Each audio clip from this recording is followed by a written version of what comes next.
Chapter 501. A carriage was passing through a mountain pass. This side of the mountain pass was the territory of the Qin dynasty, and the other side was the territory of the Chu dynasty. A Qin general rode on a horse and looked at the carriage heading towards the Chu. His red cape flapped in the wind like a war banner.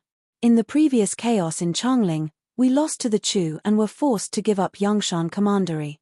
For the Qin army, this is a great humiliation. But in my view, today's humiliation is even greater than Yangshan commandery being given up. This Qin general looked down and said coldly, that wine shop youth's cultivation advancement in Changling, and everything he did before and after the Minute Mountain sword trials is admirable. On the Wuji battlefield, he achieved great feats. Yet after he died in battle, his only relative was sent to the Chu as a secret exchange. She is very cold, so cold that people cannot help but think of what will happen to the people around them after they die. I heard that back then. Li Lingjun asked for this woman at Falling Parasol, but this wine shop youth retorted with a few words. That wine shop youth was not even a cultivator back then, but he was able to protect the Changling woman. Now, we have strong soldiers, but we have to watch this woman be sent to the Chu. So sad and laughable. There were many generals behind this Qin border general who were waiting on horseback like him. But when they heard his furious words, they did not speak. One reason was because they did not have such high status and did not dare to judge so directly. Two was because they knew that if they could not control their emotions, they would cause this general's emotions to worsen and be harder to control. In the carriage, Zhongsun Qianxue sat coldly as usual. She was about to go to the Chu. This was the first time she had left the Qin dynasty and entered the territory of another dynasty. For her, leaving Changling had a different meaning. I accepted your arrangements because even Jiyu Huai died at your hands. I acknowledge your abilities, but this does not mean I have forgiven you. Horses whinnied in front of the carriage. Zhongsun Qianxue sensed a familiar presence. She looked up slightly. A layer of frost flashed on her unforgettable beautiful face. A group of Chu soldiers was waiting. After the document was handed over, a middle-aged man who looked like a strategist came to the carriage that had stopped in front of the Chu dynasty. He lifted the curtain and glanced at Zhongsun Qianxue. He nodded at the Chu generals as though he was confirming something. But then he did not return to the chariot he had been on before. He boldly bent into the carriage and sat down opposite Zhongsun Qianxue. The carriage was not wide for the two people. The middle-aged man nodded in greeting. His voice was filled with emotion, but it only echoed in the carriage. Long time no see. This was the tone of a true old friend. So this was a true old friend. I had not expected you to still be alive. Zhongsun Qianxue did not look at this middle-aged man whose hair was white. She turned her head in disgust and looked at the curtain swaying in the wind. She said coldly, Lin Zhujiu put in a lot of effort in arranging for you to meet me. But other than meeting a few more times, is there any difference between you and them to me? The middle-aged man smiled bitterly. After a moment of silence, he looked at her and said seriously, in reality, you should not hate him because there are some things you do not understand. Zhongsun Qianxue frowned in even more disgust. She said, these are matters that have already been decided. Is there any meaning in mentioning these things? The middle-aged man's expression grew more solemn.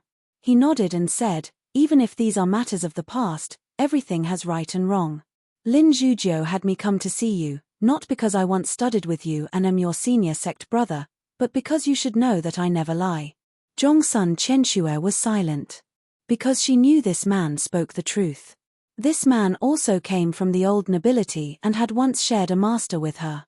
But in the end, he became close to the Basin Kendo ground. His name was Gong Shuji. Originally, one of the positions of the two ministers should have been his.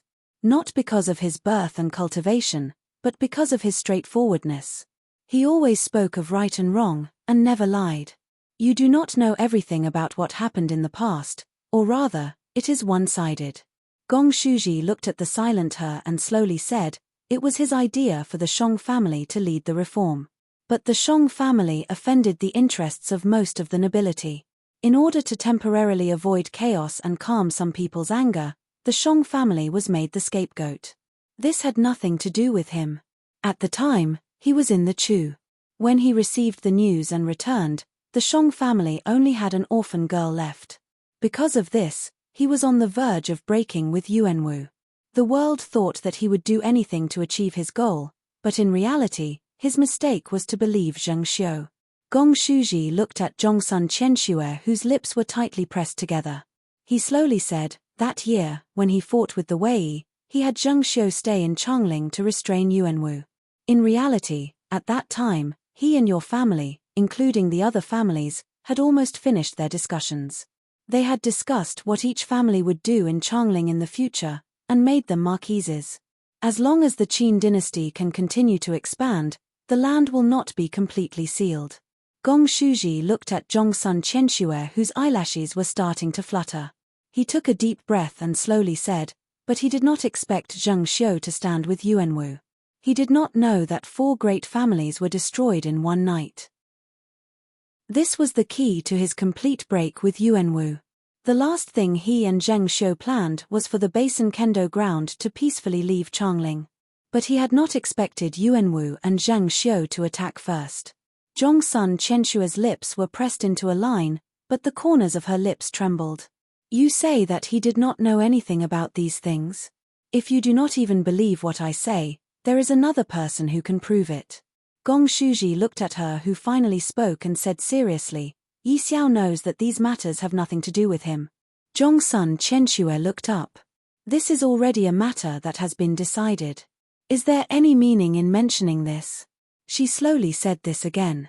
This was the second time she had said this. Of course there is meaning.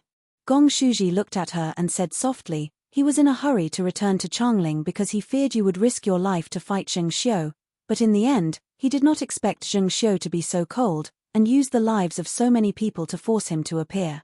Zhongsun Qianxue was silent. The cold wind beat against the window curtains. The light that occasionally passed through the window was unusually blinding, and made people's eyes ache. However, Gong Shuji did not stop there. He looked at her even more seriously and said directly, you should know that he did not treat you like Miss Shang, out of guilt. He always admired you, but because he met Zheng Xiu first, he could not accept your feelings, so he could only think of you as a confidant. At least, in my view, if there was no Zheng Xiu, if he did not meet Zheng Xiu, the first person he would like would be you. Chapter 502. To seriously discuss whether a person who was no longer in the world liked someone back then, whether he treated that person as an ordinary friend or a confidant, especially if one of his lovers did not exist, and if he would fall in love with someone else, this seemed to be a very boring matter. But this was very important to both sides. For Gong Shuji, this was one of the last wishes of the person he respected the most and followed his entire life. He knew that person back then had always wanted to find Zhongsun Qianxue, and resolve Zhongsun Qianxue's misunderstanding of him. For Zhongsun Qianxue, the meaning was even greater. She was the eldest miss of the Gongsun family in Changling. Before the rise of the Basin Kendo ground and the Yuanwu reform, the most powerful people in Changling were the old nobility led by the Gongsun family. Her status was even nobler than the princess of the Qin dynasty. She met that person, and fell hopelessly in love with that person. However, when that man walked together with Zheng Xiu, not only did he reject her love, he even turned around and destroyed the Gongsun family. The enormous Gongsun family had so many people, but in the end, she was the only one left. Even more importantly, the Gongsun family had once had a chance to deal with him. Because of her relationship with that person, they gave up on a killing plot, and allowed that person to grow. From a certain point of view, the Gongsun family believed that person's feelings for her. Even if Zheng Xiu was there first, he would not betray her. Being rejected, being deceived, and being used were completely different things. She was silent at this moment, but her tightly pursed lips couldn't help but tremble slightly. You should know him well. If he was not the person you thought he was, Zheng Xiu's method would not have succeeded. He would not have been willing to die in battle in Changling to save some people. Looking at Zhongsun Qianxue, whose lips were trembling, Gong Shuji did not stop speaking. He looked at Zhongsun Qianxue and said directly, from a certain point of view, Zheng Xiu is more mature than you. She understands him better than you. The temperature in the carriage plummeted. True blue-black ice appeared in the carriage along with Jongsun Qianshue's breathing. There was no change outside the carriage, but within the cramped space of the carriage, there was a terrifying killing intent. Jongsun Qianshue said slowly and coldly, "Are you saying that I shouldn't have suspected him at all? He was the person in charge of all of Changling back then. While young, he was the leader that all of you respected. My family was massacred in Changling. You tell me that I should not suspect him? Time will tell." Gong Suji knew that she could easily kill him with her present cultivation, but he did not feel any fear.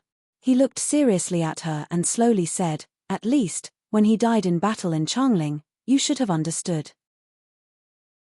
Yuan Wu and Zheng Xiu burned so many books and killed so many people. Did they not want to push the blame on him?" Zhongsun Qianshue took a deep breath. The blue-black ice and snow in the carriage disappeared. She shook her head coldly and said, "Maybe he does not think so. Maybe he wants to live after death. Maybe the 9-death silkworm has a way to revive the dead." Gong Suji looked at her like he was looking at a monster. There is no way to revive the dead in the world. Even if there is, when a person's physical body and mind have completely collapsed, to revive the dead, that is a truly heaven-defying method.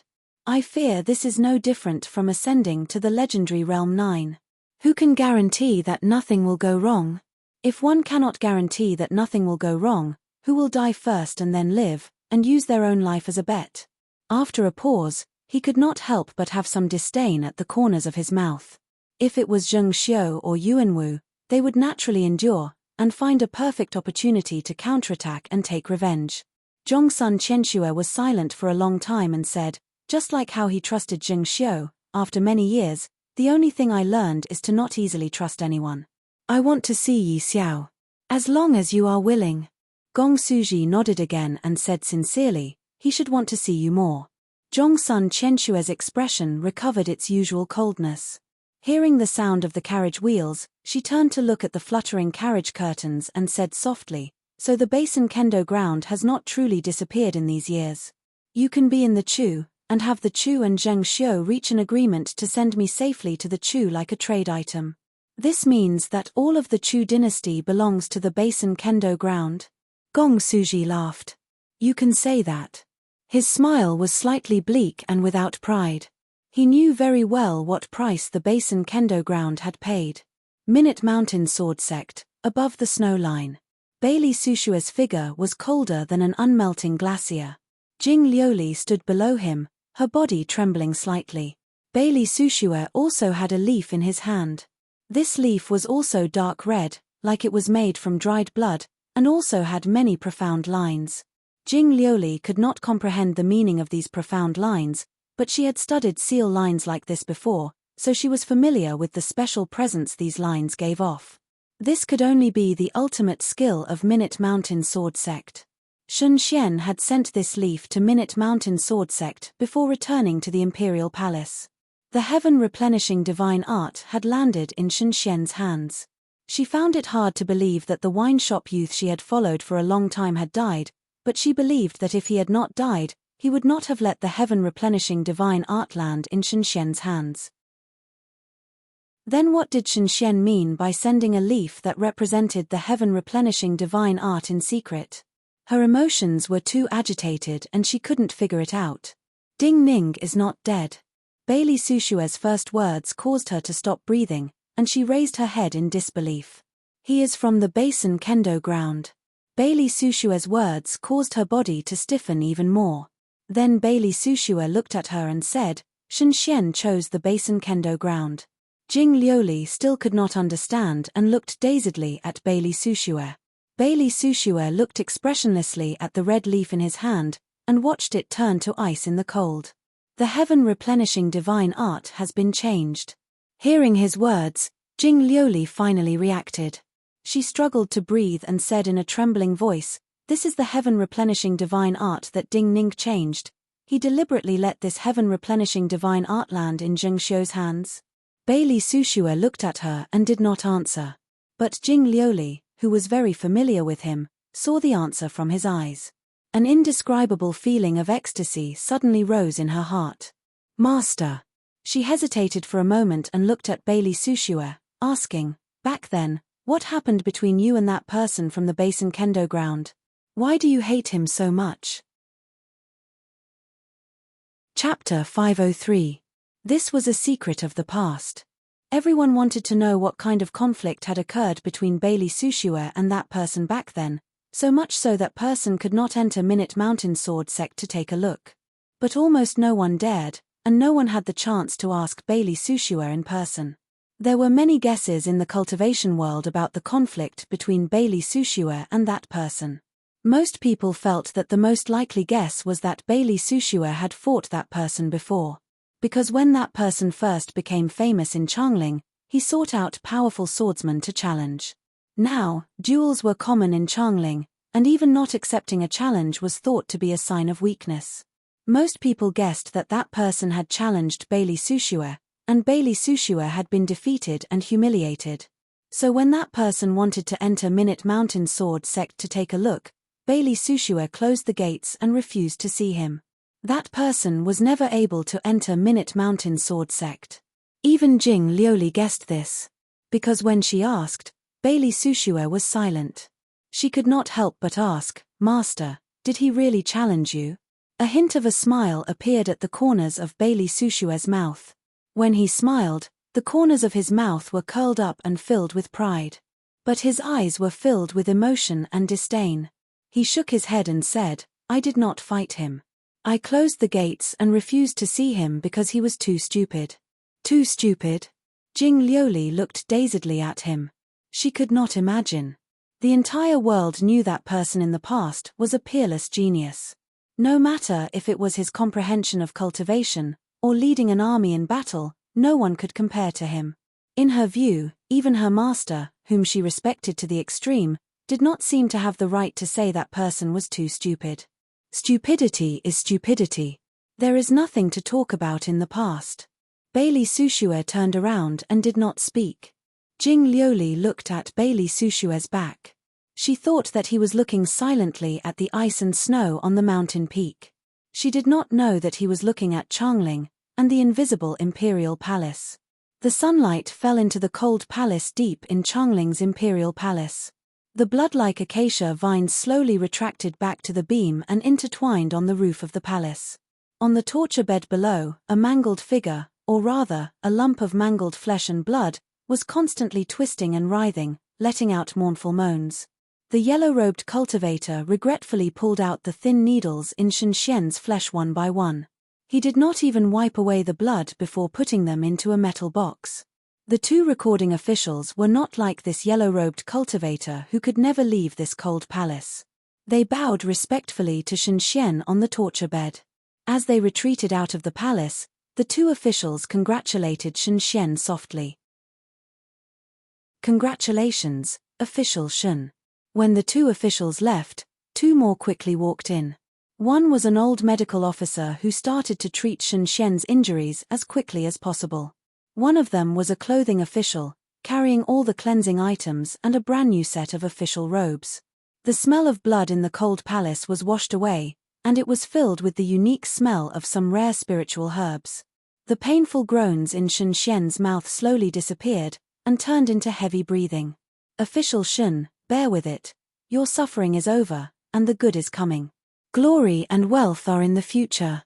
I have never seen medicine like this twice in my life. The Empress has nothing to say about you in the future." The old medical officer whispered by his ear. In his view, only now would Shenxian start to wake up and have his own consciousness. Shenxian's body was gradually cleaned. His flesh and blood started to regenerate. Even the pain was quickly suppressed by the cool medicinal power. Yet, what the old medical officer did not know was that when Shenxian heard his words, the corners of his mouth curled up into a disdainful smile. Injuring a person to the extreme, even if the best spirit medicine is used as a sign of gratitude, even if the flesh and cultivation can be recovered, can everything really be recovered? Shenxian sneered inside. At this time, his empty eyes were looking at the roof of the palace. Among the withered vines on the roof, the few surviving dark red vines had absorbed fresh nutrients and were especially tender and beautiful. One of them even sprouted a new bud. As he sneered inside, Huang Jinwei, dressed in light yellow robes, was on a turret looking silently at a section of the wall that was being built. The foundation of the wall started from the east. At the edge of Changling, the foundation had been built for many miles. They were just waiting for the excavated rocks to be transported over. Changling, which originally had no walls, would quickly build a grand wall. Other than the turrets that stood like giants in Changling, the height of this wall would surpass the height of all the other buildings in Changling. On another turret in the distance, multiple generals were looking silently at Huang Jinwei. Changling did not have walls in the past, and the guards on the turrets all had generals. While they had the highest general, in reality, the highest general listened to Mo Shoucheng. In reality, Mo Shoucheng was the highest commander of the Changling guards. While the Martial Bureau had camps inside Changling, and all the armies outside Changling were under the command of the Martial Bureau, the city guards were still an important and powerful force. After Mo Shoucheng's death, under the orders of the Empress, the city guards were naturally handed over to Huang Jinwei. Huang Jinwei was Mo Shoucheng's student, and usually studied with him.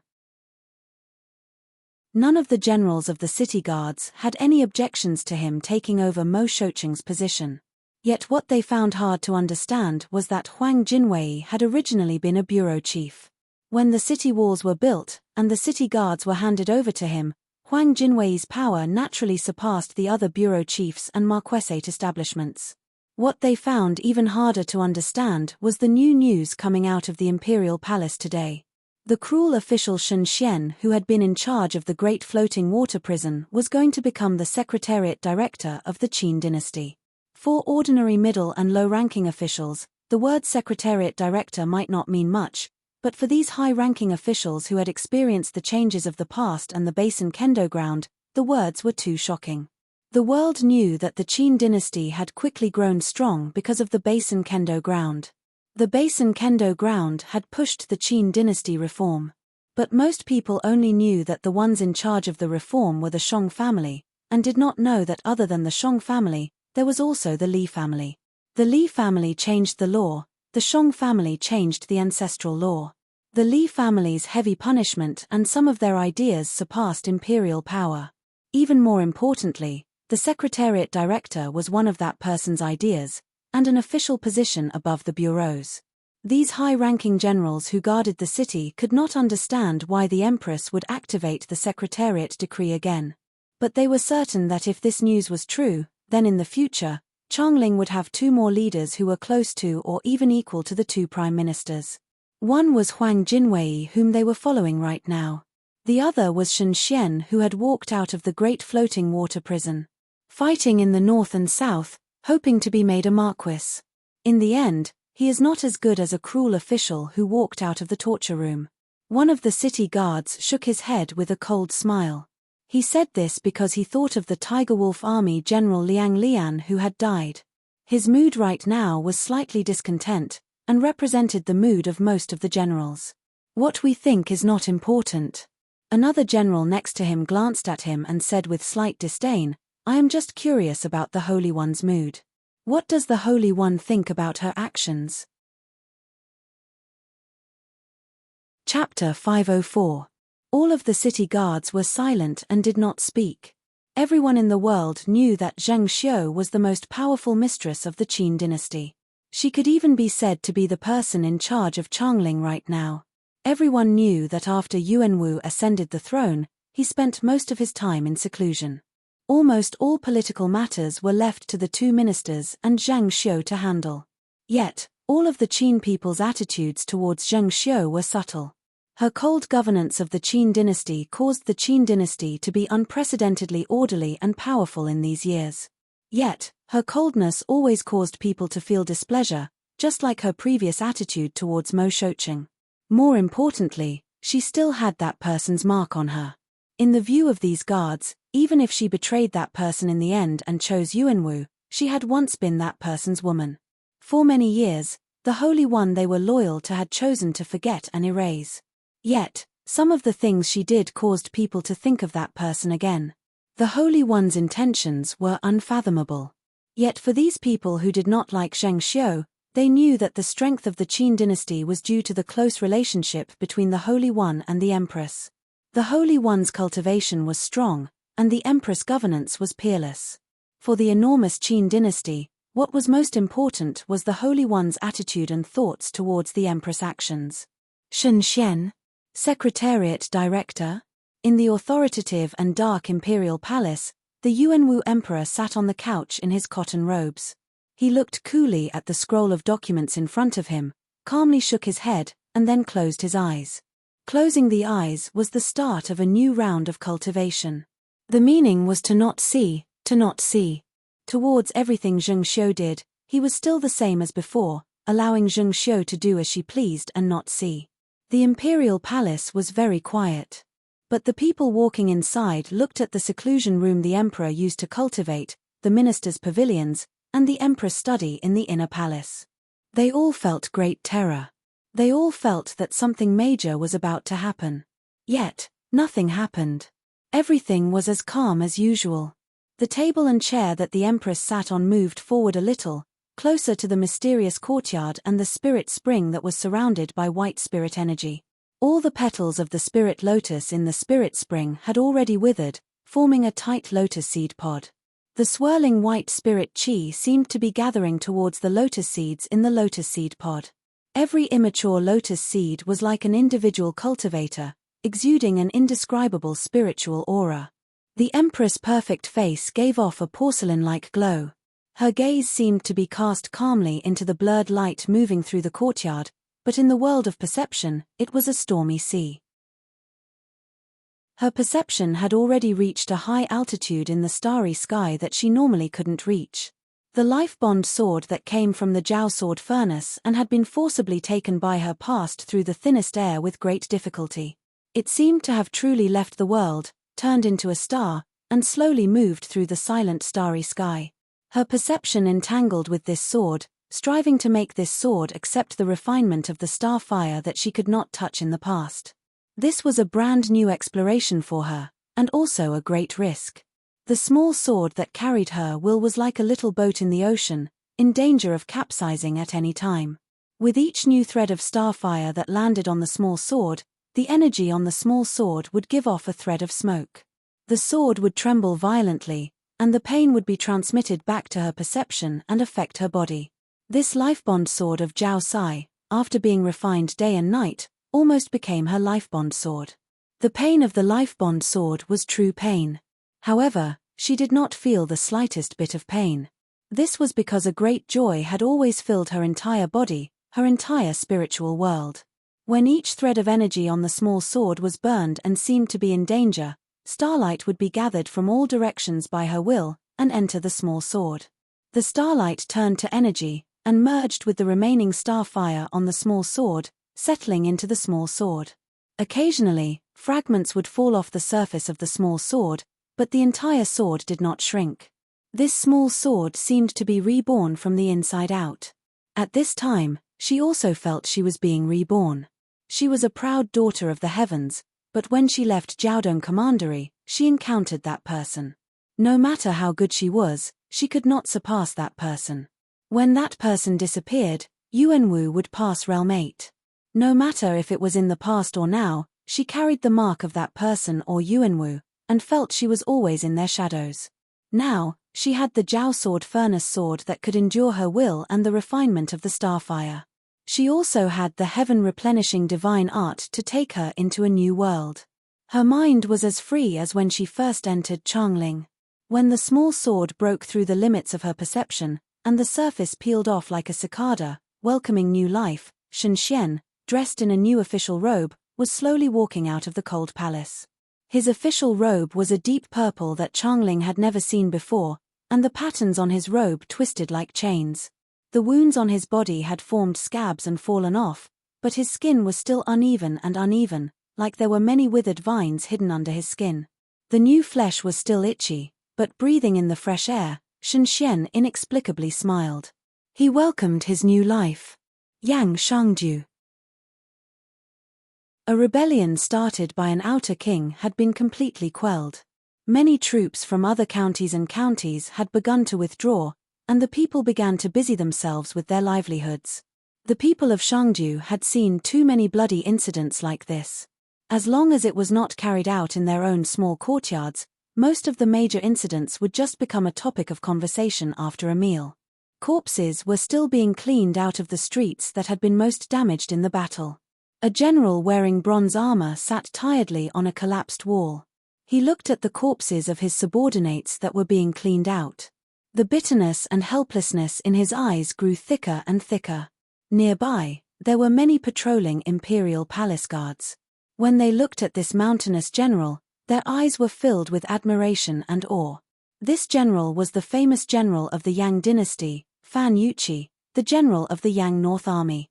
The awe naturally came from the strength Fan Yuchi had shown in leading the army in this rebellion. The envy came from, this rebellion had caused many generals above this general to die. This general seemed to have naturally risen in rank, and would be the first person to reorganize the army. If a person wanted to become a king and a marquis, they needed some astounding encounters. However, for Fan Yuchi, he knew very well that the reason he was able to sit here alive in the end was because he had many fearless warriors under his command, and also because there were many powerful outsiders in the alley he was fighting in. The general raised his hand, and a subordinate with a grave and stern face, whose eyes were filled with grief, came to his side. "Give this to the outsider called Wang Taishu." He took out a commander seal and handed it to his subordinate. He slowly said, "Tell him I owe him a favor." Chapter 505. A heavy snow covered the north of the Yin Mountain. The defeated Qin army retreated to the Yin Mountain and steadied themselves. As large numbers of cultivators and armies arrived, they started to counterattack. Yet as the Wuji army retreated into the plains, the Qin army was stopped in their tracks by the thick snow. Changling had not frozen, but the temperature at the Wuji border was so cold that one's breath would turn to ice, and their scalps would go numb. Even cultivators could not avoid using vital energy to resist the cold. Ordinary soldiers might not even be able to keep their thoughts clear, much less travel long distances to fight. An astounding number of armies set up camps around the border cities. This was a great test of the warden's office's ability to transport and move food, and the consumption was astounding. At the distant Donghu and Qin dynasty borders, the temperature was even colder. Some saltwater lakes were frozen to the bottom.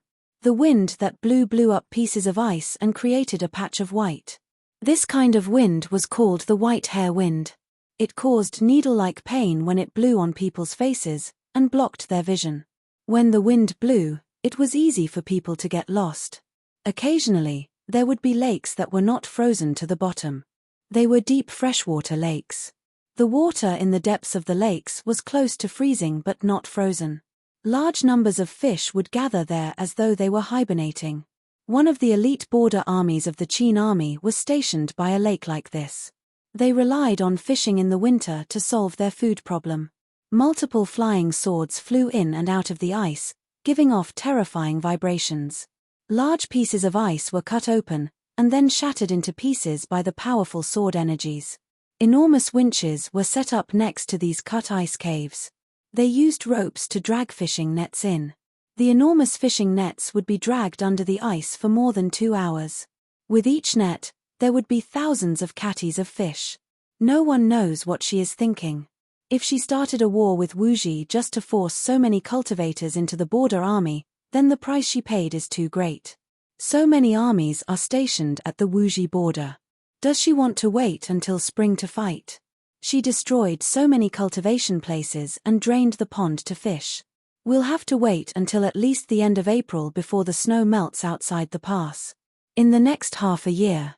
Let's not talk about anything else. There are hundreds of thousands of extra mouths waiting to eat there. I don't believe that the food can be transported over. Most people of the Qin dynasty had a respectful and disgusted attitude towards Empress Zhengxiu, especially the border armies far away from Changling. Their attitude towards this mistress of the Qin dynasty was even more direct and sharp. At this time, it was almost time for the fish to come out. It was a matter of food for the winter. Several Qin generals, wearing thick black cotton robes under their black armor, sat on the carriages. They did not look at the ice caves where the fish came out. Instead, they gathered together and discussed the latest military intelligence. What's there to not understand? A slightly immature voice that carried the coldness of the Arctic ice sounded from the side. Although the Great Qin has destroyed the Han, Zhao, and Wei dynasties, most of the credit goes to the cultivation grounds. Some cities were paved with just a few swords. Especially since the Han, Zhao, and Wei dynasties are closest to our dynasty. Even after so many years of war, the grain carriages of the Qin dynasty did not travel far. Just like doing business, when a shop opens, even if one product is selling well, it needs to be sold in small batches first.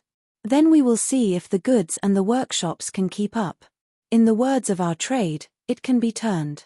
If it can be turned, and it goes smoothly, then we can slowly increase the quantity.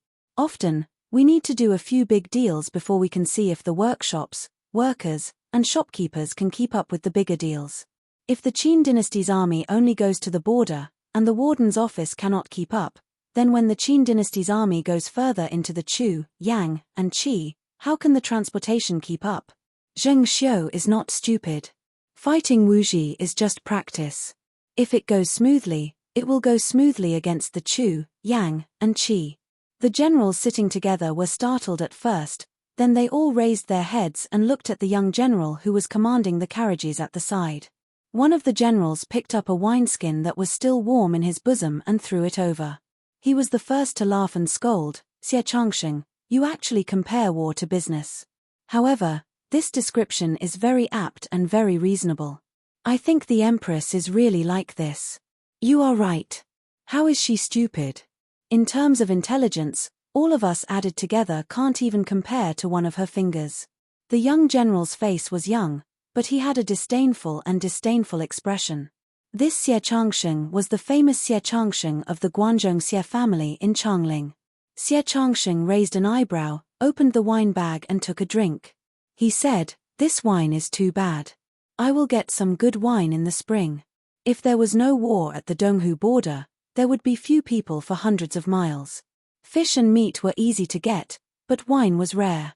In the military, this strong wine was the greatest reward a high-level general could give to their subordinates. Hearing Xie Changsheng say that the wine was not good, these generals stilled and then could not help but laugh.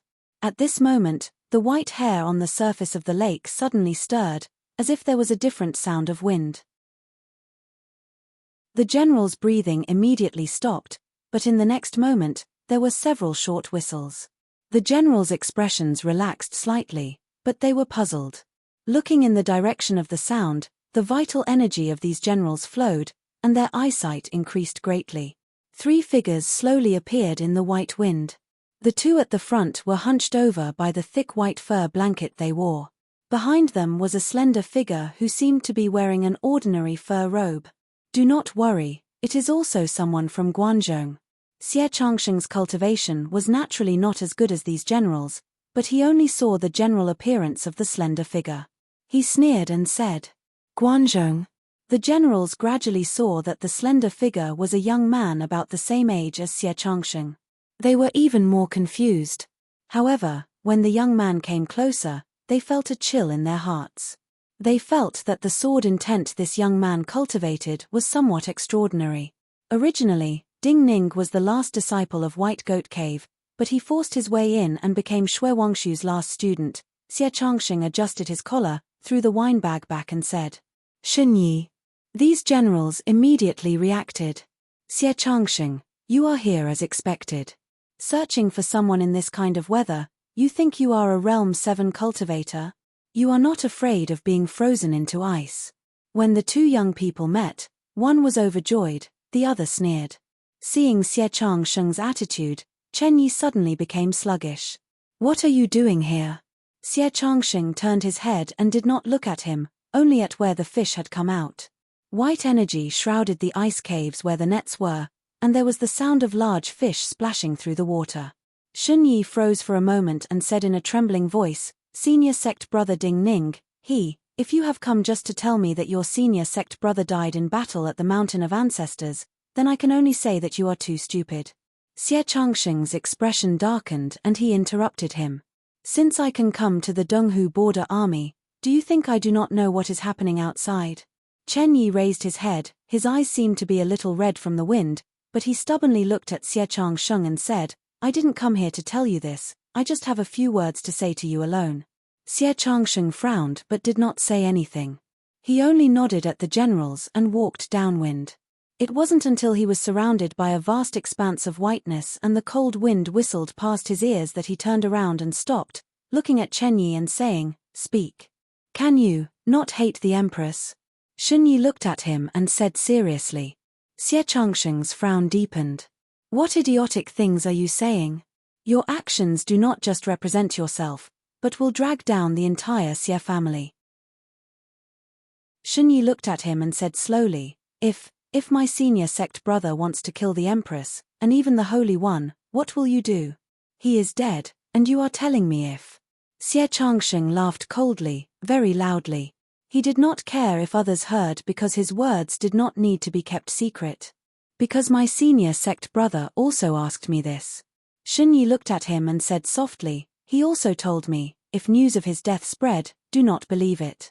Xie Changsheng was stunned. "You have to answer my question first, then I'll tell you the rest." Chen Yi looked at him and said, "Is this not an idiotic question?" Xie Changsheng breathed with difficulty and controlled his voice. "Helping those close to me and not reason, this is me, Xie Changsheng. I do not care about the Holy One, the Empress, or the Qin dynasty. You did not listen to the arrangements, and ran early to the Donghu border to wait for my senior sect brother. My senior sect brother was forced to go to Donghu and did not come here. But before my senior sect brother left, he gave me a letter and told me about this matter." Chen Yi's eyes became even redder. He knew that you wouldn't listen to anyone and would only help those close to you. If something happened to him, you would definitely make trouble for him. He didn't treat you as one of his own, but you already treated him as one of your own. So, he asked me to give you his money pouch and also told me to pass on a message to you. Since you're the best at spending money, you should spend all the money in his pouch. Chapter 506. Most young people in Changling knew that Xie Changsheng of the Xie family was the best at spending money. In order to control him, the Xie family put Xie Ru in charge of supervising him. In terms of spending money, if Xie Changsheng said he was second, no one would dare to say they were first. In this bone-chilling white hair wind, Xie Changsheng grew silent. He thought of the first time he saw Ding Ning. At that time, he had been spending money recklessly. If it is said he is dead, do not believe it. Want me to spend all the money in his money pouch? How much money could a wine shop youth have? Xie Changsheng narrowed his eyes and slowly raised his head. He looked at Shen Yi, who was holding a money pouch. He did not reach out to take it. Truthfully, he really left these words, "And my father did not have you come.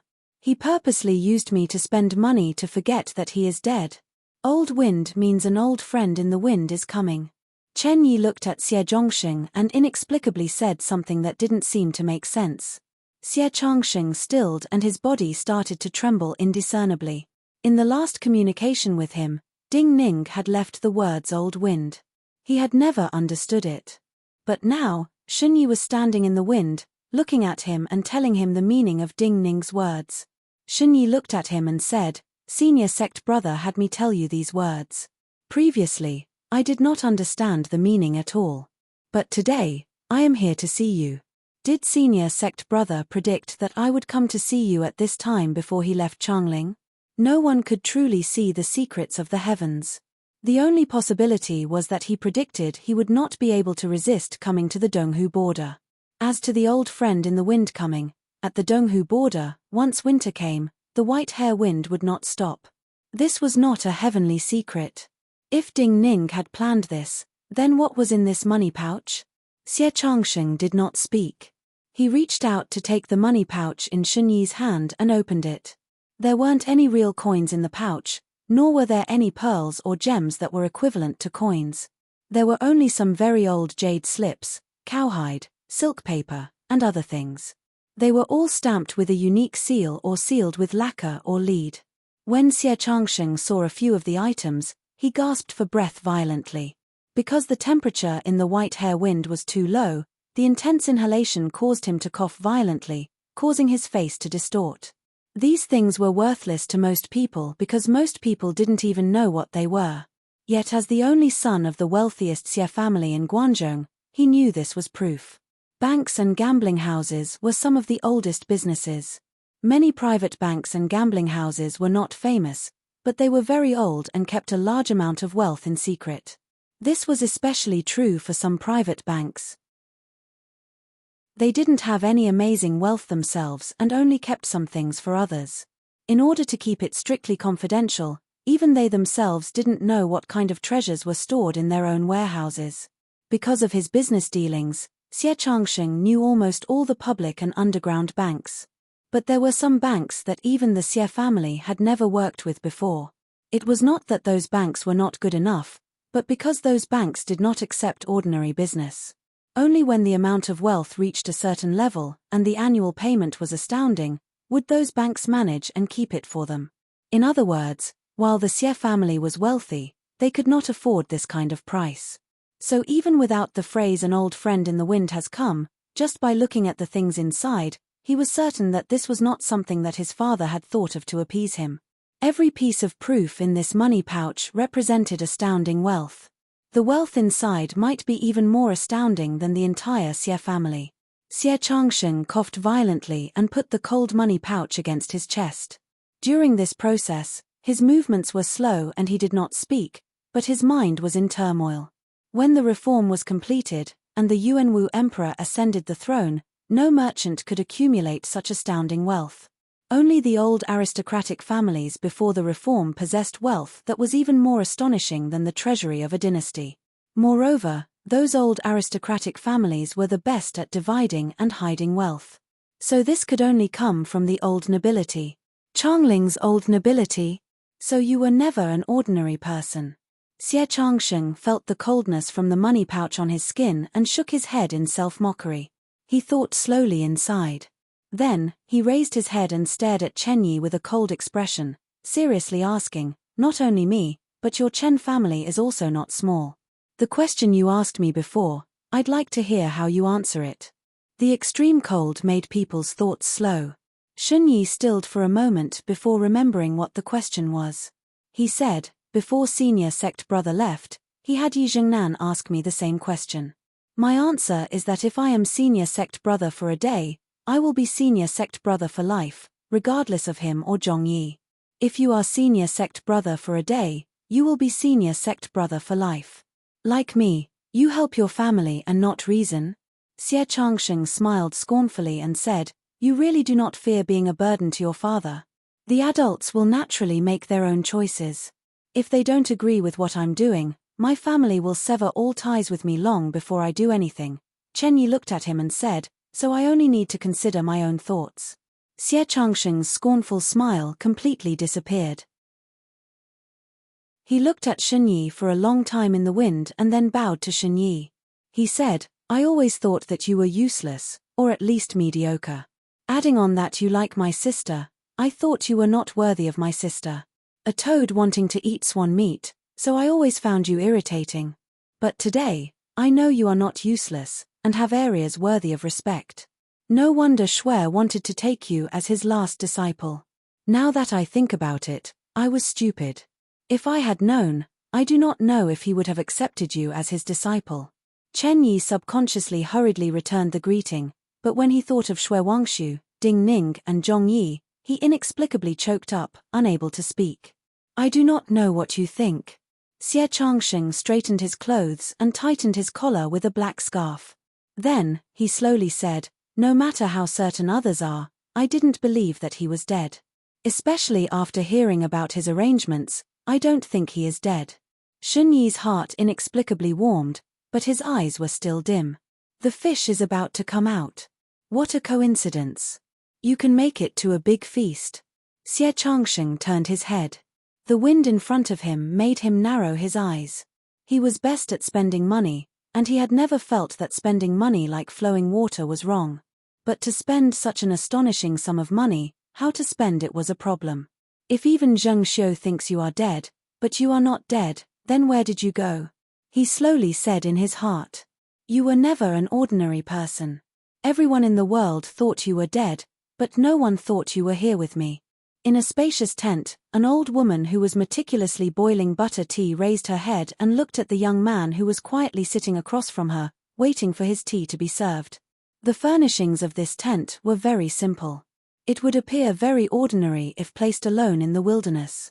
Yet, outside this tent, in the cold wind and snow, there were countless tents. Her tent was the center of the countless tents outside. This old woman was the Empress Dowager of Wuji, the true ruler of Wuji. The sword manual of the Mountain of Ancestors and your arrival show your sincerity. But Ding Ning, why are you not worried that I will kill you? The old woman smiled kindly and poured a cup of hot tea into the bowl of the young person opposite her. The young person sitting across from her was Ding Ning. What made you feel that I would agree to these conditions, and that I would cooperate with you to act, especially after you did not conceal your identity as the heir to the 9-death silkworm? Before Ding Ning spoke, she added. Because of some past events. Ding Ning picked up the slightly salty and bitter hot tea, slowly drinking it as he answered seriously. Past events. The old woman stilled slightly. Chapter 507. The Qin dynasty is strong because of the reform. Even the lowest born, if they are brave enough, can accumulate merit and exchange for land. It is not so simple to become a king or marquis, but it is not so difficult to have some land in Changling and a place to live.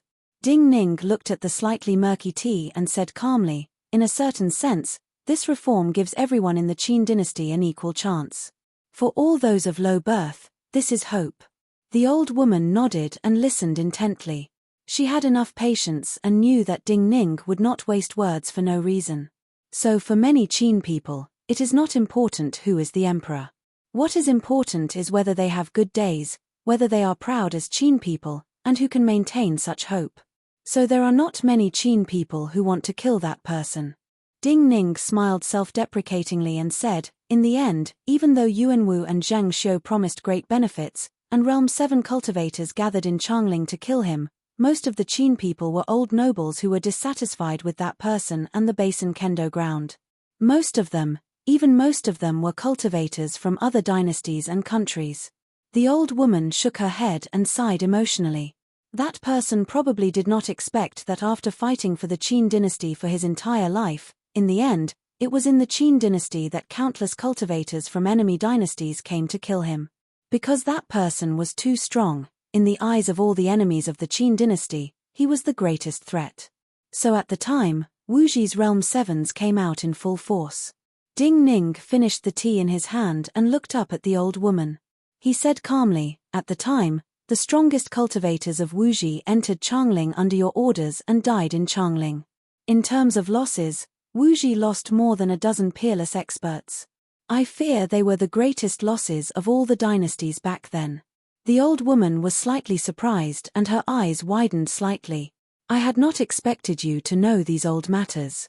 But since you are the heir to the 9-death silkworm, since I did my best to have him die, the hatred between me and the Basin Kendo ground cannot be resolved. You still dare to come see me?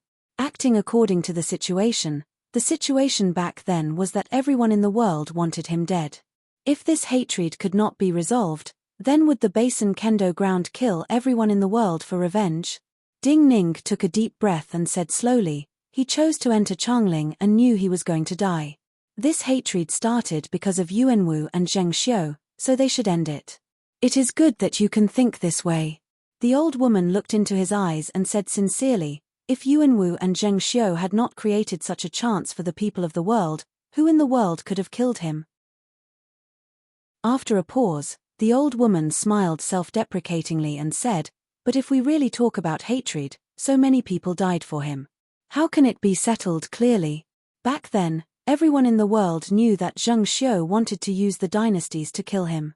But everyone also knew that if that person did not die and killed Yuanwu and Zheng Xiu, and that person won, the Qin dynasty would be even more terrifying. With that person's talent and abilities, I fear that not just Wuji, but even Chu, Yang, and Qi would have been destroyed. The Qin dynasty has already unified the world.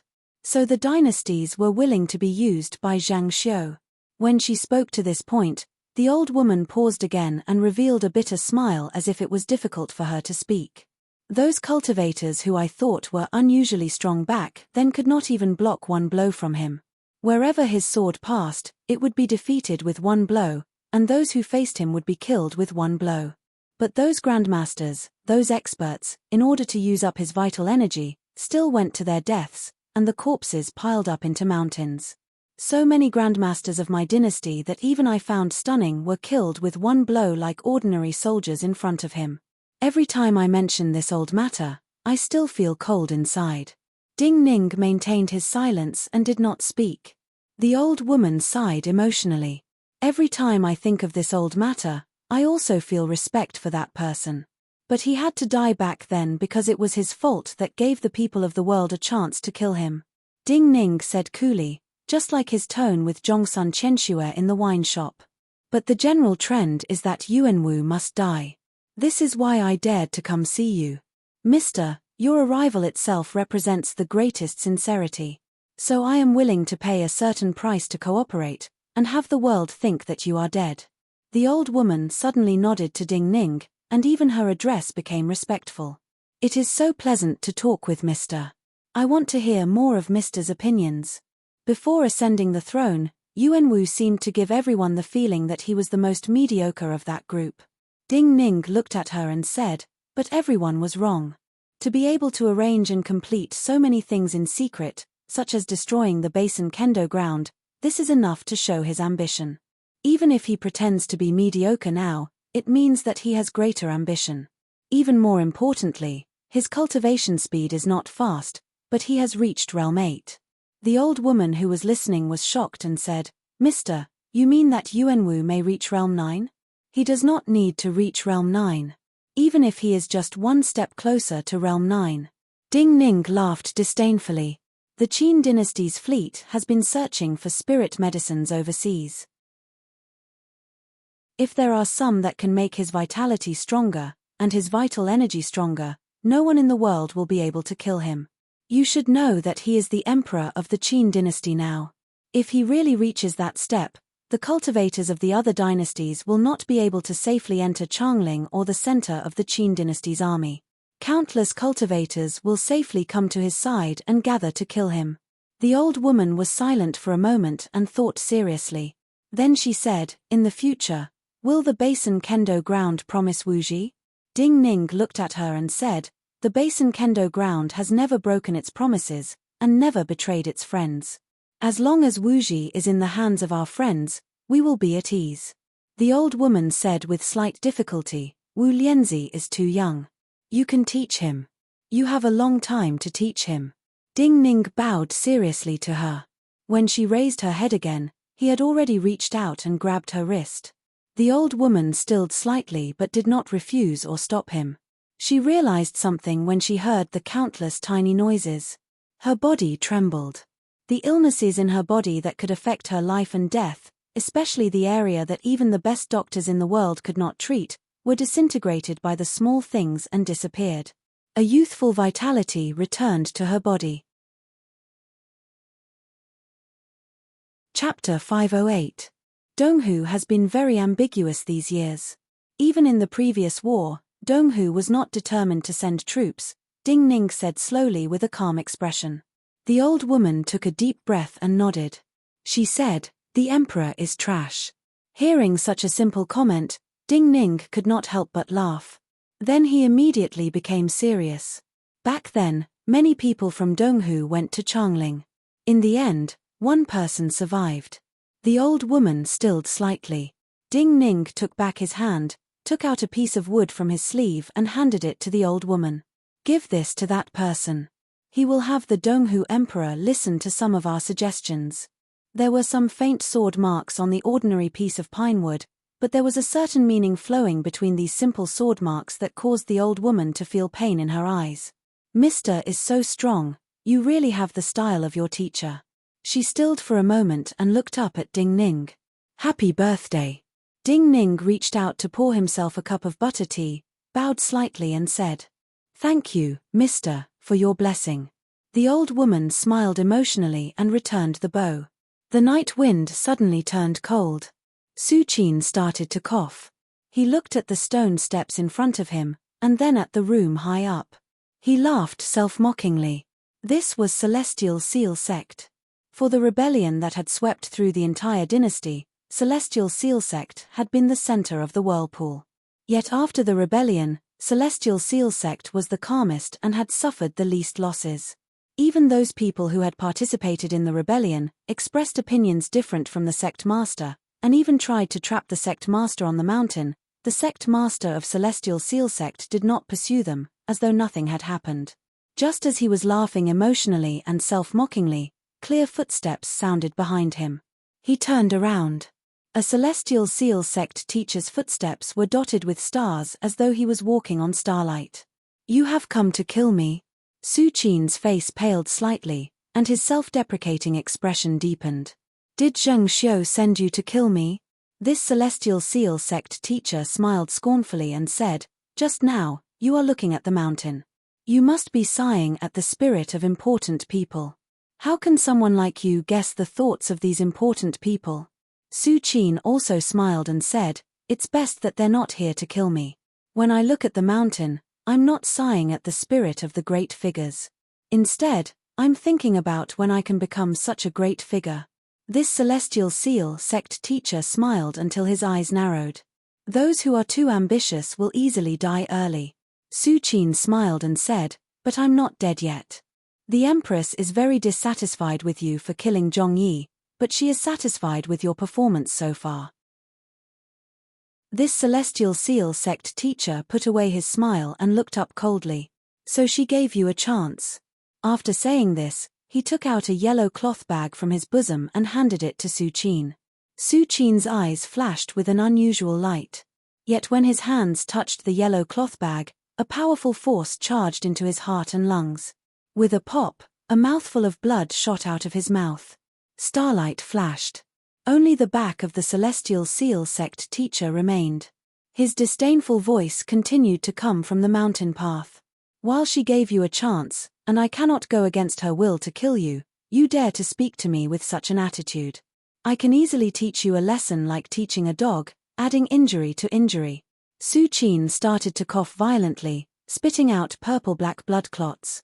He knew these people did not care what he could accomplish, and only cared about Zheng Xiu's order to let him live. But he still struggled to look up at the Celestial Seal Sect teacher and said, "I know you. I know your name is Han Xinghe." The Celestial Seal Sect teacher who was leaving raised an eyebrow. He naturally understood that Su Qin meant revenge in the future. But in his eyes, Su Qin was no different from a dog right now. So he smiled even more scornfully and did not speak. The starlight faded and the sun rose. A carriage drove out of an official residence close to the Changling Imperial Palace towards the east of Changling. The carriage was not fast, but as it moved towards the rising sun, it seemed to melt into the golden sunlight and step into the rising sun. The one-armed official sitting expressionlessly in the carriage was Shen Xian. Usually, the officials of Changling, and even the generals feared two people the most. One was Chief Inspector Chen of the Divinity Bureau, and the other was Bureau Chief Yi of the Astrology Bureau. But now, this former prison official was above the two of them, and became the most feared existence of Changling's officials. Shen Xian narrowed his eyes. His expression was like a cat as though he was enjoying the warm light.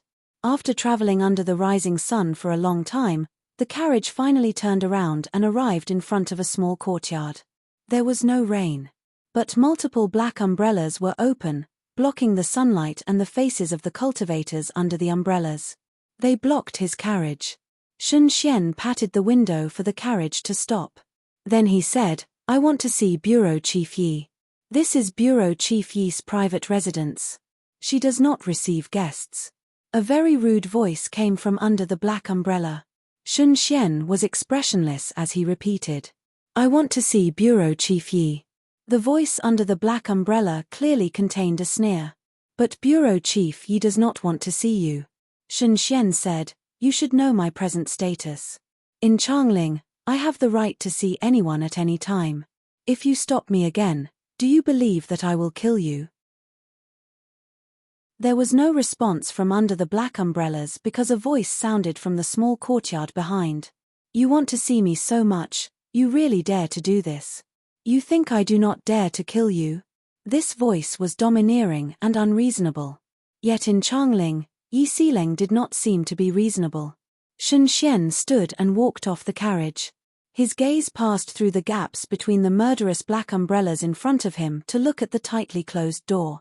He bowed slightly and said, "Because there are too many people in Changling who want to kill me, I have come to see Bureau Chief Yi." Yi Xileng's voice sounded with slight scorn. "Pity that I also want to kill you. After today, you will change your mind," Shen Xian said. The courtyard was silent. The black umbrellas understood her meaning and opened up a path for her. Shen Xian pushed open the half-closed door and walked around the screen wall. He saw a woman in a white dress who did not seem to fit in with the grey and black of Changling. Yi Xileng had his hands behind his back. While he was much shorter than Shen Xian, he gave off a stronger presence than Shen Xian. "The Empress wants me to live, but many people on the Holy One's side do not want me to live. So you must ensure that I do not die," Shen Xian looked at him and said. Yi Xileng glanced at him and said, "Tell me." It was just a simple sentence, but the air was suddenly filled with countless real murderous intents. "Someone from the Mountain of Ancestors asked me to bring back some things for you," Shen Xian said softly.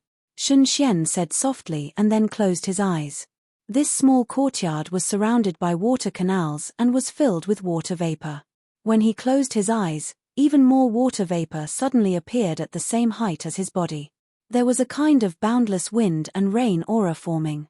Yi Xileng's pupils contracted. "This sword manual is very compatible with your one sky water. After giving it to you, your cultivation will reach great completion." Shen Xian opened his eyes and looked at her. He said, "Also, you should know that I cannot comprehend such a sword essence so quickly." Yi Xileng frowned and said, "So he is not dead?" Shen Xian nodded. "So you have to ensure that I do not die."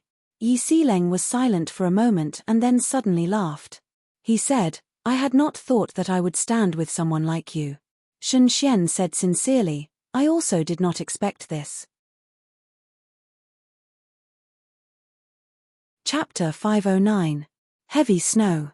An army was silently waiting in the plains. Because the snow was exceptionally large, it appeared heavy. When the snow landed on the armor, there were even popping sounds like arrows landing on leather drums. The commander at the front held 2 golden chains. At the end of the chains were 2 snow apes that were twice as tall as ordinary soldiers. When they smelled the familiar presence in the wind and snow, the 2 snow apes growled at the same time. "General Yelu, the wind and snow is too heavy. Why don't we not travel, and come to my tent to drink a pot of hot wine?" The leader's armor was also pure gold, which seemed out of place in this world. Because the surroundings were too pale and cold, the pure gold armor on his body was even more dazzling. The beams of light were like burning golden sunlight, and in the end, what was reflected in people's eyes was like a rolling orange flame. He wore a mask made of pure gold on his face, and there were several unique runes that looked like tear marks, with sparkling and translucent spots of light flowing within them. At this time, his voice passed through the wind and snow, and caused all the snow ahead to boil like a pot of porridge. "There is no need to be so polite." A faint but unimaginably majestic voice came out of the wind and snow. The boiling snow suddenly calmed, and fell to the ground like heavy lead. Only one person walked over, but the sound of the snow falling to the ground was like an army following. "I am not being polite." The deposed crown prince of Donghu, the general of Wuji. At this time, the war between Wuji and the Qin dynasty has not completely stopped. He is not leading troops in Wuji, but has come to Donghu for a walk in the wind and snow. How can I not entertain him as a host? This Donghu commander looked at the man walking slowly in white fox fur and said, "I hope that General Yelu Tsanglang will sympathize with us and move to rest early, and not have us accompany you for a walk." The man in the white fox fur coat was the top person of the Wuji military, Yelu Tsanglang. His expression was calm as he looked at the enormous army and the vast world behind the army. His eyes held an indescribable sigh, but his tone was still cold and indifferent. The Donghu emperor has no other use, but he is good at making crown princes. He made 5 crown princes in a row, but was not satisfied and abolished them all. The other countries only have the first prince, second prince, and third prince. Donghu has the first crown prince, second crown prince, and third crown prince. The Donghu general's tone suddenly turned harsh. General Yelu, you fled to Wuji and became the Wuji general. My emperor did not pursue this matter, and still allied with Donghu because of the blood ties. What, you want to discuss old debts today? No need to be nervous, I just came to deliver a letter. Yelu Tsanglang looked at the Donghu general and smiled faintly. The Donghu general shook his head and said coldly, Pity, no matter who you want to send the letter to, I will not let you pass. I know. Yelu Tsanglang looked up slightly and smiled. I know you will follow me, so the person who sent the letter should have already delivered the letter to that person. The Donghu general's body suddenly shook, and the golden light on his body danced in the air like golden chains. He suddenly turned around and looked behind him. In the endless snowstorm, there seemed to be an enormous and vast shadow at the end of the world. That was a mountain. In the legends of the Donghu people, they thought it was the Gangboki divine mountain where the gods lived. What do you want to do? The Donghu general slowly turned around stiffly. He looked at Yelu Tsanglang and said slowly, Who do you want to send the letter to? Yelu Tsanglang looked at him and did not answer. Not because he did not like this general, but because there was no meaning in answering. Even he was not familiar with that person and did not understand. There were naturally cross-shaped stairs on the enormous mountain. Every stone step that was several feet tall was covered in ice and snow that would never melt.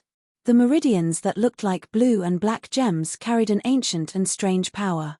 Not just the air, even the primal energies of the universe became thin at such a height. At the bottom of the divine mountain, near the grasslands that ordinary herders could feed, there were some stone caves where many true ascetic monks lived. These monks sought to reduce their demands on the world as much as possible, to reduce their intake of food, and to pursue peace and joy in the mental world. In the winter when the snowstorm came, even these true ascetic monks left these caves.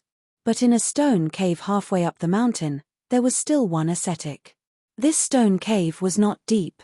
In the middle of summer, the sunlight could reach the end of the stone cave. On the stone walls on both sides, there were several venerables whose faces could not be seen clearly. Their faces were originally somewhat ferocious, but because they had been carved for an unknown period of time, the feeling of time intertwined with each other. In the dim environment, there was a kind of benevolence. At the end of the stone cave, there were some deep purple cotton mats covered in frost. An extremely thin old monk was sitting on top of them. The old monk's skin seemed to be tanned leather that clung tightly to his bones. But when he opened his eyes, they were glowing with true five-colored light. A young person with a sword on his back appeared at the entrance of this stone cave. As he opened his eyes, his figure was reflected in his pupils. Sensing the unique sword scent of that city, the old monk felt this was a fated meeting. He spoke, his vocal cords vibrating for the first time after not vibrating for many years. He said in a gentle voice, You are from Changling? The young person bowed and said, This junior is Li Shishing, from Changling. I am from the Qin. Elder, an old friend of yours asked me to bring you something. Old friend? The old monk looked in puzzlement at the young person and asked emotionlessly, What? Li Shishing stood up. A piece of wood flew out of his hand and landed in front of the old monk. When this piece of wood flew through the air, the old monk's eyes shone brightly. The statues of the venerables on the two walls gave off strange sounds. Spirit energy formed in the thin air and sprayed out of the cave like a fountain. There was an inexplicable sound of metal clashing. The old monk stood up. The moment he stood up, the piece of wood stopped in front of him. After which, it turned into powder and disappeared as he breathed. However, the lines on the piece of wood still existed in his eyes. So this is the case. The old monk smiled and bowed to Li Shishing. He said with a smile, What else did he say to me? He hopes that Donghu and Wuji will be on good terms, Li Shishing said. The old monk thought about it and said with true joy, All right. Anything else? No. Good. When he said the second good, the old monk's figure disappeared from the stone cave. A vast and empty presence passed through Li Shishing's body and suddenly went far away. Li Shishing had seen countless powerhouses, especially powerhouses like Jiyu Huai. However, this kind of aura still made his breathing stop. On top of a small mountain, there were buildings in yellow, white, and crimson colors. These vast buildings that pressed down on the mountain were the Donghu Imperial Palace. In many of the lower buildings of the Imperial Palace, there were countless serfs wailing under the whips, and many female slaves crying under the fat bodies of their masters. Donghu was different from the other dynasties of the world. Other than the nobility, the rest were all slaves. There were soldiers with golden spears patrolling outside the Imperial Palace. A barefoot old monk appeared without warning on the main mountain path of the Imperial Palace. "Who are you?" A general blocking the mountain path asked cautiously when he sensed the powerful aura of the old monk. "I want to see Yelu Zhanying." Yelu Zhanying was the Donghu emperor.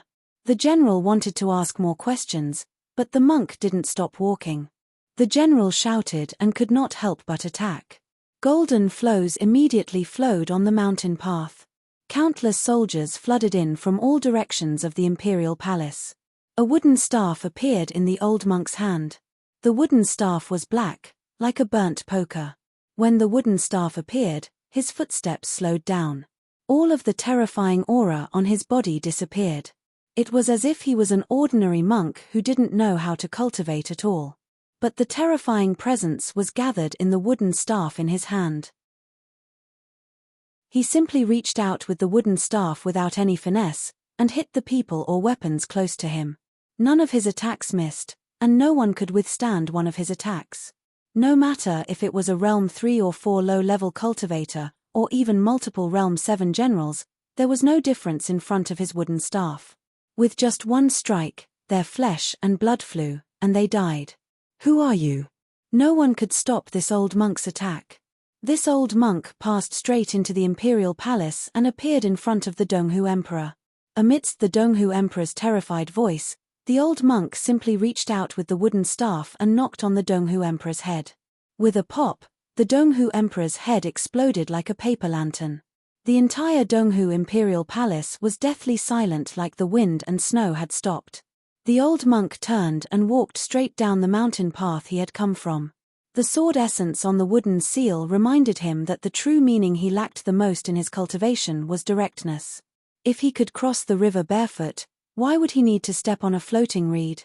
Since no one in the Donghu Imperial Palace could stop him today, he naturally had to use the most direct method. If he killed the Donghu Emperor like this, the people of the Donghu Imperial Palace would slowly learn of his identity, and that he was the strongest cultivator in Donghu. Be on good terms with Wuji. When he walked out of the Imperial Palace, he turned slightly and said to the people in the Imperial Palace. Chapter 5:10. There would not be many Realm 7 cultivators in any Imperial Palace. There were too many Realm 7 Grandmasters, and they were a great threat to the safety of the Emperor in the Imperial Palace. But there would be many Realm 7 cultivators and cultivators below Realm 7 in the Imperial Palace. Many cultivators cultivated their entire lives in the Imperial Palace. Their cultivation levels were high, but the outside world did not know of their existence. Based on the experiences of the dynasties, a certain number of cultivators was enough to stop the assassinations of foreign enemies, and delay enough time for the army to arrive. In the Donghu Imperial Palace built against the mountain, based on the experiences of the dynasties, the cultivators of a sect called Vajrayana would receive great treatment only second to the emperor, and receive any cultivation needs that Donghu could give. The value of their existence was to protect the imperial palace, and to assassinate the leaders of the rebels in Donghu. No one in Donghu could imagine that there was a cultivator who could kill his way into the imperial palace without any disguise, to the emperor, and then kill the emperor before leaving the imperial palace. That is the ascetic cultivator from the divine mountain. A monk wearing a dark purple robe and a golden crown looked at the old monk who was leaving with a wooden staff in his hand. He was so shocked that he could not be any more shocked. He had arrived at the last moment. Most cultivators in the imperial palace could not sense when he had arrived. But when he saw the wooden staff the old monk held out, he knew he could not stop this old monk. He is the legendary sect uncle of my sect. When the monk spoke, an ascetic cultivator in ragged robes came next to him. Looking at the back of the old monk, he nodded slowly. Then he raised a hand and bowed respectfully to the old monk. He said, when he went to Changling in the past, his cultivation was hard to estimate, but he was not so terrifying. I had thought that he had returned seriously injured, and would spend the rest of his life in the divine mountain. I had not expected his cultivation to increase greatly. Dharmaraja. Great son Dharmaraja. Ananda Dharmaraja. When the monk and ascetic cultivator appeared, many respectful voices sounded in the imperial palace. Most people knelt on the ground to show their piety. When the Donghu emperor died, this monk and ascetic cultivator became the highest-ranking person in the imperial palace. Why did he do that? The monk with the golden crown looked at the spot where the old monk had disappeared, his lips trembling slightly. You don't have to understand why he did it. The key is that he did it. The cultivator in ragged robes sighed. He has not reached realm 8, and cannot fight a country alone. But he can do something like this because he has absolute confidence, and because Donghu has countless cultivators willing to die for Donghu, but not many willing to die for Yelu Zhanying. The monk with the golden crown remembered that he had stopped attacking at the last moment. After a moment of silence, he turned his head and looked at the ascetic seriously. Ananda, what do you think we should do? The ascetic said without hesitation, he said we should be on good terms with Wuji, so we will be on good terms with Wuji. The monk with the golden crown thought and said, Yelu Tsanglang is a general in Wuji, have him return. The ascetic cultivator nodded. All right. The monk with the golden crown relaxed slightly. He looked at the mountain path that was littered with corpses and blood. His eyes were filled with reluctance, but at the same time, he sighed. In his heart, he admired the old monk even more. He had to admit that in order to achieve such a goal, such a direct method had resulted in the least number of deaths. When the monk and the ascetic cultivator reached an agreement and looked in relief where the old monk had disappeared, Ding Ning was sitting in the Wuji Empress Dowager's tent, watching the wind and snow fall like lead. If there are no accidents, Donghu will quickly ally with Wuji. He said slowly to the old woman sitting on the thick blanket behind him. What restricts Wuji the most is rations and seal weapons. The old woman stilled and grimaced. She said, Sir must have discovered that we have been restricting rations in recent days. There is no need to save rations. Ding Ning shook his head and said, saving rations will lower morale and confidence in victory, especially after many people died in this battle and moved here. After the snow melts, rations and seal weapons will not be a problem. Sir is speaking of Donghu? The old woman did not understand. Even if Donghu's situation was as they had thought, Donghu did not have enough rations. Even more importantly, Ding Ning mentioned seal weapons. Other than some meteorites, Wuji had few mines that could make seal weapons. Donghu was the same. Even if they had obtained some seal weapons from the Qin army in the previous battles, most of them had been thrown away during the retreat. Naturally, they could not obtain enough seal weapons to equip the army through war. Normal methods, other than mines, had to have the method to make seal weapons, and cultivators and craftsmen who knew how to make seal weapons. After this winter, after the snow melts next spring, Chu will open border trade with you and Donghu. Ding Ning looked at the old woman and said calmly. The old woman sank into an indescribable shock. She was so shocked she could not speak. Most of the rations will not come from Donghu, but will be delivered to Wuji for free. Ding Ning looked at the shocked woman and said, Chu will provide some mines to make seal weapons, and craftsmen. The old woman finally focused and thought for a moment. She said, but Chu's situation is not stable. With such great fanfare, I fear that even Consort Zhao will not be able to control it. Ding Ning shook his head and said, Chu will not give unconditionally. The money to provide these things will come from Qin. The old woman was stunned and instinctively said, Basin Kendo ground? Ding Ning glanced at her and said, not just Basin Kendo ground. The old woman was not an ordinary person to be able to control the power of Wuji so firmly in her hands. She took a deep breath and completely understood. She said, the old nobility. Ding Ning did not speak. The lack of denial meant tacit agreement. In the past, the old nobility of Changling had been the true rulers of power and possessed astounding wealth. Now, all the old nobility of Changling had declined. Even that expert who the world called Yi Xiao was just a person who could not see the light of day. It was just that when those huge old nobles and clans were wiped out, the whereabouts of most of their wealth was still a mystery. Of all the old nobility, the two families with the greatest wealth were the Lu family and the Gongsun family. Chapter 511. Some stories are legends that cannot be replicated even in the future, like the Basin Kendo ground, and the old nobility of Changling. The old woman smiled emotionally. She looked at Ding Ning and said, "The merchants of Changling have always been the best at doing business. I heard that the old nobility have businesses all over the dynasties. When the Lu family was destroyed, Yuan Wu's army and carriages had to move out for 5 days before they cleared out all the valuable things in the Lu family establishment." "Is this true?" Ding Ning nodded and said slowly, "The wealth in the Lu family establishment is just 1/10 of the Lu family's true wealth. Later, most of the Lu family's wealth landed in Yuan Wu's hands, and a portion landed in Zhang Xiu's hands." The old woman stilled and could not help but shake her head. She said, "That is hard to imagine." Ding Ning looked at the old woman and said, "A dynasty in a country is just a few hundred years long and a few decades short. But some sects and families have thousands of years of accumulation." The old woman thought for a moment and then smiled. "When an emperor dies, the dynasty changes. But as long as one person in a family lives, it will continue. So the country is easy to die, but the family is not. But to rule a country like ruling a family, it is very difficult." Ding Ning slowly turned his head and looked at the wind and snow outside the tent. He said slowly, "Rule by law, rule by benevolence, and think by oneself. Only then can one last." The old woman grew serious and asked, "Back then, the Basin Kendo ground, or rather, your master, what did you think?" "Swift and decisive, rule the world and then rule." Ding Ning said, "The faster, the fewer variables. But when some things happen to oneself, one will know there are many limitations." The old woman thought of everything the Basin Kendo ground had paid and said sincerely, "It was not easy." There was a forest in the imperial palace of Changling. The reason it was called a forest and not a garden was because this forest was the will of the Yuan Wu emperor. No one managed it, and all the trees grew freely.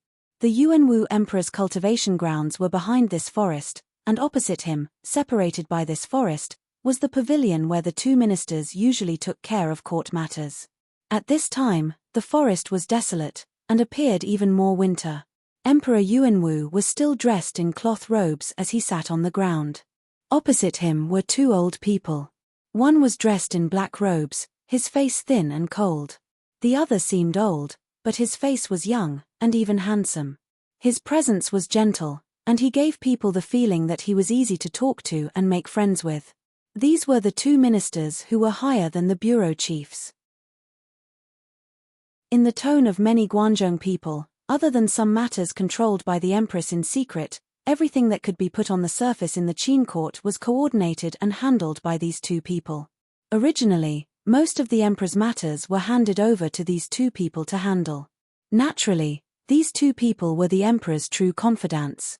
Why? But at this time, these two people asked the Yuan Wu emperor at the same time. There is no why. The Yuan Wu emperor looked at these two important officials who could influence the entire Qin dynasty and said calmly, "No matter what she did, this is this lonely one's family matter." The two ministers exchanged a look. In the end, the cold minister Yang spoke, also calm but with great courage. "Holy One, can you guarantee that this will always be your family matter?" The Yuan Wu emperor was not angry. He just looked up at the sky above the winter forest and said slowly, "Do not forget how difficult it was for this lonely one and you to reach this step, and what price this lonely one and you paid." The two ministers naturally did not get what they wanted and frowned slightly. The Yuan Wu emperor looked down at Minister Yang. "Do not forget, when she came from Jiaodong Commandery, this lonely one should have been the first to appear in front of her. This lonely one represents the imperial city, she represents Jiaodong Commandery. This is the meaning of her coming to Changling. Because of your arrangements, she was the first to see that person. Of course, this is not your fault." Looking at the paling Minister Yang, The Yuanwu emperor shook his head. Because of this lonely one obtained the world. But you have to remember, she should have been this lonely one's empress. If not for obtaining the world, she would not have had such an experience. So this is not her fault. This lonely one will not forget what you have paid for this lonely one. The Yuanwu emperor's gaze turned to Minister Li. Putting Shen Xian in such a position is not to make people think that you came from the Li family and betrayed the Li family to reach such a position, but to remind the world that you can betray the entire Li family for this lonely one. Right now, this lonely one and you are in a high position, and there are few higher people in the world. But you will not forget that this lonely one and you have our present positions only because of forbearance. The Yuanwu emperor said with slight self-mockery, before the Deer Mountain Conference, who in the world paid attention to this lonely one's existence? Even when this humble one ascended the throne, the vast majority of people in the world only felt that the empress was cold and powerful. In these years, including the battles with the Han, Zhao, and Wei dynasties, the world has almost forgotten this humble one's existence. Do not forbear at that time. The Yuanwu emperor was silent for a long time. Then he looked at the two ministers who were also silent and said, "You do not know forbearance at this time and place. As to the empress, this lonely one can tolerate her. These are naturally this lonely one's family matters. I did not know that her meeting with that person back then in Changling was not a coincidence." Walking out of the forest, Minister Li looked at Minister Yang next to him, took a deep breath and said slowly. Minister Yang smiled scornfully. The love of young people is usually blind. Adult love is about advantages and disadvantages. First come, first served is usually more important than talent. She dislikes accepting arrangements the most. So even if she came from Jiaodong Commandery at the request of her family, she may not have accepted a marriage alliance with the Holy One back then. Minister Li was silent for a long time.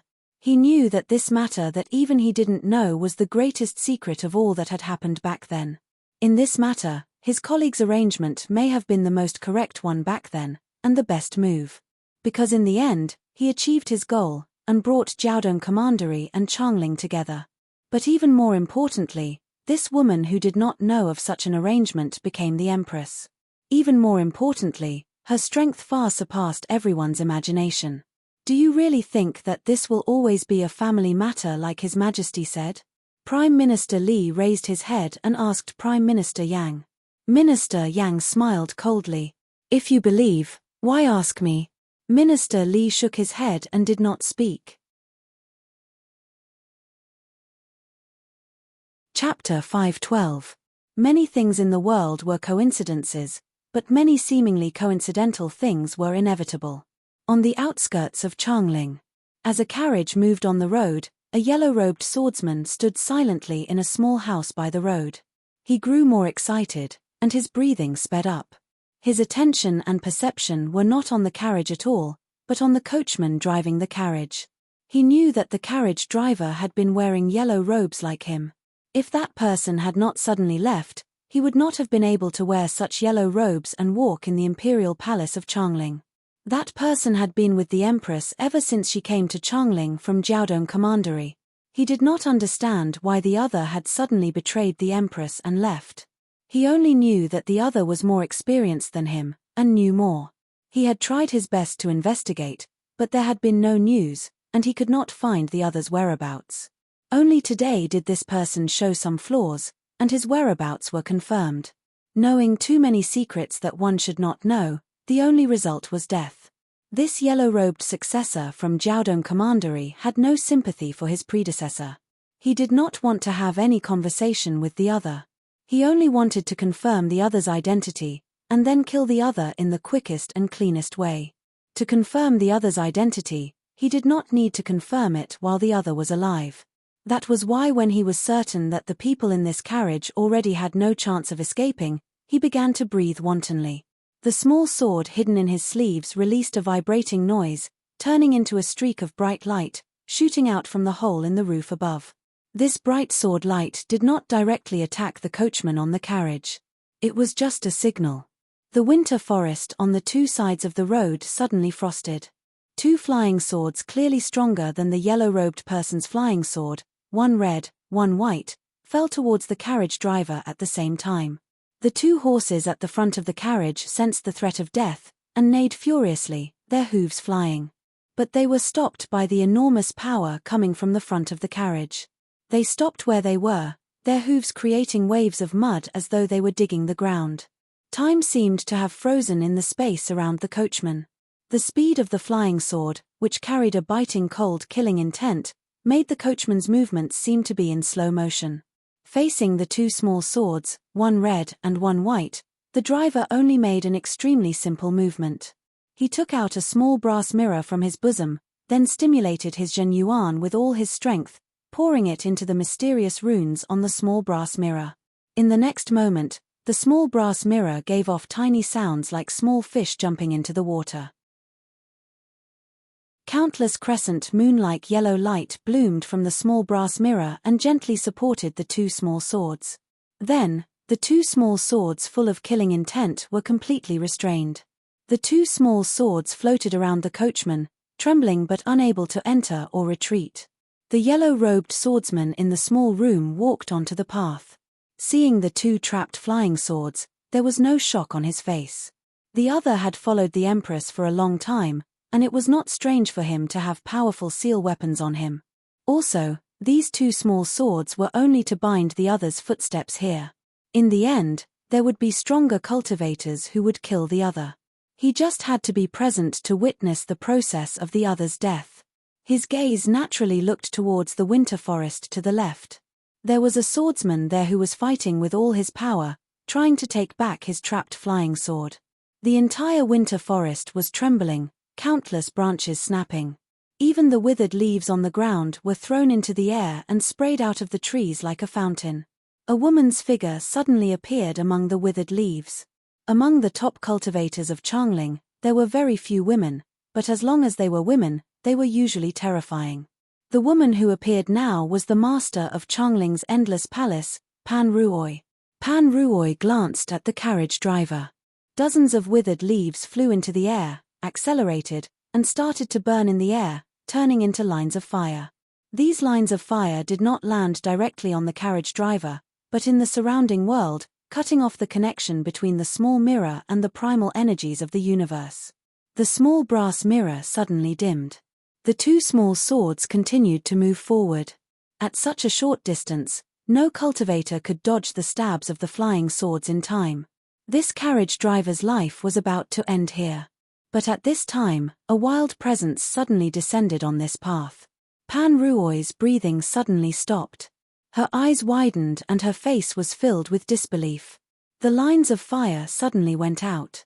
The small brass mirror shone again. The two small swords that had started to speed up immediately stopped in the air. A swordsman sensed something and flew forward in shock. However, a palm was many times faster than his figure, and it seemed to gently press on his body. There was an explosion. This swordsman did not feel any pain before his body exploded. A pile of shattered bones flew out. The swordsman in the winter forest had just felt the arrogant presence get close when the bone fragments pierced through his eyebrows and flew out from the back of his head with a spray of blood. The yellow-robed cultivator on the path trembled violently. In his subconscious, even Marquis Shu of Mount Heng, famed for his dominance of the 13 marquises of the Qin dynasty, could not have such a wild presence. Even more importantly, they could not be so strong. His pupils contracted violently. What was reflected in his eyes along with the wild wind was still a woman. This was a middle-aged woman dressed in ordinary daoist robes. The two shocking scars on her face caused her to seem to be wearing a vicious mask. "Who are you?" he shouted in a trembling voice. "Master." Pan Ruoy turned around and looked at this middle-aged woman who had suddenly appeared and killed two powerful swordsmen with a puzzled expression. "Master." The yellow-robed cultivator opened his mouth. He could not help but want to say something. But the moment he opened his mouth, a violent presence entered his mouth. His head was like a ripe watermelon that had been hit by a hammer, directly bursting open. "Master, why are you doing this?" Pan Ruoy could not understand why her master, who had been in seclusion, suddenly appeared here. She could not understand why she would use such a violent method to kill these cultivators present. The woman with the ferocious scars on her face that made her look like she was wearing a flowery mask didn't answer her question first. She only glanced at the two horses that were still restless. The two horses froze for a moment before exploding into countless pieces of flesh and blood. You say you want to talk to me about the past, about how that person disfigured my face. The middle-aged woman still did not answer her question. She looked at the carriage driver and said slowly and violently, "What do you want to say?" Pan Ruoi's breathing stopped again. Many people in Changling had forgotten this middle-aged woman, and a famous incident in Changling back then. But of course she knew the identity of this middle-aged woman, and who had disfigured her face back then. The carriage driver, shrouded in a violent presence, looked up and put away the small mirror. He knew that this middle-aged woman had been in seclusion for many years, but she was likely even more violent than back then. So he did not waste words and said, "That person disfigured your face back then because of Zheng Xiu's instigation."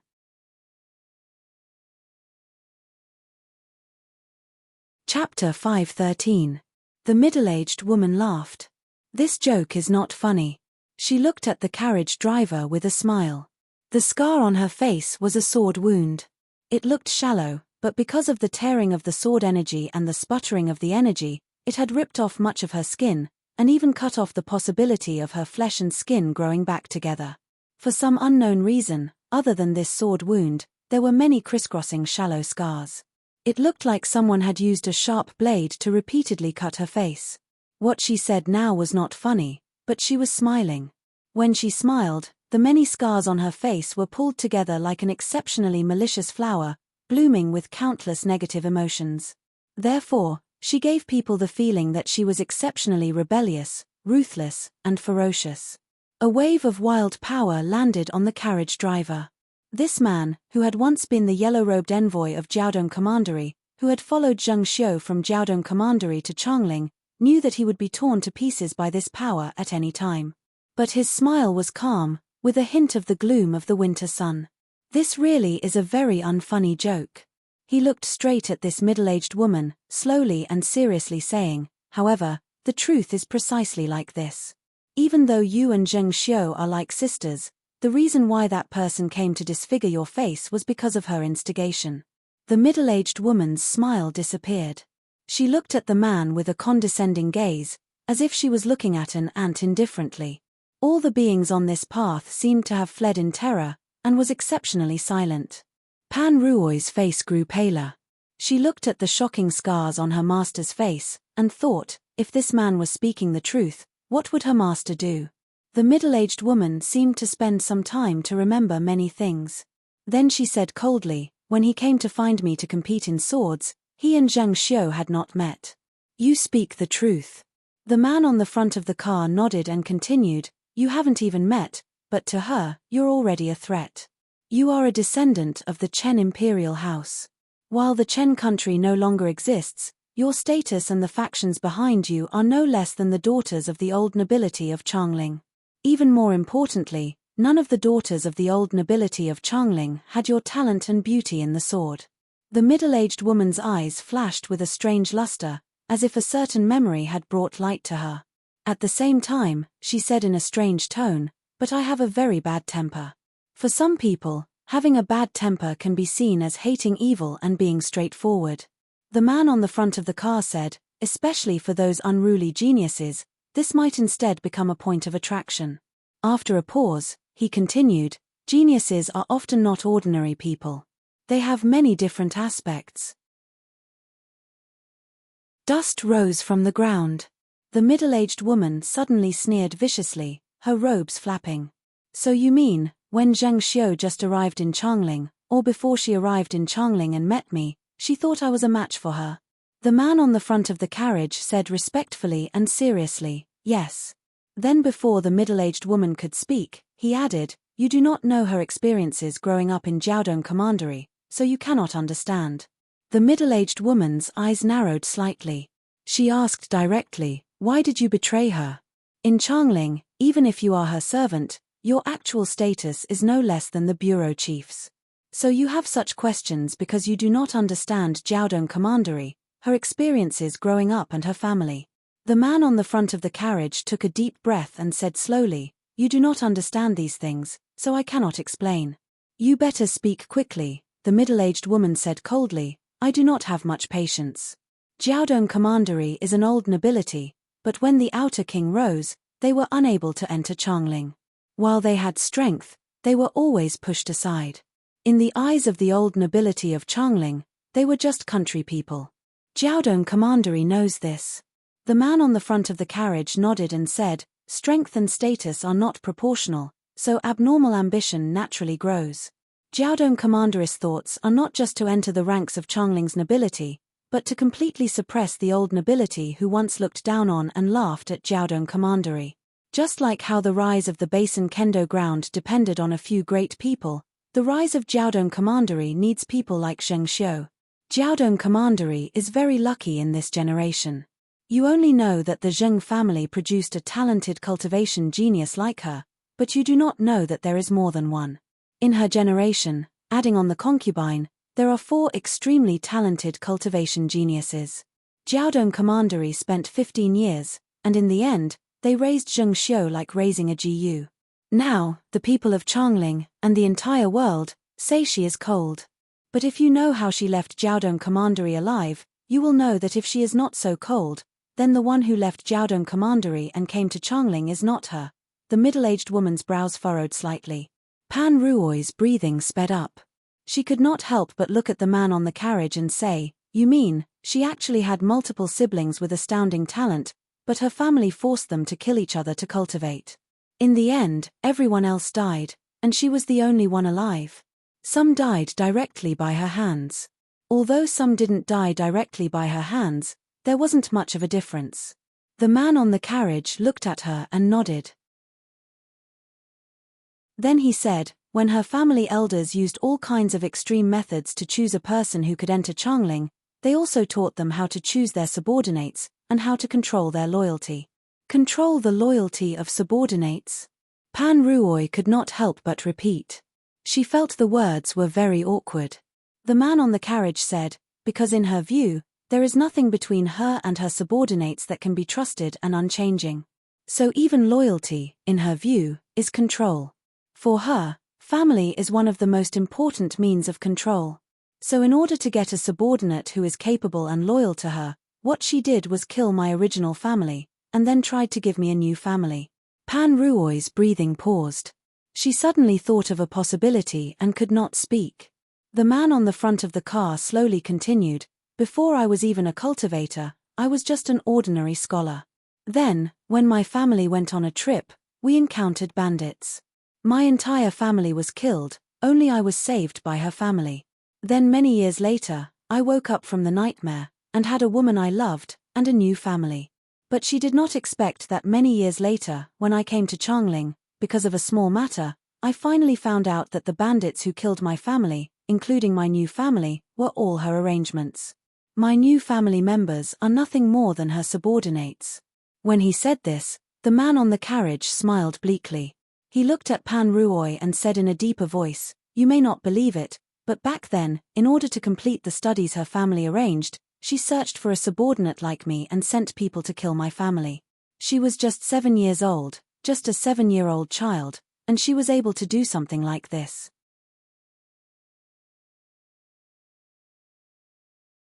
Chapter 514. Pan Ruoi's body inexplicably turned cold. While she was not from Jiaodong Commandery, she was a war orphan. Zheng Xiu was never a carefree daughter of a prestigious family who came to Changling to play. The man on the carriage looked at Pan Ruoi and the middle-aged woman with a bleak expression. He said, "She came to Changling to represent the interests of Jiaodong Commandery, and represent the ambitions of Jiaodong Commandery above the old nobility. She really did it. I can treat what you said as a story, but if you tell me too much, it's still just a story." The middle-aged woman looked at the man on the front of the car and her eyes fell on the closed door behind him. "You know I'm very irritable, so if you have something that can convince me, you'd better show it to me quickly." The man on the carriage nodded, and turned to open the carriage door without speaking. In order to let the middle-aged woman see more clearly, he got off the carriage and moved aside to let the sunlight shine into the carriage. There was a woman sitting in the carriage. The woman was dressed plainly. At the start, she was calm, but when the sunlight fell on her, her body started to tremble. She looked up. Her face was also covered in flowers. She also had a sword mark on her face. The middle-aged woman frowned. The woman in the carriage was about the same age as her. She looked at the woman in the carriage and felt a faint sense of familiarity. Even more importantly, the woman in the carriage looked at her with flashing eyes that contained many indescribable emotions. She seemed to be an old acquaintance of the woman in the carriage. "Do I know you?" The middle-aged woman was dazed and instinctively said, "Who are you?" The woman in the carriage did not dare to look at her. Her body trembled more violently, and she could not make a sound. The middle-aged woman's presence grew more violent and restless as though she could not control it. "Young lady Ji Qingqing of Chen, you do not have many friends in Changling. For you, Zheng Xiu who came later from Jiaodong Commandery is one, and your junior sect sister Shu Ruoxin is another." The man next to the carriage bowed his head and said respectfully, "I had not expected you to not even recognize your junior sect sister." The wind suddenly stopped. At this moment, all the air in the path was frozen by a terrifying force and became still. Absolute silence. It was because this young lady of the Chen kingdom needed absolute silence. "Junior sister?" She made a sound. The voice was hesitant and conflicted, but it carried an exceptionally shocking power that pierced through time and seemed to pull her and the woman in front of her back to Changling many years ago. "Why do you also have such a sword scar on your face? Who was it that slashed your face with such a sword?" She continued to speak, but her voice sounded hollow even to her own ears. The emotions of the woman in the carriage fluctuated even more violently. She raised her head slightly and looked at her. Her lips trembled continuously, but she was unable to make any sound. "You should be able to tell what kind of sword intent formed the sword scar on her face." The voice of the man beside the carriage rang out. The middle-aged woman outside the carriage, Ji Qingqing, who had been famous many years ago in Changling, couldn't help but look at the scar on the face of the woman in the carriage. Her pupils instantly contracted. "Sever the threads of love," the man slowly said. "At that time in Changling, only you and your junior sister comprehended this sword essence." Pan Ruoy, who had been listening all this time, felt her body grow colder. Hearing the words, her breathing suddenly stopped. At that time, Master had already passed away. Only junior sister and I knew this sword essence. If I did not sever it, then junior sister severed it herself. Ji Qingqing's voice abruptly turned cold, carrying a hint of cruelty. "Then, junior sister, why did you cut your own face with this sword?" The man beside the carriage wanted to speak, but a violent presence pressed down on his throat. "If you do not want to die, let her speak, let her tell me herself." "Senior sister." The woman in the carriage trembled for a long time before she finally spoke. Ji Qingqing turned her face to the side, not looking at her. She said coldly, "And then?" "The Chen King Sword Manual." The woman in the carriage suddenly started to cry. Her strength completely disappeared. She was unable to support herself as she leaned forward and sobbed. "For the Chen King Sword Manual." Ji Qingqing still did not look at her. She said coldly, "And then?" "The Chen King Sword Manual is in the hands of Jiaodong Commandery." Zheng Xiu used the Chen King Sword Manual as an exchange. As long as I cut my face, let some people see, and then left Changling, she would give the Chen King Sword Manual to me. "And then? Did you really slash yourself in the face?" Ji Qingqing laughed. Everyone felt that there was no smile more chilling than this in the world.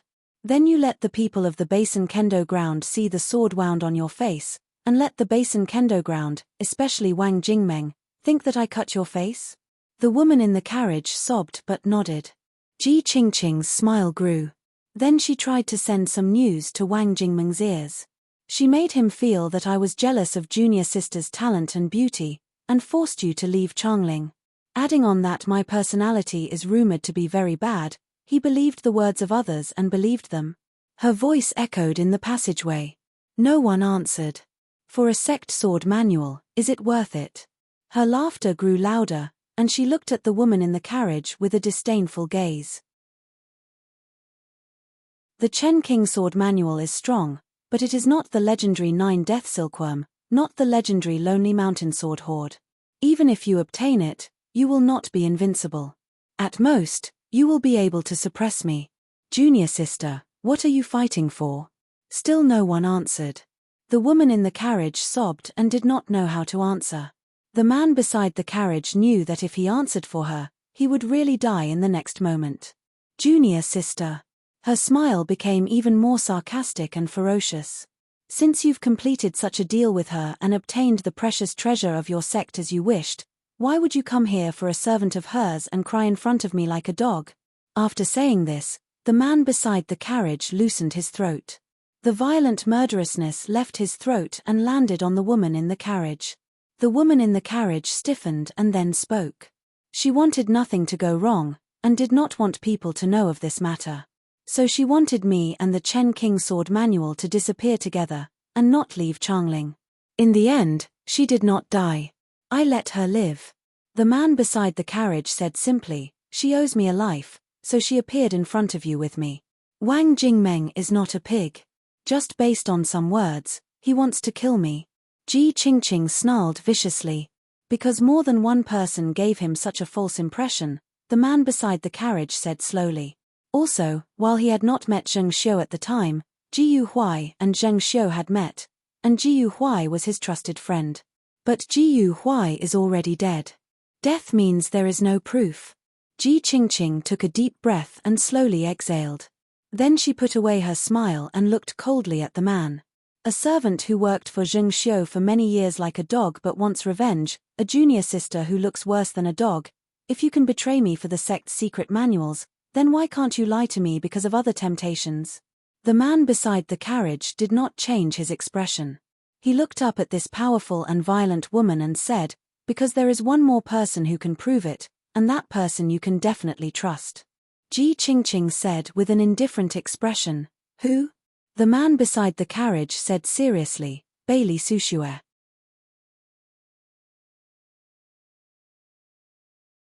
Chapter 515. Bailey Sushue? Ji Qingqing slowly lowered her eyes. Of course he has enough weight. Bailey Sushue, the sect master of Minute Mountain Sword Sect. This is someone much more important than me in Changling. Especially after Ji Yuhuai's death, he is even more important. She slowly said, if even he says this is true, then I naturally can believe it. But she did not look at the man. That was a tangible murderousness that seemed to flow according to her thoughts and shrouded the man. I have no interactions with Bailey Sushue. That is just what you think. The man shook his head and ignored her murderousness. He said, many things have happened without you knowing. Ji Qingqing looked at him and slowly sneered. She said, the crux of the problem is, even if he knows some things, he has nothing to do with me. What right does he have to speak for me or explain to me? The man smiled disdainfully as though he was mocking some of the things that had happened in the past, and Ji Qingqing's ignorance. However, for some reason, his expression did not make Ji Qingqing angry. You can leave. She turned her head coldly and looked at the extremely pale Pan Ruoy, saying, don't worry. Leave. Pan Ruoy was stunned. She said in a trembling voice, Master, I do not understand what you mean. You still do not understand? A cruel smile appeared on Ji Qingqing's lips again. You are also one of Zheng Xiu's people. I cannot completely trust you, or rather, I cannot trust anyone right now. Master, there are not many living people here. I do not want too many people to know the secret. You first have to consider where you should go. Ji Qingqing looked at her and smiled. Her smile was so cold it made one's heart tremble. You can return to the Imperial Palace and tell Zheng Xiu that I killed these people. You can go anywhere you like, but at least, I do not want you to stay here now. Pan Ruoy's body trembled slightly. Ji Qingqing did not look at her, but the murderousness that landed on Pan Ruoy showed she could not refuse. Pan Ruoy was silent. Then, he bowed deeply to her. Take the person in the carriage with you. No matter who you think she is, no matter what you want to do with her, it's best if she disappears from my sight. As Pan Ruoy moved, her cold voice sounded again. Pan Ruoy hesitated for a moment and didn't say anything. Yellow leaves flew up from the path. Her slightly thin voice and the sobbing of the woman in the carriage disappeared into the road. Actually, you're not as violent as the rumors say. The man bowed deeply, and even his tone became more respectful. You're a very kind person. What right do you have to say such things? Ji Qingqing laughed coldly. Even if everything you said was true, you were only an accomplice in those matters back then. You were the real dog that worked for her. Don't forget that I have a violent temperament. In some stories, I'm not good looking, but I'm extremely fond of beauty. I'm even jealous of those who are fond of beauty. I also think that I'm extraordinary. If what you said earlier is true, then who was the one who created all these comments about me? She looked at the man and said coldly, especially after Wang Jingmeng cut my face, anyone who sees me will feel I am ugly, will feel I have a violent personality, and will feel that all the rumors and stories about me are true. She paused, took a deep breath and laughed. The truth is, I did not do anything, but I became that kind of person, and was thought of as that kind of person. Then I can only be that kind of person. The man's expression did not change. He said softly, I do not hope to be forgiven, even if I have to pay with my life. Every injustice has its perpetrator, every debt has its debtor. Then he paused and said seriously, anyone will pay the price for what they have done. Ji Qingqing laughed for a long time. Her laugh was uglier and more bitter than anyone else's. She thought of many things related to herself. She thought of herself when she was young, before her face was disfigured. Her appearance at that time was not unparalleled in Changling, but she was beautiful. Her talent at that time was not the best in Changling, but she was one of the few people at the front. But those scenes had been sealed for too long, and were too unfamiliar. So much so that it seemed to be a life that had nothing to do with her. Her smile grew colder until it disappeared. Since you say many things happened before I knew, then tell me, what did Bailey Sushue do that is related to me? That was after Wang Jingmeng challenged you and cut your face, many years after Zheng Xiu and Wang Jingmeng were together. At that time, the Han had been destroyed, and Zhao was at death's door. The man looked at her, speaking slowly and unusually solemnly because this matter was unimaginably important to the present. Bailey Sushue and Wang Jingmeng met in the bamboo hut by the Tianzhu stream. Bailey Sushue and Wang Jingmeng talked about some things, including your matter. Then Bailey Sushue broke off with him, and closed the sect to see him again. He was never able to enter Minute Mountain Sword Sect again. His voice was calm and unusually solemn, but Ji Qingqing's body uncontrollably trembled. What did you say? Everyone in the world knows that Bailey Sushue had a bad relationship with him, and he never had a chance to enter Minute Mountain Sword Sect. Yet, even the Yuanwu Emperor and Zheng Xiu did not know why he had a bad relationship with Bailey Sushue. Only I know that Bailey Sushue and Wang Jingmeng were once good friends. Now, you are the second in the world to know. The man looked emotionally at her and said, this is absurd. Ji Qingqing thought of more old matters, of the Basin Kendo Ground and Minute Mountain Sword Sect, and could not help but say coldly, many absurd things often come from people's emotions. The man smiled. His smile was ugly. Only I know that Bailey Sushue once liked to walk aimlessly through the streets of Changling. Only I know that Wang Jingmeng met Bailey Sushue not long after he entered Changling. Only I know that Bailey Sushue thought of him as his best friend. Only I know that Bailey Sushue coincidentally discovered some things about Jiaodong Commandery and Zheng Xiu, including your matter. The last time he met Wang Jingmeng in the grass hut at Tianzhu Creek, he told him that Zheng Xiu was not as good as he thought. But he did not believe. Ji Qingqing was silent, but her face was starting to pale. The man continued slowly, that person always thinks that every friend is trustworthy and should be trusted, especially the woman he loves. So not only did he not believe what Bailey Sushue said to him, he told Bailey Sushue not to say such words in front of him in the future. For the first time, Ji Qingqing did not argue or question. She said, and then Bailey Sushue? He only did some unusually simple things. He cut off the bamboo mat he and Wang Jingmeng were sitting on. Then he did not say anything, returned to Minute Mountain Sword Sect, closed the gates, and did not come out. The man took a deep breath and slowly exhaled. He smiled bleakly. While I am not Bailey Sushue, I think he must have been extremely angry and sad at that time.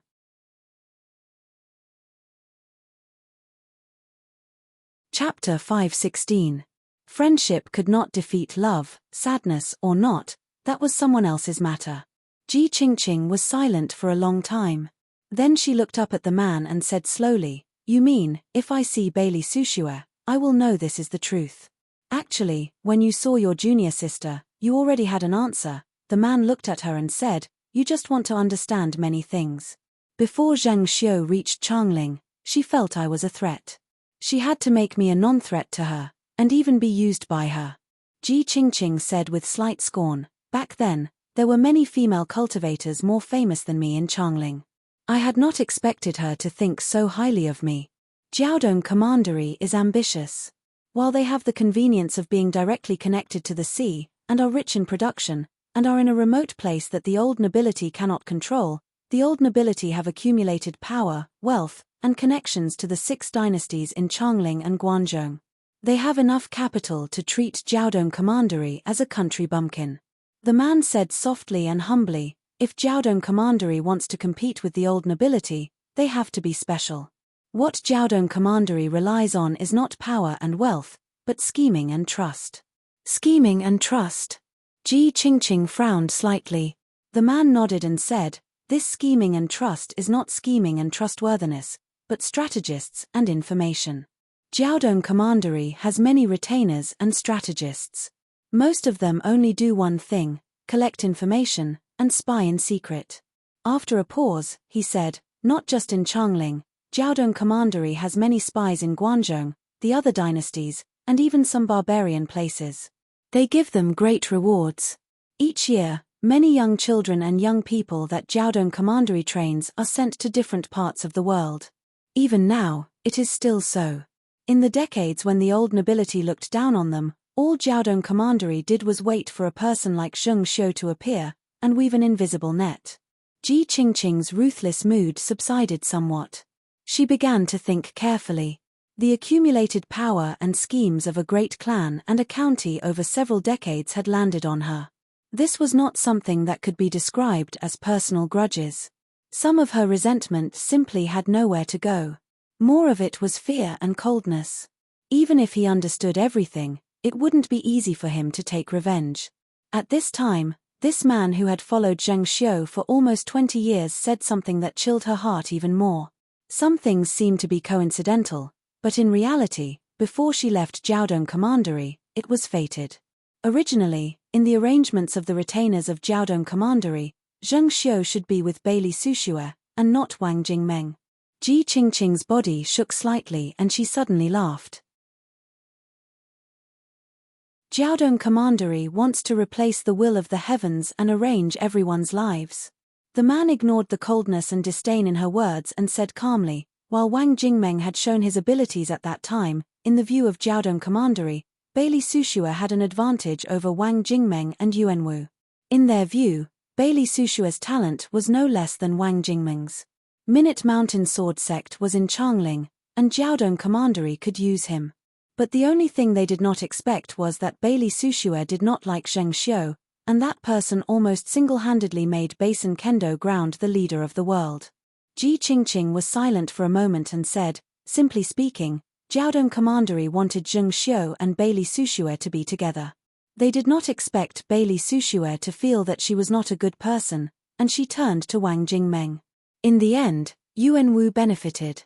The man nodded and said softly, "No one can plan flawlessly, no one can replace the will of the heavens. This Changling looks either black or grey. The streets are straight, stable, and simple. Who knows how many schemes and dirty things are hidden here?" Ji Qingqing laughed in disgust and asked the man, "What is your name?" The man said respectfully, "Real name Zhao Jiao." "Zhao?" Ji Qingqing's eyebrows rose in surprise. "You are from the Zhao?" In terms of true ancestor, it is Sina Zhao, exiled to Jiaodong Commandery, Zhao Jiao said. Ji Qingqing was silent for a moment and then smiled. Her smile was still ugly. Then Zhao Jiao, "Do you know what I want to say the most right now? Other people could not guess the thoughts of important people. much less a woman like her who was filled with great hatred. So Zhao Jiao simply shook his head. Bailey Sushue looked down on her. Wang Jingmeng broke off with her in the end. How did Yuan Wu treat her? Ji Qingqing laughed with cruel pleasure. A peerless woman like her is no different from a woman in the brothel.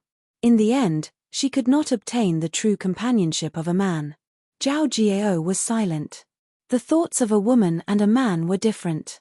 But even a person like that had died because of a woman's betrayal. Who knew what was more important between the matters of the world and the matters of women? Pan Ruoi stood silently by the river. This was a tributary of the Wei River, a small wild river. Not far behind Pan Ruoi were the walls of Changling that were being built. It was possible to see the outlines of the walls and the streets of Changling. She had been standing silently for a long time. The woman who had been her master's junior sister and whose face had also been slashed by a sword did not know what she was thinking. She grew more terrified and finally started to cry again. Crying was not something cultivators would often do. This kind of weakness came from the lack of power. This woman's body was stronger than ordinary people, but from a certain point of view, she had not been a cultivator for many years. Because many important meridians in her body had been seriously injured and could not recover, she could not gather her vital energy. In other words, she was a leaky sheepskin raft on the river. If she was pushed into the river, she would sink. What that man said should be true. Hearing her cries, Pan Ruoi slowly turned her head and looked at her. She asked, "Your wounds were left behind when the Empress wanted to kill you?" The woman wept and nodded. "You can leave." Pan Ruoi did not look at her. She finally figured out what to do and looked at the river ahead. The woman stopped sobbing and began to tremble in fear. She looked at the water in front of her and could not help but wonder if the other party was so vicious. Instead of giving her a sword, he wanted to force her to walk into the cold winter water and let her slowly drown to death. However, it was also at this moment that she heard the sound of water. She saw a small boat slowly sail out from the bleak reeds and thickets, heading towards her. She was stunned. But her terror did not disappear. "You do not want to kill me?" She looked at Pan Ruoi and asked in a trembling voice, "Where do you want me to go?" Even a person familiar with Jiaodong commanderess methods would be discovered just by bringing you to Changling. Only by sending you from here to another country will you not fall into the Empress' hands.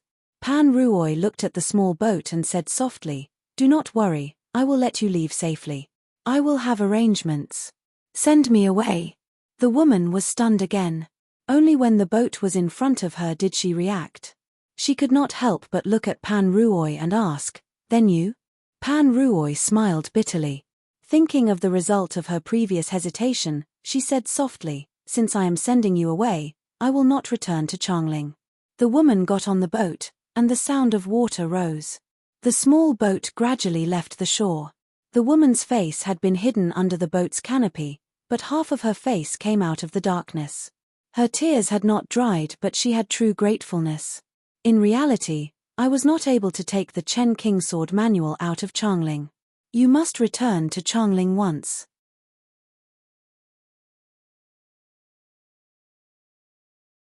Chapter 517.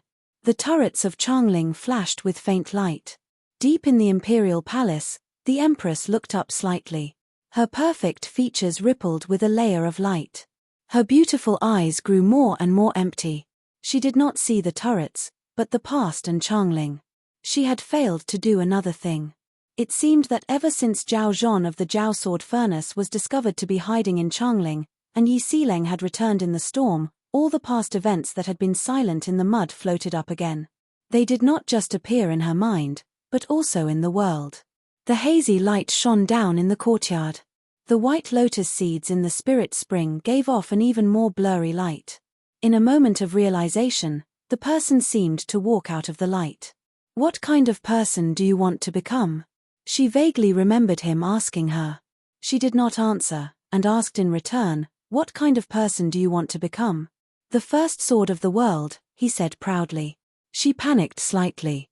Just this kind of absolute confidence and that kind of indescribable spirit made her feel that this person's figure inexplicably lofty in her heart even without the deliberate arrangement of her family. Not long later, he asked again, "Have you thought about what kind of person you want to become?" She still did not answer. "However," he said, "my thoughts have already changed."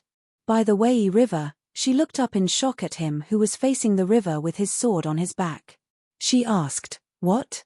"The first sword of the world, it is a bit simple." He said with a smile, "The world is united, and there are no more wars.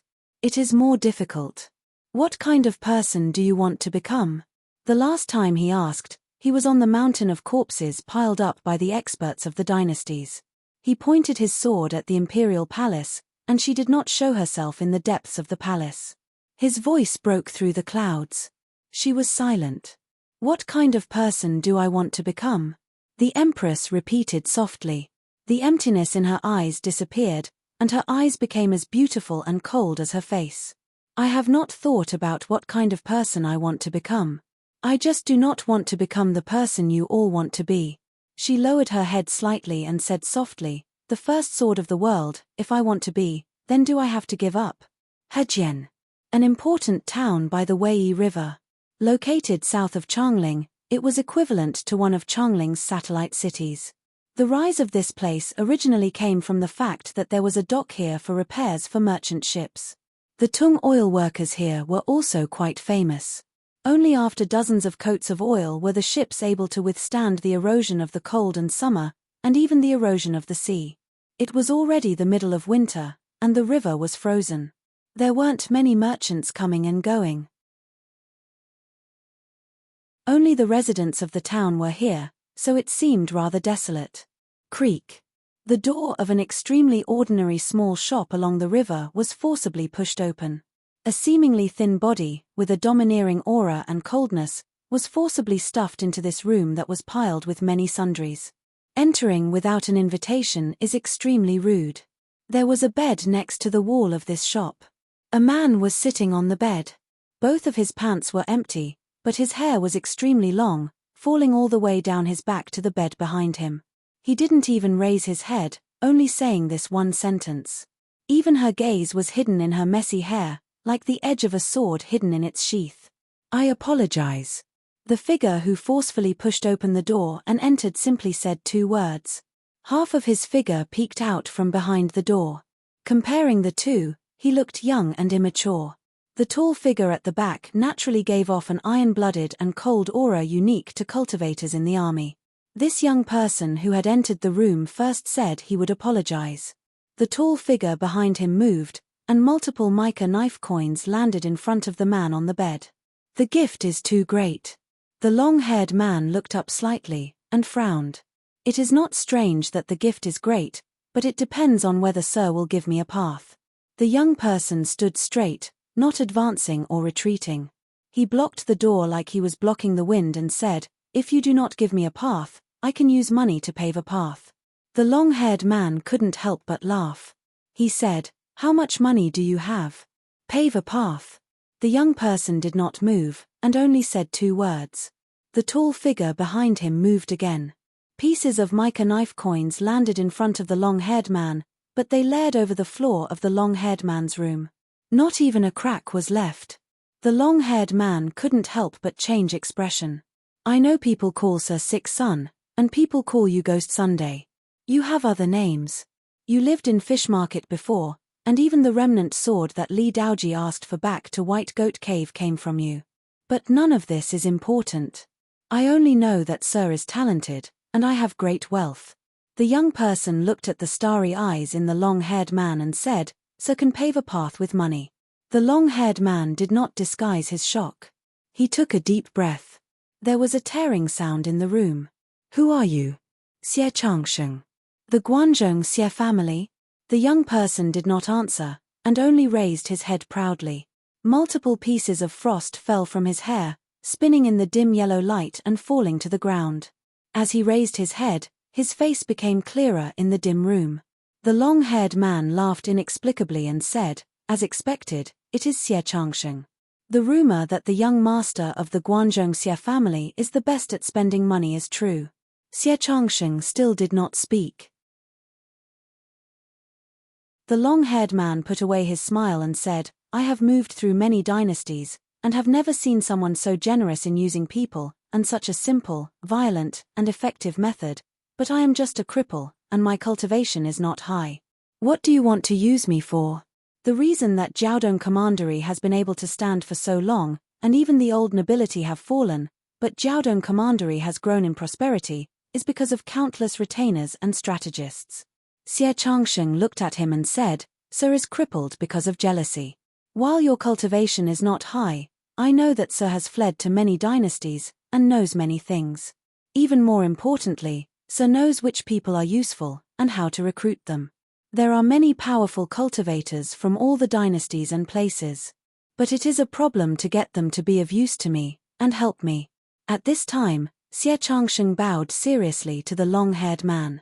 What is the use of money? I want Sir to help me spend it. After saying this, he straightened and waved his hand slightly at the person behind him. There was a soft sound. A cloth bag filled with rice landed on the ground in the dim room. But this bag was not filled with rice. Looking at the mica knife coins that fell out, the long-haired man coughed in pain and said, You have so much money. Xie Changsheng said coolly, There is more.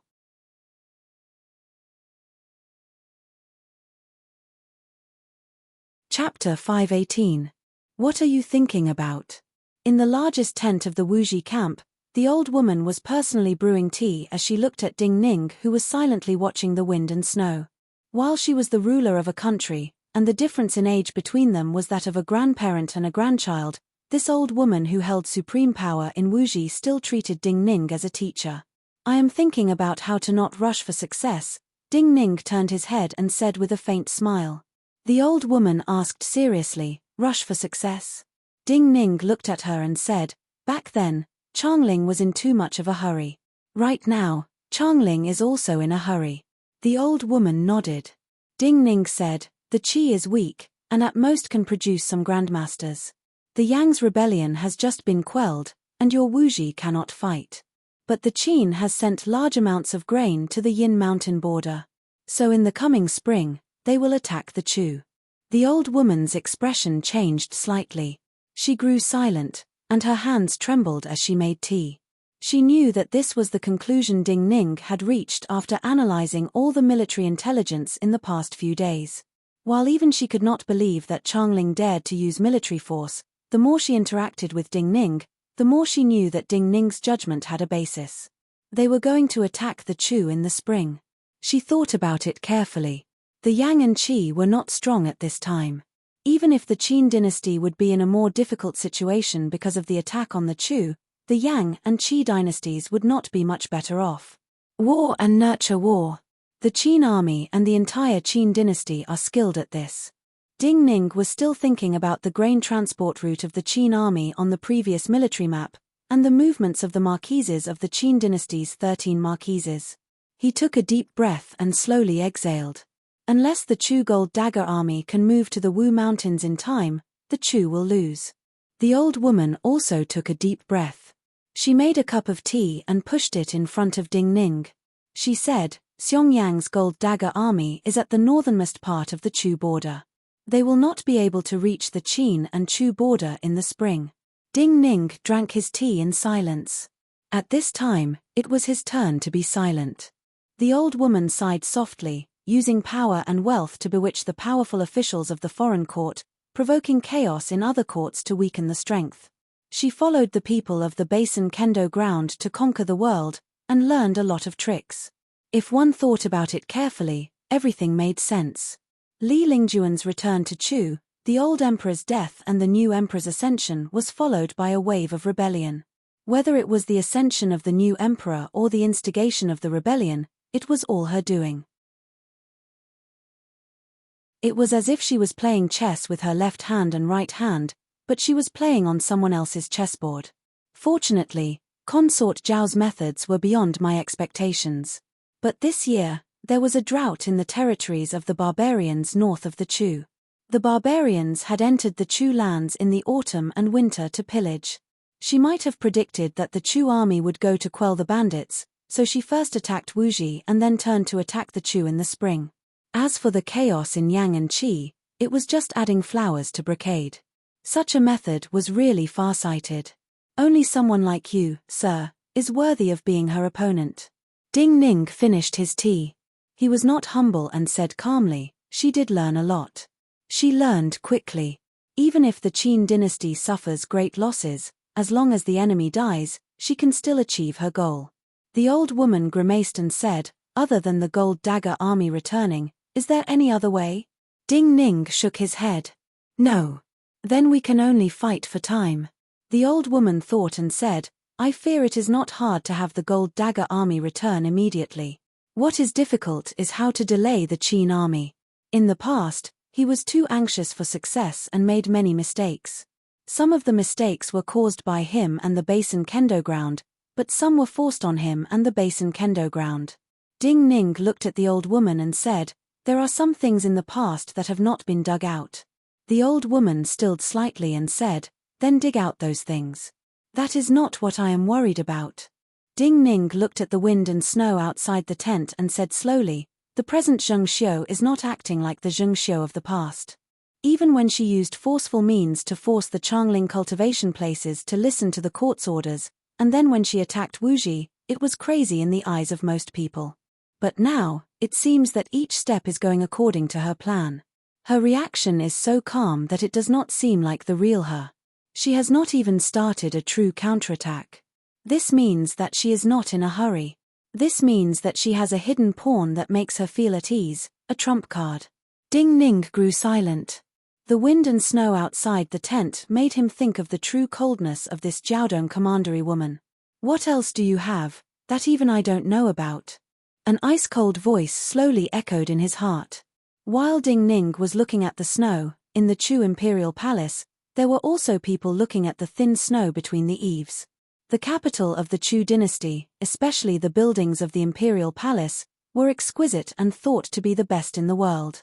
At this time, the thin snow was embellished, and the color was just right. Any place could be painted, and was extremely beautiful. But compared to this beauty looking at the snow, this beauty did not seem to be enough. The world knew that Consort Zhao's beauty in the Chu imperial palace was strong, striking, and intoxicating, like the most beautiful flower in the world blooming. Her body was naturally fragrant and brought warmth. In the brazier in the imperial study, there were beast charcoal burning without smoke, so red it was blinding. But there was still coldness in the air. Li Lingjun looked at her astounding beautiful side profile. For some reason, he thought of the wintersweet in the snow. His lips pressed together, and his fists in his sleeves tightened. You set up a new commander seal. When his fingernails dug into his flesh, Consort Zhao's voice finally sounded. Now, even I need to get a commander seal if I want to mobilize an army. Li Lingjuan's tightly pressed lips opened slightly. But before he spoke, Consort Zhao smiled and said, between you and me, do not say false words. Do not say that setting up a new commander seal is to prevent people from using my name to mobilize an army in case of rebellion. This way, I will know. Li Lingjuan's breathing suddenly grew heavy. He looked directly at Consort Zhao, and his voice unconsciously grew heavier. Even if I set up a commander seal, if you want to mobilize an army, you can get a commander seal. If you want a commander seal, who dares to not give it to you? But at least, I will know what you want to do immediately. Hearing his angry voice, Consort Zhao Xiong did not even turn her head. She said slowly, everyone in the world knows that the king of Chu likes thin waists. But do you know why the king of Chu likes thin waists? Li Lingjun sneered. How would I know how he formed this hobby? This is not a hobby. Consort Zhao turned around and faced him. Her face started to turn cold. King Chu likes thin waists. Chu women are often anorexic. This has started since the rise of the Basin Kendo ground. The king likes thin waists, and everyone below imitates him. Over time, in Great Chu, women are thin, and thin waists are beautiful. The women of Great Chu all go on a diet, and even the scholarly men have the same sense of beauty. But when the Chu army selects soldiers, they measure their height and waistline. Every inch they grow is a portion of their salary. This is cutting the food of the entire dynasty to strengthen the army. King Chu likes thin waists, and even the craftsmen cater to his preferences and pursue fineness. But no matter if it is building a house or an object, the finer it is, the more skilled the craftsmen are. My Chu dynasty is the best in the world in forging. Even if there are many good craftsmen among the people who pursue fineness, how much material can they save? Have you ever thought about the fact that Great Qin's reform was successful and its national strength was at its peak while our dynasty was at its weakest? Back then, when we fought with Great Qin, we didn't have enough food, but we won and even occupied Yangshan County.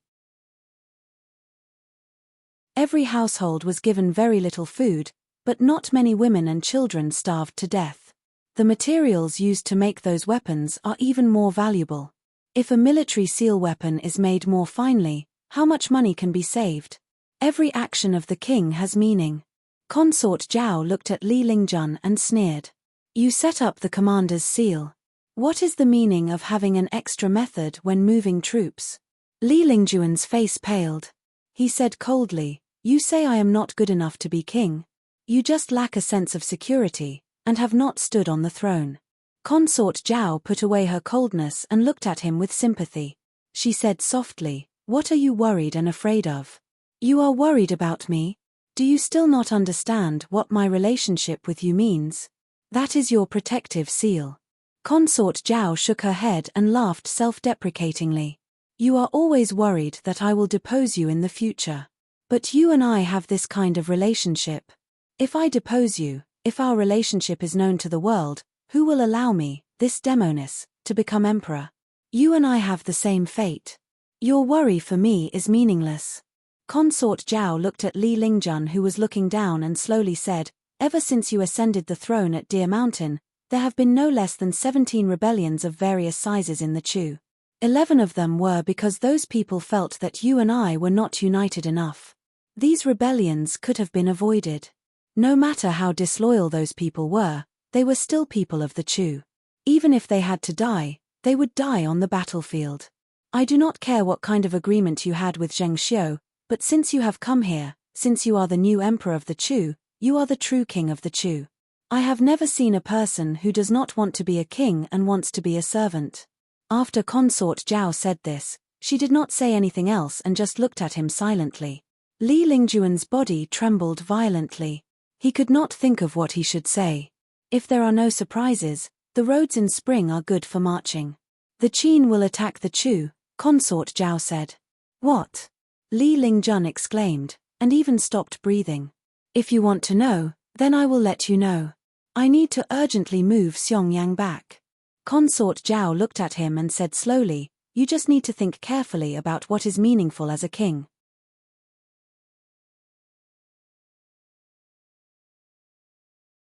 Chapter 519. When Consort Zhao left, she said to Li Lingjun, My life is your life. If I die, can you live well in the Chu? If there's anything you don't understand, you should think more about this. On the other side of the mountains and rivers, in a tent in the cold wind and snow, Ding Ning slowly put down the mountain of documents in front of him and shook his head. The start of the Minute Mountain Sword Trials was the true fight between him and Zhang Xiu. She was in the light, he was in the dark, so he had won several rounds in the beginning. Yet, no matter what happened in Changling, no matter how many people died around her, everything seemed to be proceeding according to her will. Without a doubt, compared to before, she was much stronger and scarier. She was playing a game of chess. He was also playing a game of chess. This world, in the end, has become a game between you and me. Ding Ning looked at the flying snow outside the tent and smiled bitterly. The wind came from the north, blowing the snow in the world towards the south. Some of the snow was heavy and fell onto the plains.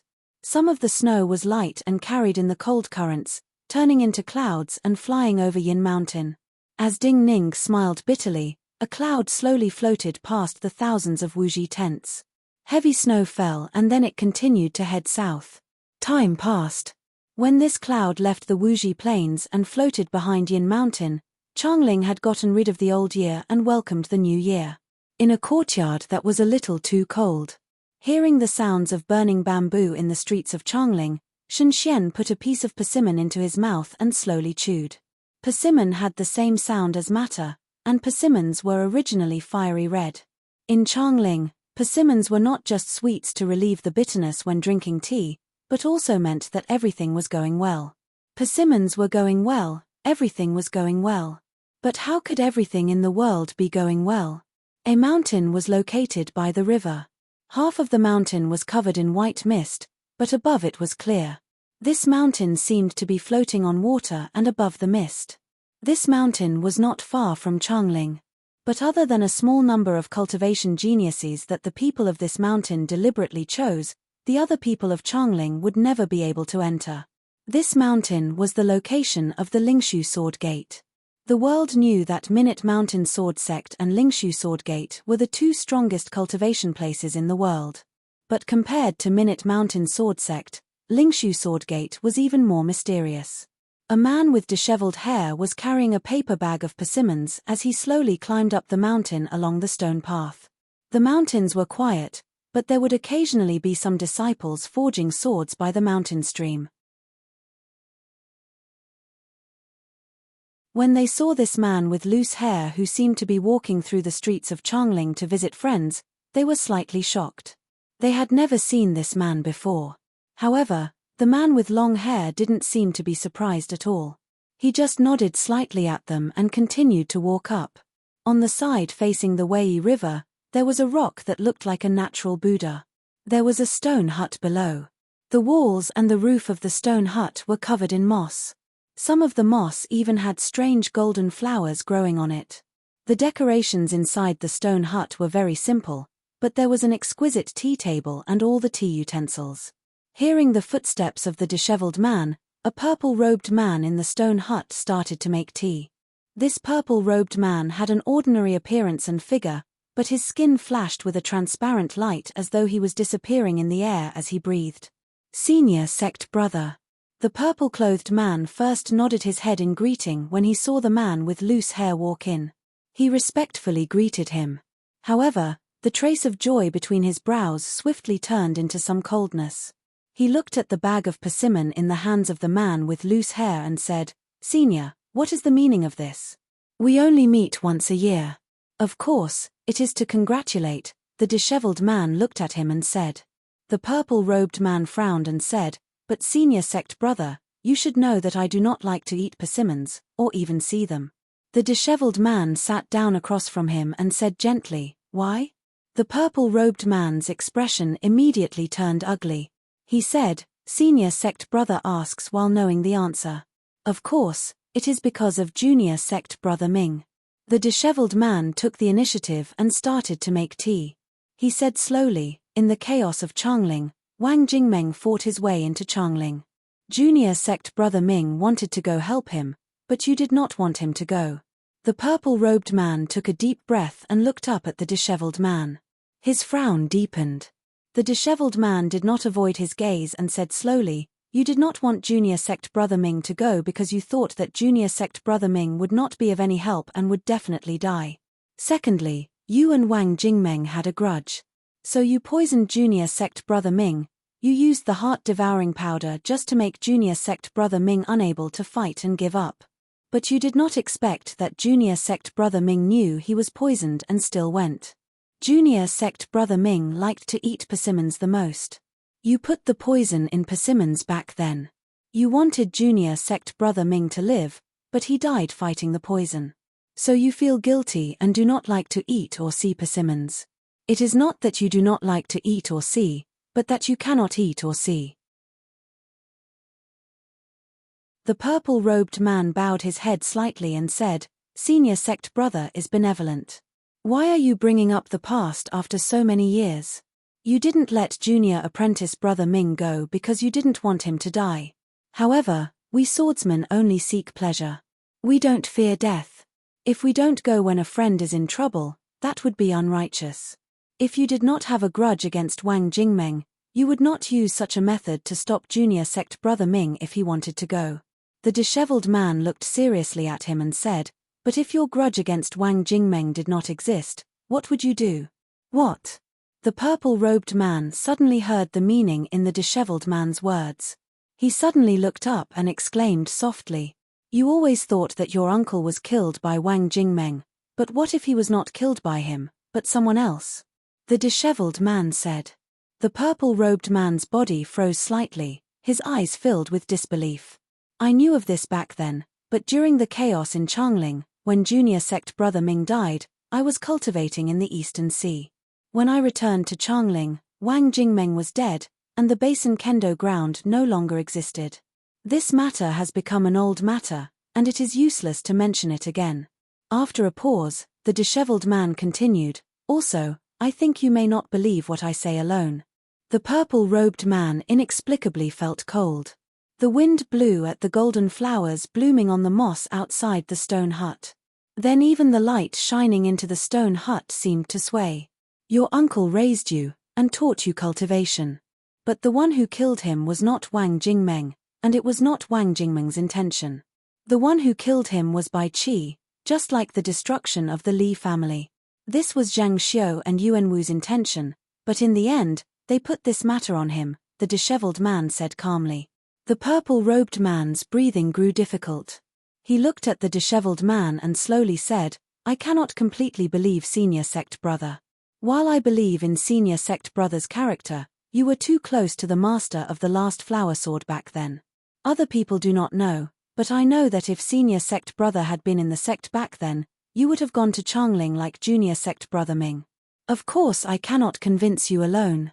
But I am not the only one." The disheveled man looked at him and said, "Ji Qingqing is outside the mountain right now. If she says this to you, what will you do?" "The young master of Chen, Ji Qingqing?" The purple-robed man slowly looked up and grimaced.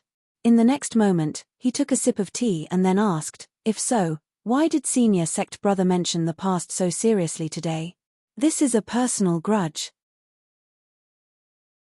I think senior sect brother does not want me to become the sect master of Lingshu Swordgate and use the lives of so many people in Lingshu Swordgate to take revenge for me," he said after a pause.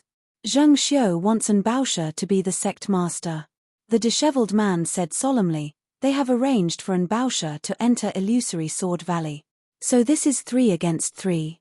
The purple-robed man thought of the other 3 people of Lingshu Swordgate that the disheveled man spoke of, and the disfigured woman waiting at the gate. He sighed softly and stood up.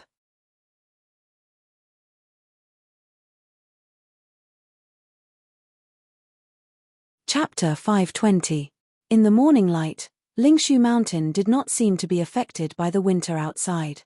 Occasionally, there would even be the cries of insects. This mountain was unique. Many dynasties ago, it had been a jade mountain that produced jade. After many generations of carving, the jade had all been mined. Originally, there should have been barren mines everywhere, and a scene as bleak as many quarries. But due to fate, this mountain became the base of a sword sect after being barren. With craftsmen taking advantage of the situation and carefully decorating, this mountain changed. The winding paths led to seclusion, like an exquisite garden of a powerful family in the south. An Baosha walked past a cliff with an exceptionally satisfied expression. Below this cliff was a patch of red maple forest. The cliff was covered in withered yellow vines. Between the gaps of the vines, one could clearly see the grey-white color of the mountain rock that flashed with a watery light. There were many holes left behind by mining in the past. Over the years, even the holes were covered in vines like the intestines of an enormous monster. After turning around this cliff, there was a quiet valley. Ordinary pine trees grew in the valley. Among the enormous pine trees that many people needed to surround, there was a stone hall built in the lower part of the valley. The stone hall was much shorter than the pine trees. Other than being quiet, it looked ordinary. But even though An Baosha had entered the stone hall once, when he thought of the completely different decorations and arrangements inside the stone hall, his heart still beat rapidly and he could not maintain his calm. This seemingly ordinary stone hall was a completely different world inside. Every wall was inlaid with countless beautiful jades and treasures. The natural resplendent colors were beyond the scope of any words in the world. Even every staircase and walkway inside was embedded with all kinds of metal and spirit bones. There was no need for any extra accessories, and it was already extremely complicated and luxurious. When one's wealth reached a certain level, one would naturally have vision. Even the merchants in Guangzhou who suddenly became rich enough to rival a country could not make treasures into walls and paths and inlay them in every corner. Lingshu Sword Gate naturally could not do such a vulgar thing. To the Lingshu Sword Gate, this stone hall was just a storehouse. Jade and refined gold that could be used to forge life-bond items or swords, spirit bones that could be used to make pills, precious herbs, they were casually inlaid on the walls and roads. This only showed the casual nature of the Lingshu Sword Gate. The only thing in this stone hall that the highest-ranking people of Lingshu Sword Gate truly valued was the Void Realm. The Void Mirror was just an empty name. The specific description was that there was a strange mirror-like light in the depths of this stone hall. This light was not formed by the refraction of any light source, but by the distortion of many chi of heaven and earth. It was like a crack in the void, and also like a gate to an unknown place. Standing in the light and looking inside, one could see a long black river.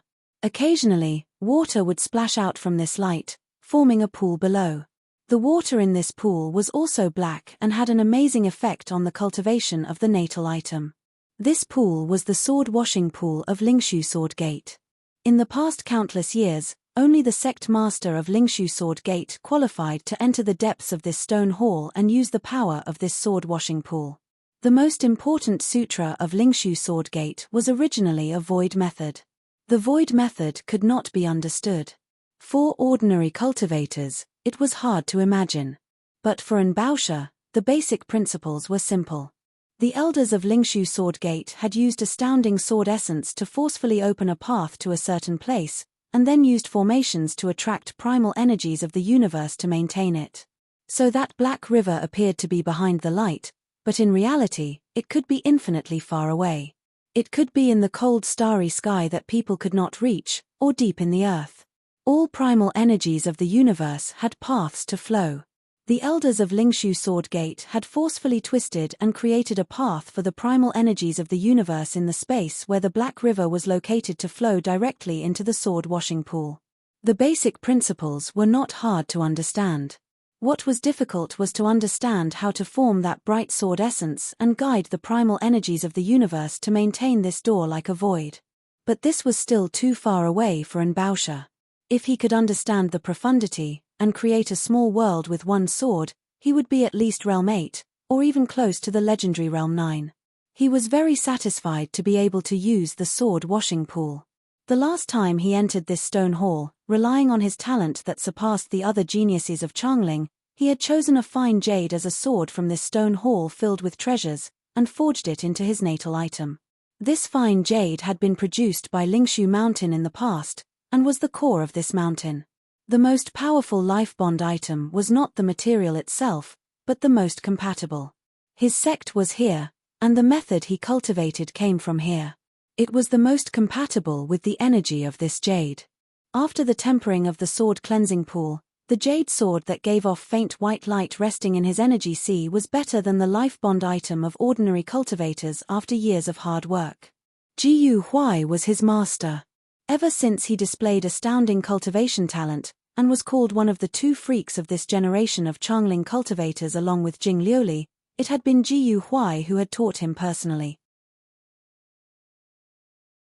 He naturally respected Jiyu Huai greatly. But now that Jiyu Huai was dead, he could not help but think that maybe Jiyu Huai had betrayed that person and become the master of Lingshu Sword Gate because of this Void Realm and the sword washing pool. The Void Realm represented the highest method of Realm 8. It could allow cultivators like Jiyu Huai to have a breakthrough and have the possibility of reaching Realm 8. Tempering in the sword washing pool once was equivalent to tempering an ordinary cultivator's life bond item for many years. The sword mountain sword was so large, he most likely had to use the sword washing pool to have such astounding achievements. Even someone like Jiyu Huai had to pay a great price to enter this place and use the sword washing pool. But he had reached this place with just his talent. And Baosha thought. He was very young. He was young and talented, especially when he had defeated Jing Liuli in Changling. That Ding Ning who had made him feel danger was dead. He was naturally proud and satisfied. He passed through the pine forest and came to the door of the stone hall. A Lingshu Sword Gate disciple about the same age as him was already waiting in front of the door. This Lingshu Sword Gate disciple was also a youth who appeared thin and weak. He looked at Baosha with a gaze full of awe and respect. His hands were carefully holding a bowl of medicine. Baosha did not express anything. He took the medicine bowl from the other's hands and drank it all. His brow furrowed. Junior brother Seng, this kind of medicinal soup must be slightly hot in the mouth in order to have the greatest medicinal effect.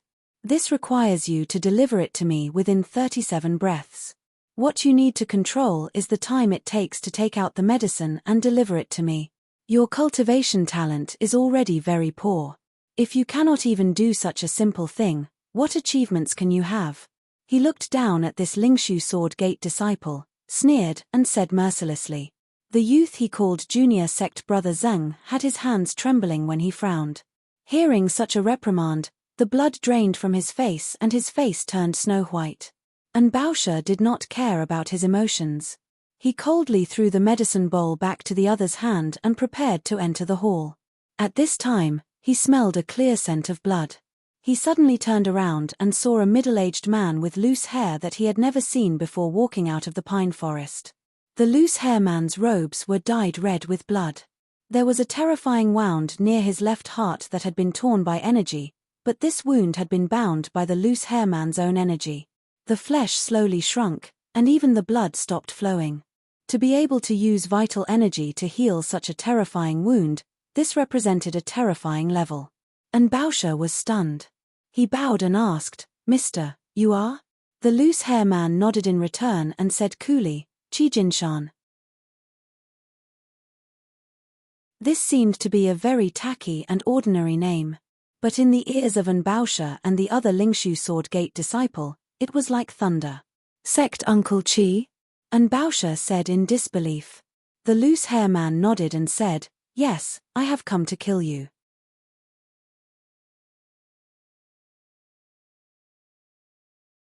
Chapter 521. At this time, Baosha's first emotion was bewilderment. Even though he knew the other's identity, knew how powerful the other was, and how easy it would be to kill him, his first emotion was bewilderment. His emotions right now could not be described in words. In the past, Jiyu Huai had entered Lingshu Sword Gate, and became the sect master of Lingshu Sword Gate as a cultivator of the Basin Kendo ground.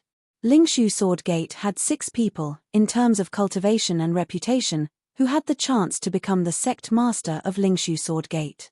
Other than one of them who had followed Wang Jingmeng to the death in Changling, the other 5 had supreme status in Lingshu Sword Gate after Jiyu Huai became the sect master. All the other disciples of Lingshu Sword Gate called them sect masters.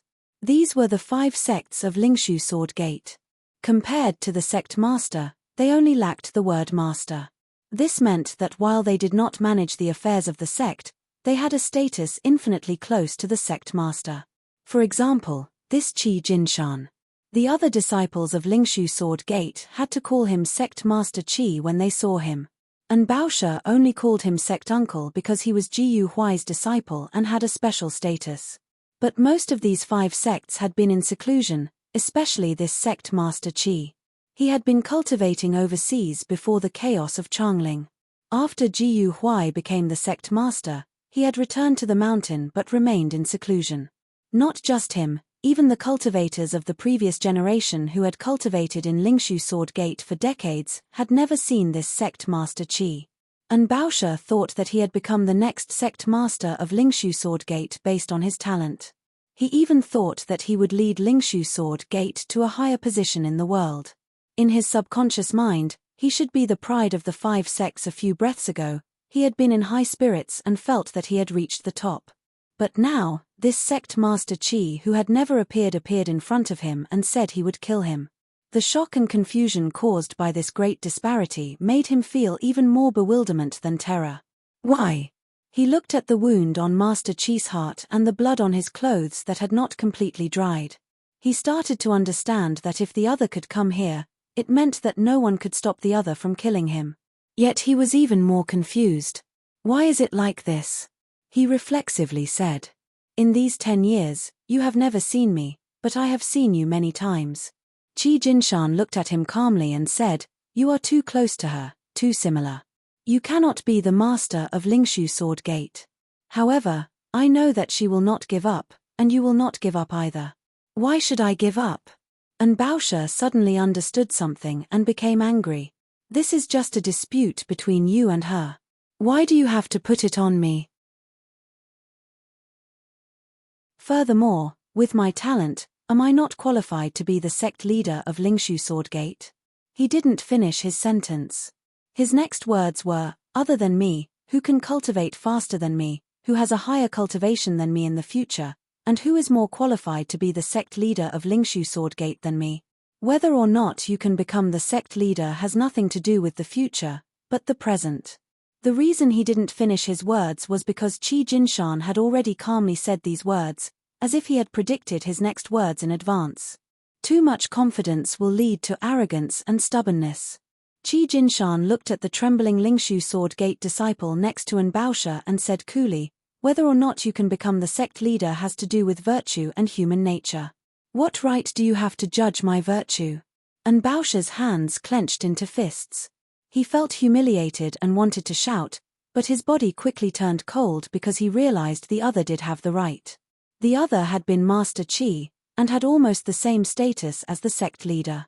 Now that Jiyu Huai was dead, and he had not truly ascended the throne, the other was one of the people with the highest status in Lingshu Sword Gate. Even more importantly, the other could appear here and say he would kill him. This meant that the others will had won in the battle against the others. Am I really going to die like this? Baosha looked up and looked dazedly at Qi Jinshan's calm eyes. His gaze suddenly became heated. I am not willing. That wine shop youth who won the Minute Mountain Sword Trials is dead. I defeated Jing Liuli. In the future, I will be the strongest in Changling, the strongest in the Qin dynasty. How can I be willing to die like this? Qi Jinshan waited for him to finish. When Baosha said the last word, he looked seriously at Baosha. With a glance, a pure and vast presence swept up the primal energies of the universe in the air, turning into a sword essence that stabbed towards Baosha's chest. Ordinary people could not understand what people like him did, and did not need to explain anything to other people. He had a conversation like this with Baosha just to confirm and see if Baosha's intentions would change.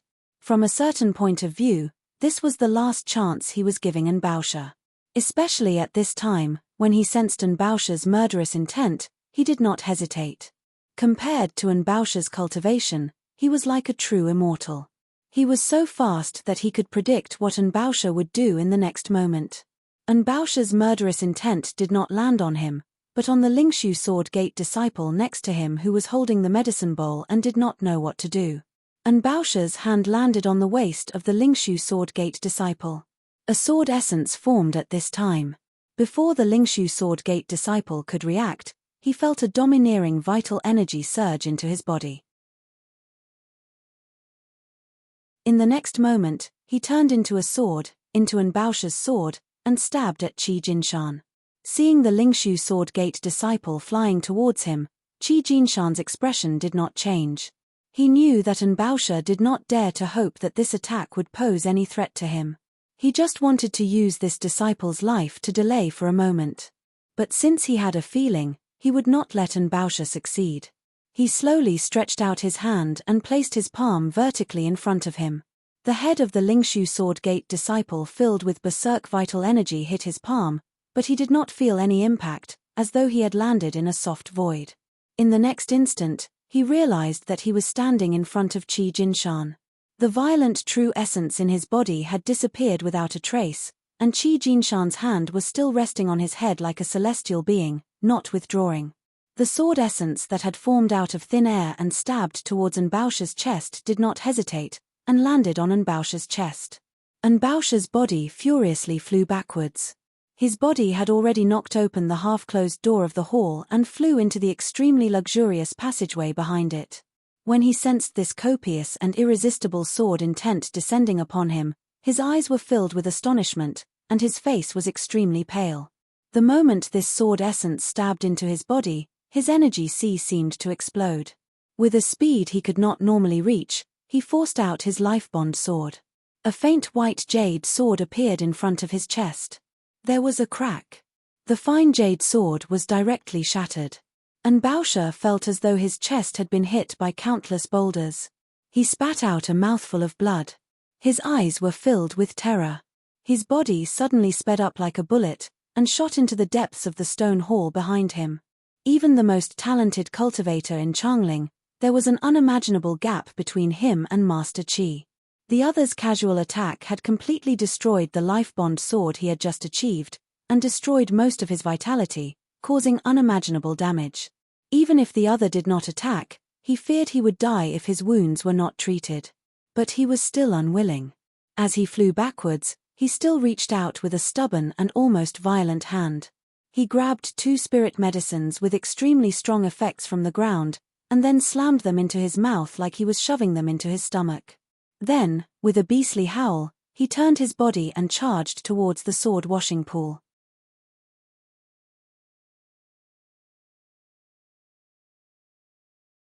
Chapter 522. Just a casual blow had shattered his life-bond sword and caused him a fatal injury. And Bausha knew his only hope lay in the void realm behind the sword washing pool. For ordinary cultivators, the void realm was filled with countless terrifying unknowns. Putting aside what kind of unknown land the Black River in the void realm was, that seemingly simple mirror-like shadow contained danger that Realm 7s did not dare to recklessly test. No one knew if they would easily pass through the mirror-like shadow, or be torn into pieces by the terrifying energy contained within, and then fly through the different primal energies of the universe to various corners of the world.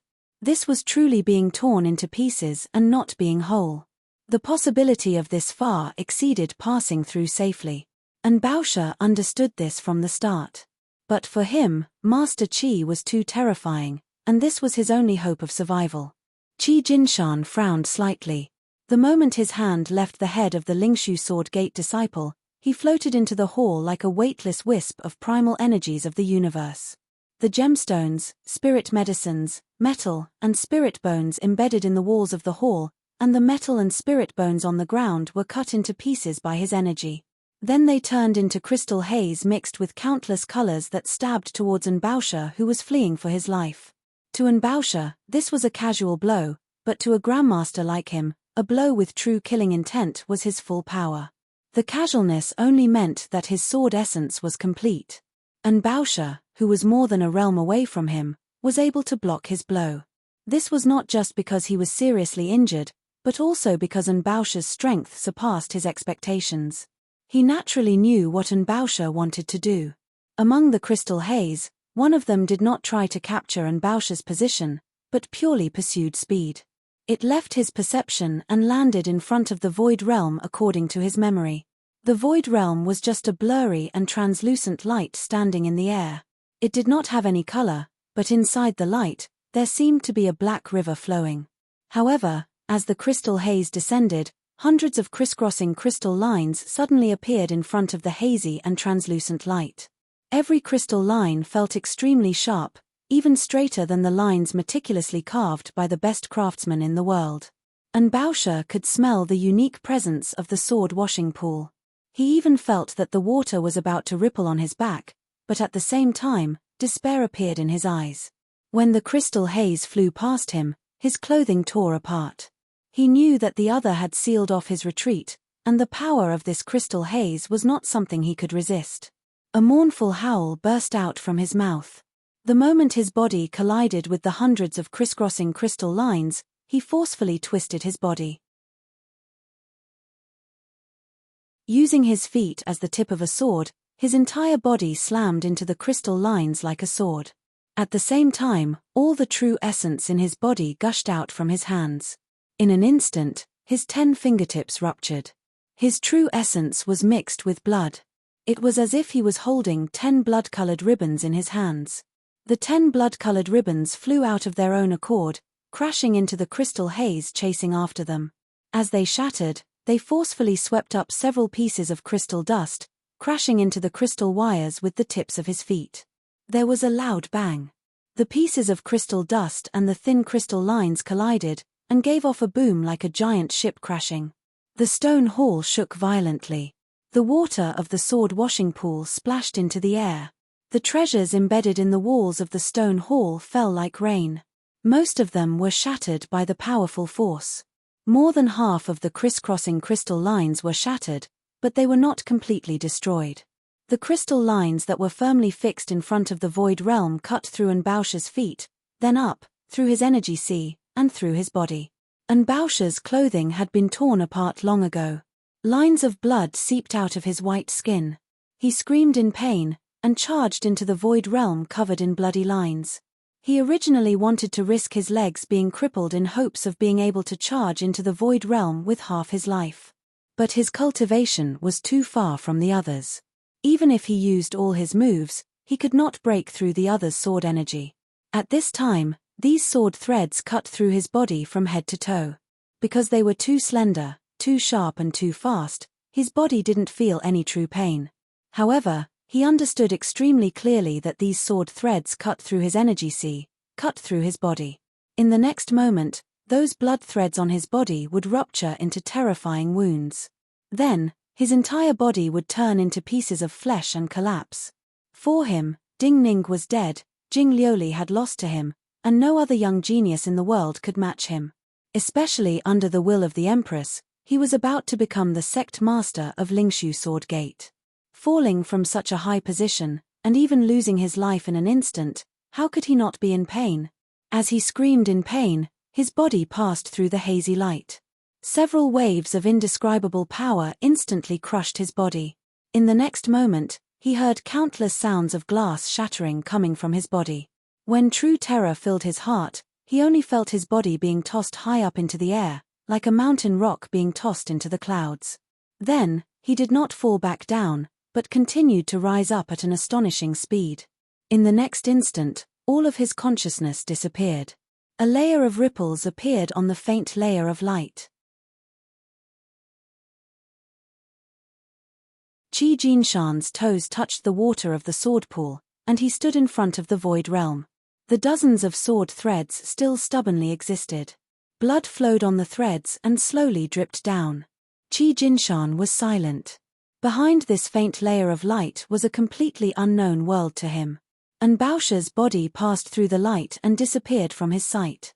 Behind the light, the scene of the Black River seemed to be eternal and did not change. Although these sword threads were extremely thin, they contained an astonishing amount of power. Being cut by these sword threads was no different from being cut by a dozen large swords. If the body was cut into dozens of pieces, no cultivator could survive. But not being able to see Anbausch's corpse with his own eyes caused a ripple in his heart. This was an unpleasant feeling, but for someone like him, it was just a moment, and he did not dwell on it. At the entrance of Lingshu Sword Gate, there was a golden flame burning in the white mist. Inside the golden flame was a long sword that looked like withered wood. The hilt of the long sword was in the hands of the woman with the painted face. A cultivator dressed in purple robes slowly sat down in a pool of blood, clutching his stomach. He wore a purple jade crown, and his purple robes were a kind of luxurious purple that flowed like starlight. He struggled to raise his head, blood dripping from his lips. He grimaced. 15 years ago, I could easily defeat you. I had not thought that 15 years later, you would be so strong. Ji Qingqing, whose violent presence had not dissipated, looked down. She listened to the last breath coming out of this cultivator's throat and slowly said, 15 years ago, when my face was not painted, you would not use your sword against me. But 15 years later, just this resentment is hard to describe. How can you defeat me?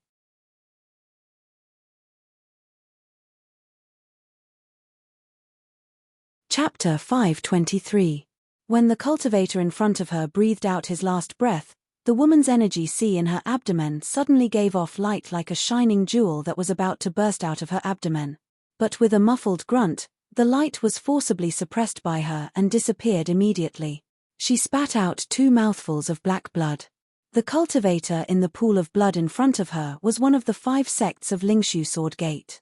Compared to the world, he was a grandmaster that many Realm 7s could not compare to. Even if one could kill a grandmaster like this, no one in the world would be able to do so without paying a price. The 2 mouthfuls of black blood fell to the ground. Two plumes of dust rose from the ground. Some spiderweb-like cracks spread along the hard mountain rocks in all directions. The purple-robed man who had been talking to Master Qi stood on the mountain path inside Lingshu Sword Gate with his head bowed. He was at the boundary between the clouds and sunlight. His figure flashed between nothingness and light as he looked at Ji Qingqing and the cultivator in the pool of blood in front of her. His expression and gaze were complicated. Not far behind this purple-clothed man stood a thin and short figure, half a head shorter than an ordinary youth. However, the aura on his body was as grand as a giant mountain. This cultivator was also a man. It was impossible to see his age from his face. He looked to be in his 20s, but he did not feel young. From a certain point of view, this cultivator's presence was the closest to Ji Yu Huai's presence when he used the sword mountain sword. Previously, when Qi Jinshan had gone to see this purple-robed man, the purple-robed man had inexplicably said that this was 3 against 3. This 3 against 3 naturally referred to the fight between 6 cultivators. 5 of them were the 5 sects of Lingshu Sword Gate, and the other was Ji Qingqing who had won outside the gates. These were people who had gone into seclusion years ago. But in terms of cultivation and power, they were the highest people in the world, and would not lose to the bureau chiefs and marquises of Changling. The purple-robed man and the thin and short cultivator were naturally figures from the 5 sects of the Spirit Void Sword trials. However, the other 2 battles had already ended, but the battle between the 2 of them seemed to have not started at all. Looking at the calm gaze of the short and skinny cultivator behind the purple-clothed man, it seemed that this battle would not even begin. The dust has settled. It's best if we don't fight. The purple-clothed man used to be Yi Sini of the Yi sect, the most famous of the 5 sects of Lingshu Sword Gate. He was also the youngest of the 5 sects. 10 years ago, he was at his peak. But after 10 years, his sharpness seemed to have completely disappeared. He gave people the feeling that there was an indescribable bitterness around him.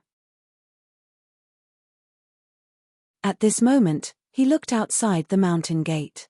Victory clearly belonged to his side, but there was no joy in his voice, only a faint bitterness. The thin cultivator behind him was Huang Daochen of the Huang sect, who had joined the earliest of the 5 sects. His name had the character Chen, and his personality was the calmest. He shook his head, and did not respond to Yi Sini's words. He slowly said, "Not long ago, in Celestial Seal sect, I heard that there was an assassination. The target was that disciple of White Goat Cave, Zhong Yi. That assassination did not succeed in the end. Today, a similar assassination occurred at our Lingshu Sword Gate, but it succeeded. The assassination that happened at the Immortal Mansion sect and the one that happened at our Lingshu Sword Gate do not seem to be connected. I do not know what happened today that caused you and Master Qi to do such a decisive thing. But no matter how this matter started, in my view, the Basin Kendo ground is involved. This seems to be a return gift to the Empress for that matter. Regardless of how it started, it is not important. What is important is that those matters truly happened." Yi Sini turned to look at Huang Daochen and said, "The Basin Kendo ground must be involved. This can only mean that the Basin Kendo ground is strong." Huang Daochen frowned and said, "No matter how strong the Basin Kendo ground is, our Lingshu Sword Gate can replace it. The Basin Kendo ground is a tall tree that attracts the wind. Replace the Basin Kendo ground of the past. Is the Empress willing?" Yi Sini laughed. "Also, today, Senior Sect Brother and I are talking about a personal grudge, and not a sect matter. In the future, I have nothing to do with the Lingshu Sword Gate." "What does the Lingshu Sword Gate have to do with me?" Yi Sini bowed slightly to Huang Daochen and said, "Senior Sect Brother Qi and I left the Lingshu Sword Gate. And Baosha is dead, so Senior Sect Brother Huang will naturally take over the Lingshu Sword Gate. We will settle our grudges. Senior Sect Brother Huang, you will take over the sect matters. We will each get what we want. Just for this, Senior Sect Brother Huang should thank me and Senior Sect Brother Qi." After saying this, he did not look at Huang Daochen and turned to walk towards the clouds below. After so long, it is still the battle of the Basin Kendo ground. Huang Daochen looked at the 3 figures leaving on different paths and sighed softly. After Yin Mountain, The cloud containing snow continued to float south. Then, as the snow fell from the cloud from the distant wilderness finally disappeared. In the flying snow, a troop of hundreds of Qin dynasty cavalry moved towards a border city of the Qin dynasty. In all the previous military intelligence, this cavalry troop was just a vanguard escorting food. So, they did not alert any of the high-ranking generals in this border city. However, when this cavalry army arrived in the city, the leading general led a young man straight into the most central barracks of this border city. When the several generals who were alarmed saw the leading general, they were all shocked to an unimaginable degree. General Sima, the highest-ranking general of this border city, appeared in front of this general as quickly as possible. As he bowed, he saw the face of the young person behind the general. Even he froze slightly. A moment later, he reacted and bowed. Prince Fu Su. Sima Qiu, one of the 12 marquises of the Qin dynasty, did not explain. He just entered the camp, took out several quiet rooms, and had the hundreds of people who came with him set up camp nearby. He did not rest much and started to read the latest military intelligence sent to this border city as quickly as possible. Every time he finished reading a scroll or secret letter, he would casually throw it to the table in front of Fu Su. Fu Su would continue to read. After reading a dozen or so, Fu Su could not help but look up and ask dazedly, "General Sima, is Ding Ning really dead? In front of a great battle, millions of people will die. You have been in a daze all the way, and even now, you are still pondering this question?" Sima Qiu's appearance was that of a scholar, but when his voice turned stern, there was the aura of a tiger and wolf. "Could it be that you still don't understand after coming here and seeing the expressions of those generals looking at us?" Fu Su was shocked. "In front of a great battle?" Sima Qiu sneered. "Marquis Wei is already here, and sent me here. Does Emir Wuji need the two of us to guard it? Bringing you, the crown prince of the Qin dynasty, other than attacking the Chu in the spring, what else can we explain? Those generals have already understood, but you are still in the dark. The Empress asked you to learn from me and accumulate military merit. You are still in a daze here, what can you learn? Attacking the Chu in the spring?" This voice rang in Fu Su's mind. He was kind and found it hard to believe.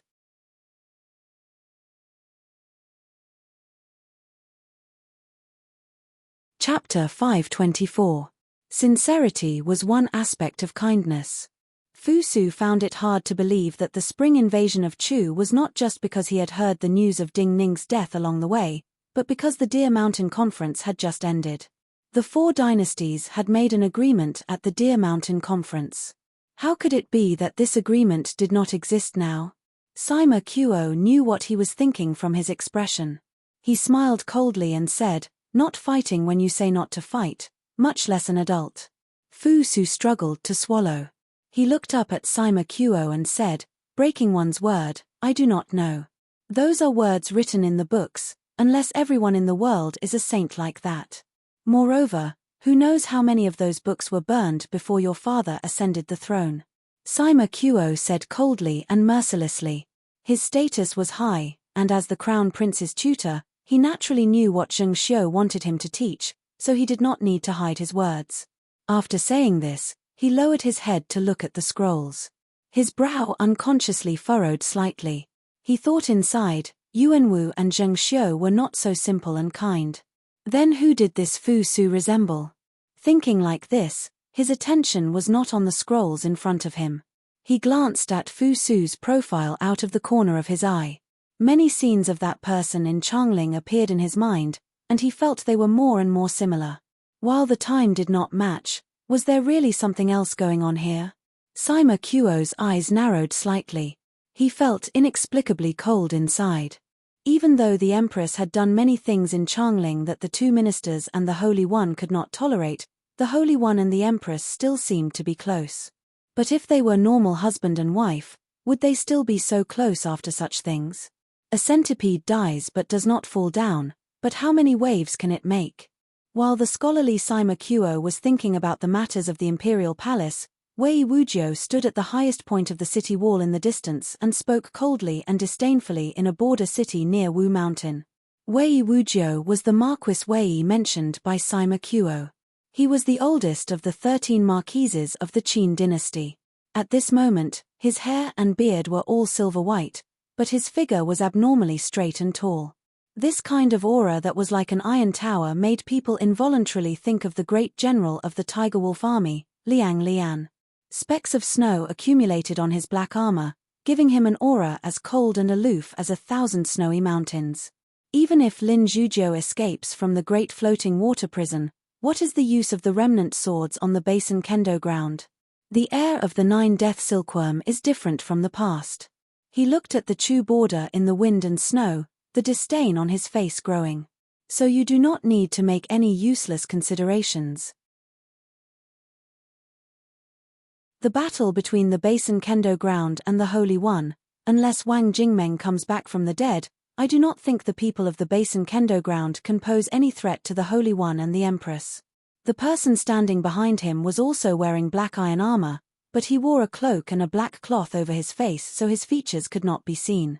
He responded softly, "Marquis Wei, you told me not to worry. But a few days ago, an Baosha died for no reason."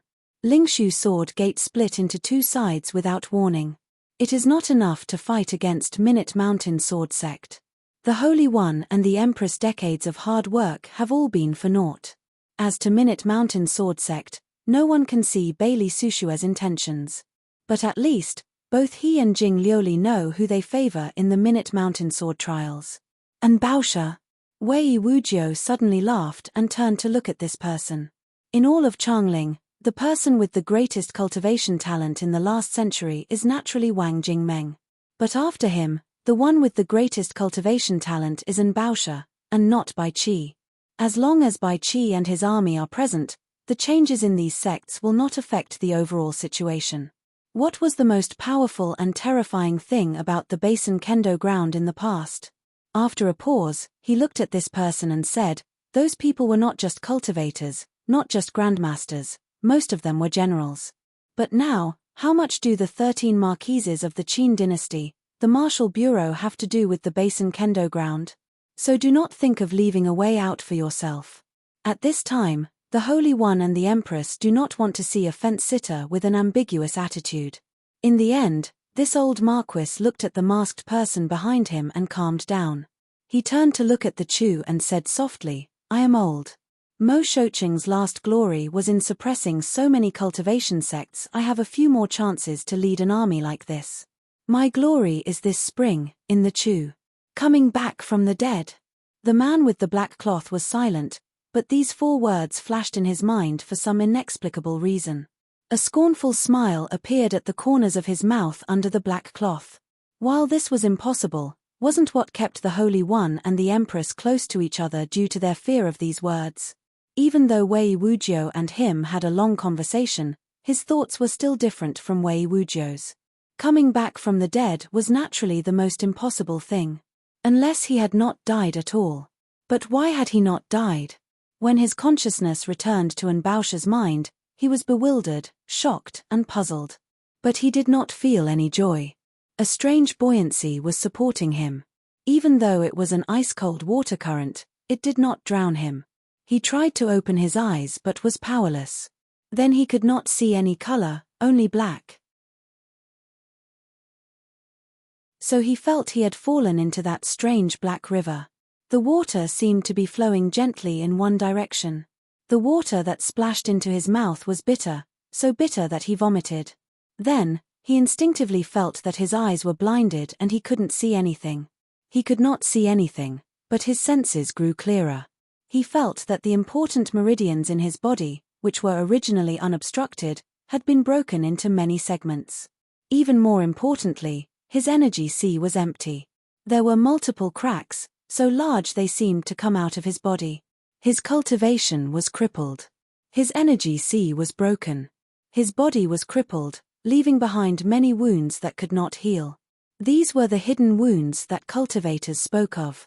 Then he gradually thought of the possibility that he was still alive, and his body grew colder. When he had passed through the void realm, Master Chi's sword threads had cut through his body. But the elder who had created the void realm back then had been stronger than Master Chi. The Void Realm's power had suppressed the explosion of the sword energy, and even pressed down on his body. In an inconceivable manner, the severed body had been glued together. He did not know how long this had lasted, but now it seemed that at least his flesh and bones had connected and grown. But some of his channels had been dislocated because of this.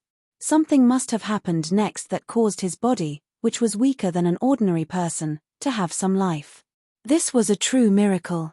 But everything was crippled, even his eyes were blind. Was there any meaning in coming back from the dead like this?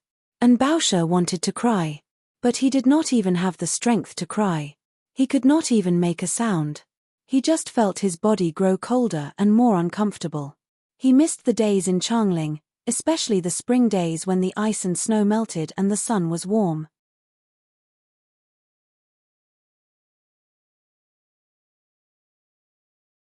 Chapter 525. This was true despair, or rather, the greatest mockery. The so-called extreme joy begets sorrow. The fate of people was often like this. At their most glorious time, they would inadvertently fall into hell. And Bausha even saw light in front of his eyes. It was no longer pitch black. There was an especially bright light with real warmth that landed on his body from the sky. He used all his strength to shake his head and finally saw the shadows of some mountain peaks. It seemed to be an enormous glacier. Near it, it was blue-black, and above it was an indistinct white. The ravines created by the wild wind were like paths to the sky. The place he was in seemed to be a huge lake. Black water wrapped around him and flowed slowly. While his cultivation was crippled, his extraordinary perception told him that this was a lake at an extremely high altitude. But that was all. That was all. The true cold gradually consumed the vitality brought by the pressure of energy in the Void Realm. He had clearly won the gamble, and had been able to escape from an opponent like Master Qi. But here, he was still unable to escape the fate of death. This was the greatest joke the heavens had played on him. But he was helpless. When his breathing was uncontrollably weak, and he felt the vitality he had worked so hard to gain disappear, and he was about to welcome his final death, and Bausha suddenly thought of that person. That person who had led the Basin Kendo ground and was invincible in the world. That person had stood on the mountain of corpses in Changling, facing the cultivators from all over the world who wanted to kill him. He had looked at the Changling Imperial Palace from afar but was unable to charge in from a dozen streets away. Had he also felt so helpless and hopeless? It's really useless. In the end, he suddenly thought of Jing Lioli and laughed between tears. Living long is useful. His body was truly cold. He looked down from a high altitude. The cold and terrifying clouds locked the enormous snow mountains. Among these enormous snow mountains, there were many blue mirror-like lakes, and one lake was black. In the black lake, Bausha silently died. The water current pushed his body downwards. The water in this lake flowed along with the mountain. It didn't seem any different from the snow-melting lakes in other mountains. However, the water in this black lake had a different kind of power. It had a straight power that cut through the riverbed along the way. It was more powerful than the water in other lakes. After descending for an unknown distance, there were no more glacier on the mountain, but there was still a large expanse of frozen earth. In the desolate wasteland, there were occasional white and black moving about. Those were sheep and black yaks. Occasionally, there would be herdsmen walking around. When they saw the snowy mountains in the distance, they would all look at each other with reverence. On another mountain peak that was an unknown distance away, Jing Lioli, dressed in a green jade robe, was not afraid of the cold. She quietly gazed at the distant city. She naturally did not know that Bausha's last despair in another world, and the assassination at Lingshu Sword Gate, had only reached Minute Mountain Sword Sect and Changling at this time. It really was an unexpected assassination. She came to the top of the mountain to tell Bailey Sushua this news. As she gazed at Changling in the distance, she could not help but comment. I do not know what Zheng Xiu is feeling right now. This proves what she wants to tell the cultivators of Changling, that any genius is insignificant to Changling. However, Bausha most likely will be one of her most important pawns in the future. She most likely would not have thought that the Basin Kendo ground did nothing, just some old matters, and Bausha died. Bailey Sushue smiled scornfully. He looked at Jing Lioli with a strange gaze. There are too many unexpected things in Changling. However, do not feel too regretful about losing to Bausha. Don't worry. I was once defeated by him. Now that he's dead, I won't be able to find him. This matter will not affect my cultivation. Jing Lioli turned around and looked at Bailey Sushue. She said, I never felt that he was undefeatable, and never even thought of him as my opponent in Changling. Bailey Sushue stilled slightly. He naturally understood Jing Lioli the best, but he could not understand Jing Lioli's attitude right now. My teacher is much stronger than his. Jing Lioli looked at him and said directly. Bailey Sushue smiled slightly. When did you learn to flatter? Jing Lioli looked at him and said seriously, I am not talking about you. Bailey Sushue stilled. I am talking about Ding Ning. Jing Lioli looked at him and pretended not to see his awkwardness. She said slowly and seriously, he taught me too many things. So even when I lost to Bausha, I did not feel that Bausha was very strong. After a pause, she turned to look at the distant sky and said seriously, maybe with a comparison, my intuition will be clearer. He is too different from Ding Ning. His pride and arrogance are too shallow and cannot be compared. So in my mind, my future opponent in Changling can only be Ding Ning, and not him. Bailey Sushue nodded and said coolly, those who see high will naturally stand high. Jin Town was a small border town near the Qinchu border. The closer it was to the border, the stricter the inspection of traveling merchants. A caravan had stopped at the checkpoint for a long time. It was not that there was a problem with the customs documents. It was just that the general of the Qin army in charge of the inspection today was Yang Fan, who was famous in the border army for being lecherous. Whenever he saw a beautiful woman passing by, he would take a few more glances. Among this group of carriages, there was a young couple. The young woman was not only beautiful and tall, with creamy skin and a chest as majestic as a distant mountain. In the past, Yi Xileng had returned to Changling in the storm. When he killed Zhao Zhon of the Zhao Sword Furnace, he had said that women did not need a chest, it was enough to have a chest. The people of the Astrology Bureau naturally did not dare to say this, but the conversation between Bureau Chief Yi and Zhao Zhon had to be reported to the imperial city. The matter of killing the great rebel of the Zhao Sword Furnace with one sword was the pride of the Qin dynasty. Some matters were naturally spread, and this sentence was the most widespread. The caravan was inspected repeatedly. All the soldiers at the checkpoint knew, but the general wanted to look at the beautiful woman for a while longer. But the border army usually worked hard, and a beautiful woman like this was rare. So the soldiers were secretly happy, and no one went forward to mediate.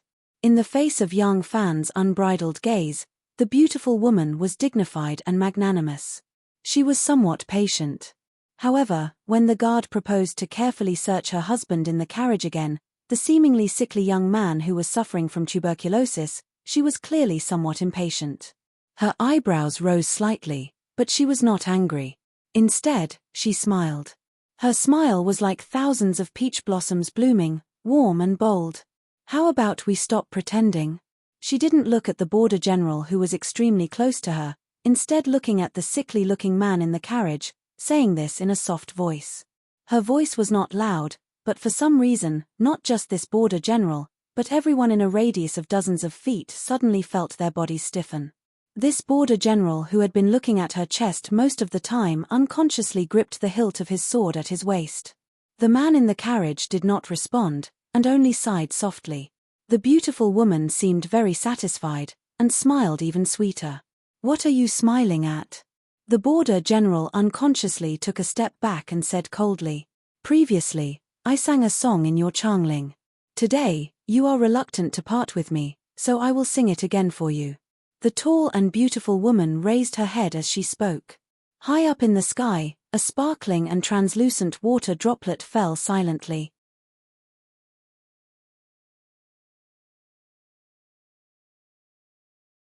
Chapter 526. My generation likes to learn the sword, 10 years in a cold pool. The sparkling droplets of water fell, reflecting the face of this border general who had woken up and was terrified to the extreme. The straight sharpness of the Black Lake water was gradually weakened by the river bed along the way. It was no different from the water of the lakes formed by the melting of glacier in the mountains. Even the strange black color disappeared and the water became absolutely pure. The terrain grew gentler. The snow line disappeared and large patches of frozen earth appeared. This was a pasture in the beginning of summer. At this time, not a blade of grass grew. The cattle and sheep relied on the hay prepared in the summer. The more difficult the living environment was, the more reverence one had for the world, and the more one would observe the changes in the surroundings in detail. The gaze of a herdsman at the edge of the flock stopped for a long time at the sky above a distant stream. He was an ordinary herdsman. The skin on his face was like dried mulberry bark.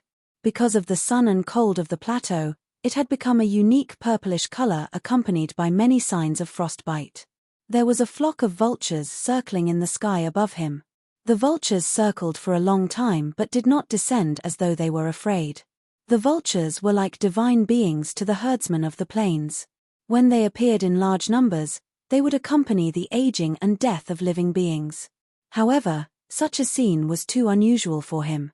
First, he was certain none of his sheep or cattle had gone missing. In this season, that place should not have the presence of death that would attract large groups of vultures. Even more importantly, the vultures would only appear silently when living beings were on the verge of death. They were more sensitive to death than all other living beings. When the vultures arrived, the being on the verge of death would quickly die. Then the vultures would swarm down and devour the flesh. In the end, the smell of blood when the vultures tore at the prey would attract the distant pack of jackals who would bite the bones into pieces. The vultures circled for a long time but did not descend. This was an abnormality. This herdsman became slightly nervous. He piously twisted the prayer beads in his hand and called out a few times. He called over his 2 sons who were turning over the fodder. The 3 of them rode towards that place. They quickly gave out terrified cries. The reason why the vultures were circling was because there was a corpse on the bank of the stream. The corpse belonged to a young man, but he did not seem to belong to their world at all. The tattered clothes on his body looked extremely luxurious. The most terrifying thing was that there were many red lines on this young man's body. Those lines looked like scars, but they were extremely straight and went deep into his body. What was even more terrifying was that there seemed to be some kind of terrifying aura remaining in those red lines. This aura was the reason why the vultures didn't dare to land. To these herdsmen, this was definitely a terrifying omen, or perhaps a warning from the gods. Therefore, these 3 herdsmen were extremely terrified. 2 of them stayed behind to guard the corpse, while the other herdsman ran away as fast as he could to inform the chief of the tribe and the wizard of this news. Further south, the wasteland was still vast and sparsely populated, but there were still some cities. Among them, the most majestic one occupied the entire mountain. The top of the mountain was densely packed with red and white palaces. At the foot of the mountain were bungalows made of yellow soil. This was the imperial city of Donghu. Before this, the imperial city of Donghu had undergone a great change. An old monk holding a staff bathed the imperial city in blood. He charged into the depths of the imperial palace alone and killed the Donghu emperor. Then the imperial's son Yelu Tsanglang, who had been exiled from Donghu, was welcomed back from the border. He took over the throne of Donghu, and caused an even crueler bloodbath. But the cruel bloodbath was only directed at the monks deep in the imperial city who had been loyal to the Donghu emperor and had cruelly enslaved the serfs. The group of monks with the highest cultivation had been killed by the old monk. The remaining monks had almost no ability to resist. The new emperor Yelu Tsanglang used Chongling's reforms to adapt to local conditions. He issued an imperial decree. If one person in a family of serfs could become a warrior recognized by the imperial city, the entire family of serfs could obtain new life, freedom, and completely shake off their status as serfs. They could also have their own land. To become a recognized warrior, one did not need enough power, but enough courage. This was hope. The situation of the Donghu serfs was much worse than the ordinary people of Chongling in the past. Their wives, children, and even their own lives did not belong to them, and could be taken by the nobles at any time. Adding on the fact that the Donghu nobles were under the shadow of the old monk's slaughter, the new emperor of Donghu, Yelu Tsanglang's reform did not cause a strong backlash, and quickly gained the fervent support of all the serfs. This emotion was like a religion. Faith was hard to explain. Donghu was vast but sparsely populated. It was harder to spread information than any other dynasty. But at this time, in any corner of Donghu, in the mouths of the herdsmen and serfs, the old monk and the new emperor Yelu Tsanglang had become the gods sent by the gods to save them. But at the same time, it was faith that dealt with faith. Those suppressed nobles made up many ominous signs to spread the news that the new emperor Yelu Tsanglang's reforms had angered the gods. Out of their true love and fanatical support for the new emperor, fearing that this strange corpse was an ominous sign from the heavens, the herdsmen of the Donghu border tribes took better care of the corpse. The news passed to the Donghu imperial palace at an unimaginable speed for the army. A dozen cultivators quickly arrived. Among them were Yelu Tsanglang's trusted subordinates, his deputy general in the army, and a Realm 7 Grandmaster cultivator. These cultivators easily determined the time of death of this corpse and the identity of the cultivator. They also saw that the red lines on the body were marks left behind after a shocking sword essence cut through the body. However, they could not understand why this corpse would appear here, and why the sword essence in the body had not shattered the body and so on. Even a Realm 7 Grandmaster could not understand. This matter was even more unusual. Foreign youth, recently dead. Fine and straight sword threads running through his body, the military report was extremely detailed. Even the physical characteristics of the young man were described, and there was even a drawing of him. But it was still difficult to understand. Based on this tattered clothing, this should be related to the Qin dynasty. But how can the Qin people come to such a desolate place? In the Wuji tent, the old woman looked at the military report from Donghu and asked Ding Ning with a frown. As time passed, more and more clues proved that Ding Ning's speculation was correct. When the ice and snow melted in spring, the Qin would attack the Chu. Therefore, to her, it was natural for her to link these two matters together. But that place did not seem to have any effect on the Donghu situation. There could not be any conspiracy that could cause the Qin and Chu to fight. Some matters are not so complicated. Especially when there is a breakthrough, there will not be other connections. Ding Ning looked at her and said, "While the news from Changling has not come, I think the past matters have had an effect. And Baosha is dead." And Baosha?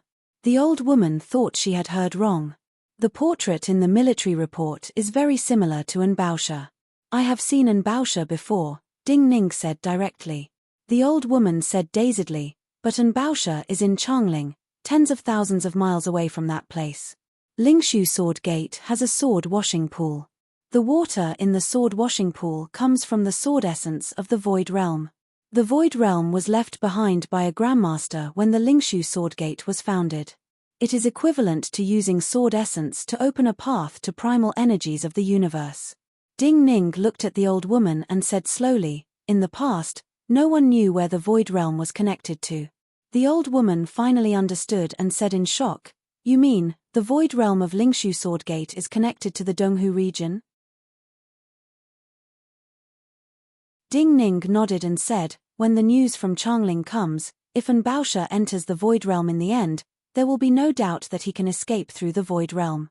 The old woman calmed down, sighed and remained silent.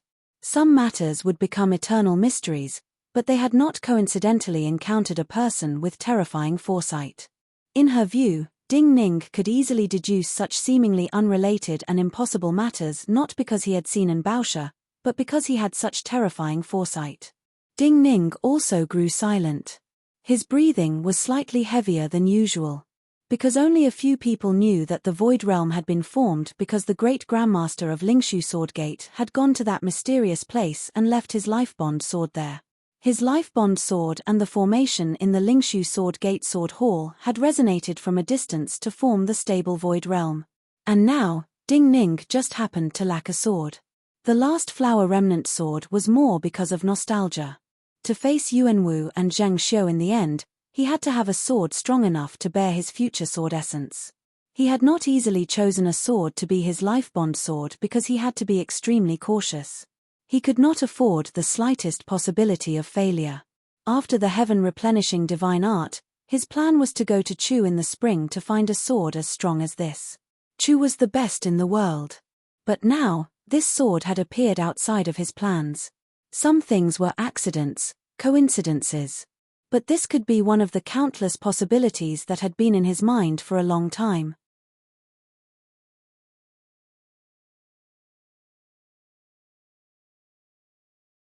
Chapter 527. There were countless famed swords in the world.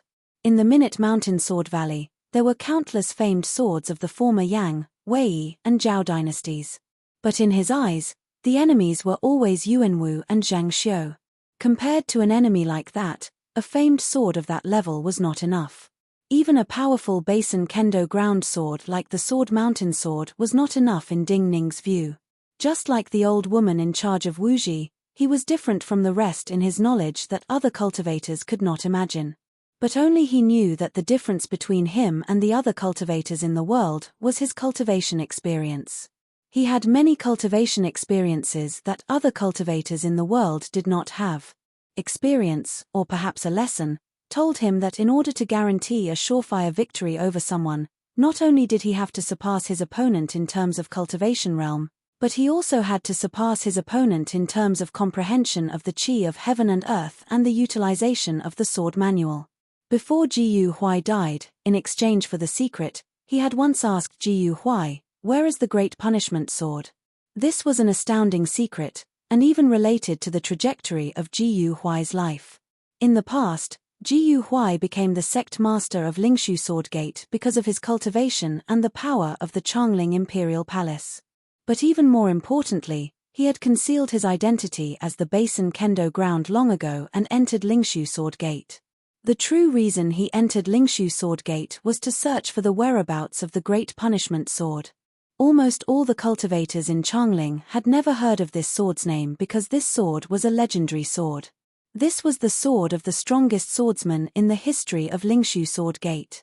The description of this sword in the classics was that it could rule the world and split open the void. The meaning was that it could handle all the other swords in the world, and it was powerful enough to split open the void.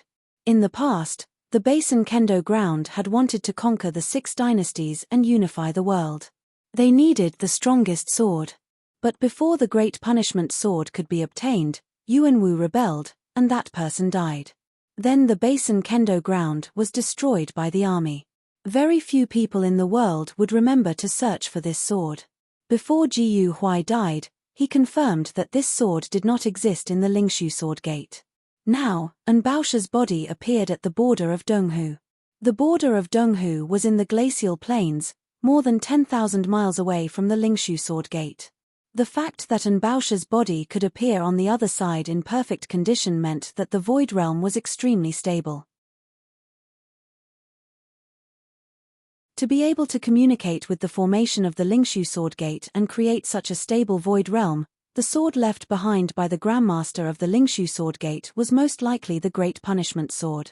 Even if it was not, it was just a difference in name, and not in power. That should be a sword that could rule the world. Ding Ning silently calculated the time. He calculated that when the spring snow melted, they should be able to return to the Qin and Chu borders. He looked up and said to the old woman who was waiting for him to speak, "How long until she arrives?" The old woman could hear that his voice was not as calm as usual. She was slightly surprised and said, "She should arrive the day after tomorrow." Ding Ning nodded and said, "Arrange for us to depart to Donghu the day after tomorrow." The old woman was of noble status, but like Jing Liuli, she looked at Ding Ning as a teacher. She knew that Ding Ning's every action had deep meaning. When Ding Ning said this, she turned to look at the wind and snow outside the tent. She did not understand. Even if he wanted to hide the fact that he was still alive, why did he spend so much effort to get that woman to his side, and go around the Chu? No matter how she looked at it, that woman was the only flaw in Ding Ning's detailed plan. While Consort Zhao was much stronger than she had imagined, and Donghu was solid and in her control, a flaw was still a flaw. Also, Ding Ning was clearly in a hurry to go to Donghu. Why did he have to wait until that woman arrived before leaving? In the snowstorm, it was difficult to distinguish directions on the plains.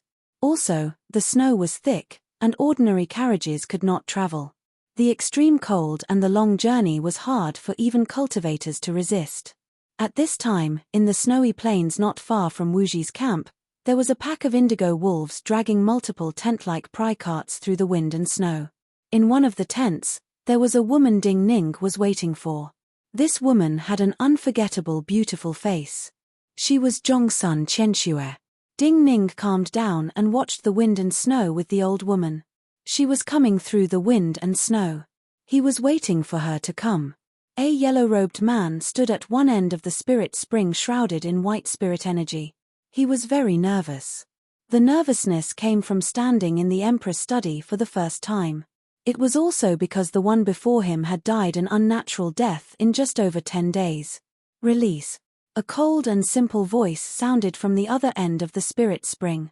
This voice caused him to shake. He almost instinctively looked up and stared at the Empress' face. Release. He thought he had heard incorrectly. He was the only person in Jiaodong Commandery who could speak directly to Zheng Xiu right now. He naturally knew more than most of the Changling nobility.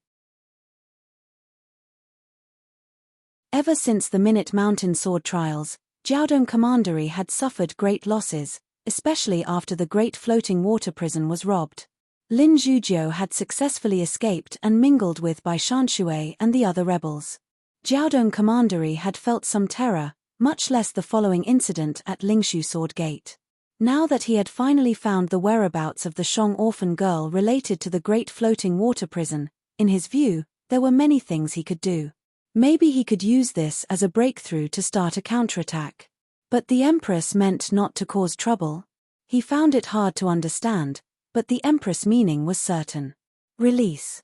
Another equally cold voice entered his ears. This yellow-robed cultivator did not dare to speak. He bowed his body, looked at the ground, and retreated. Tell the family, even if the Basin Kendo ground has done so many things in secret, they are still ants that do not dare to see the light. At this time, the cold and authoritative voice sounded again. Even if they are afraid, it is too early. Do not doubt and question my decision. Do not do anything against my will. Otherwise, no matter who it is, I will kill them. After a pause, the mistress of Changling said slowly and clearly, tell them, they should understand, it is not that I have not killed people from Jiaodong Commandery, or killed people from my own family. The yellow-robed cultivator's retreating footsteps trembled with terror. The passageway connected to this study was like a divine path. The crouching beasts and statues on the two sides of the path were buzzing and trembling. Clearly, this woman who had walked out of Jiaodong Commandery was not just suppressing Changling, but also Jiaodong Commandery. But could she win? This yellow-robed cultivator had no confidence in her and the battle she had decided on this year's spring.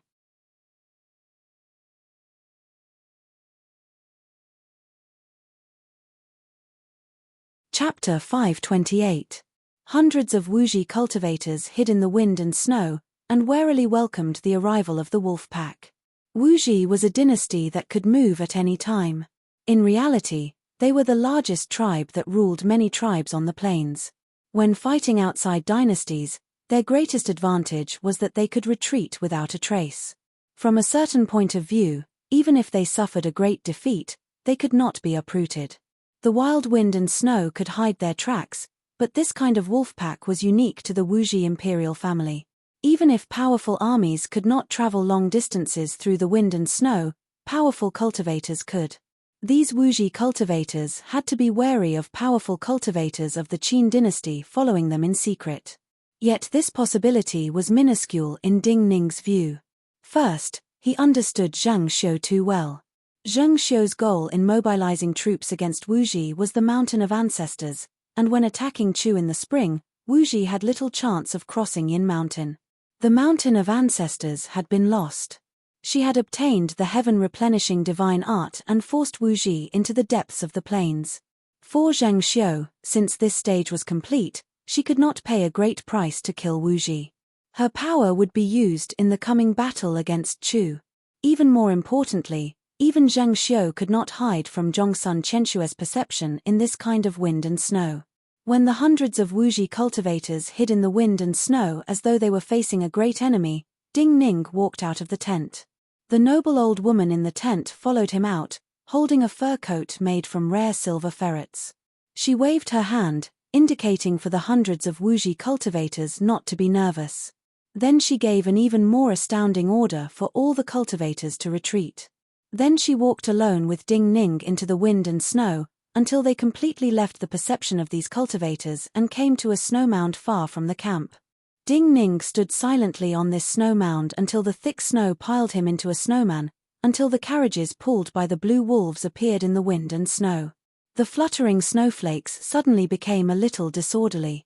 These chaotic snowflakes formed many blue-black lines, but only Ding Ning could sense these lines. This reunion was not far away, but it was different from many of the previous times. A breathtakingly beautiful face crashed into the desolate and barbaric world of Wuji. She used pure beauty and even more barbaric power to force the surrounding wind and snow to pause. The old woman smiled, passed by Ding Ning, and went forward. She reached out and personally put the fur coat she was holding on Zhongsun Qianxue. Looking at Zhongsun Qianshue's unnatural frown, she smiled gently and said, "Love me, love my dog. And you are really beautiful." Zhongsun Qianxue had only worn ordinary clothing in Changling. Now that she had put on this grand fur coat, she was less cold, more warm and natural. Naturally, anyone who saw her would think that this was her original appearance. "Thank you." She hesitated for a moment before thanking the old woman. The old woman smiled again. She did not say anything else and gave a strange howl. Behind her, several clouds of fog suddenly surged out of the snowstorm. Another pack of wolves surged out of the fog like they were riding on clouds. But the wolves pulling the carriages were all very tall, and their bodies contained the presence of the primal energies of the universe. Goodbye. This old woman was able to control all of Wuji. She had experienced many things and met many people. She did not speak, smiled gently and turned to leave. Ding Ning looked silently at Zhongsun Qianxue. The two did not speak. After a moment, it was still Zhongsun Qianshue's first action. Just like how she had been the first to turn back to the inner courtyard in the wine shop in Changling, she walked towards the new pack of wolves pulling the carriage, lifted the heavy curtains and stepped in.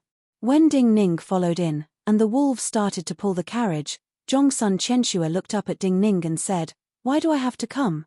This time, it seemed more difficult to speak than before.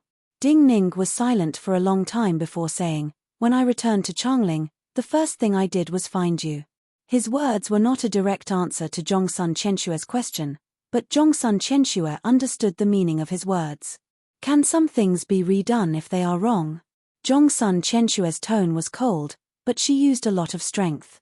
For some reason, her face paled slightly. Ding Ning took a deep breath and said, "It depends on whether you can forgive." Zhongsun Qianxue said, "Is a person's forgiveness more important than revenge?" Ding Ning slowly said, "Not in forgiveness, but in affection." Zhongsun Qianxue was silent for a long time, and then turned to face the carriage curtains. The aura surging from her body lifted the curtains of the carriage. The air she exhaled seemed to have become one with the boundless world outside. This seemed to allow her to truly open up her heart. "I forgave that person," she said softly. She seemed to be speaking to Ding Ning, but also to herself. Ding Ning's eyes grew misty. He said softly, "I am not that person." He sat next to Zhongsun Qianxue. Even when they had dual cultivated in the wine shop, he and Zhongsun Qianxue had maintained a foot of distance. But now, he sat next to Zhongsun Qianxue. Zhongsun Qianxue did not refuse. "Why must I die?"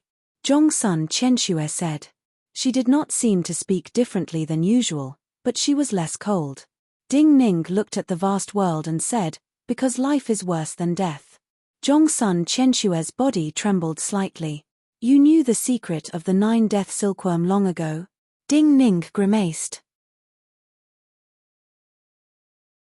"Other than the Yu Emperor, no one has cultivated the 9-death silkworm. Without trying, who would know the secret of the 9-death silkworm?" Zhongsun Qianxue was silent for a long time before she could speak. Then why is it like this? Ding Ning said, incorporeal to corporeal, like spinning a cocoon and coming out of the pupa, it takes a long time. Zhongsun Qianxue shook. Then what is it like? Ding Ning took a deep breath and slowly exhaled. He said, the consciousness is trapped in endless darkness, and does not know if there is a day, or even time. After a pause, he smiled and said, it is like being trapped in a black room, and does not know when the end will be. Zhongsun Qianxue did not speak. At some unknown time, her eyes became wet.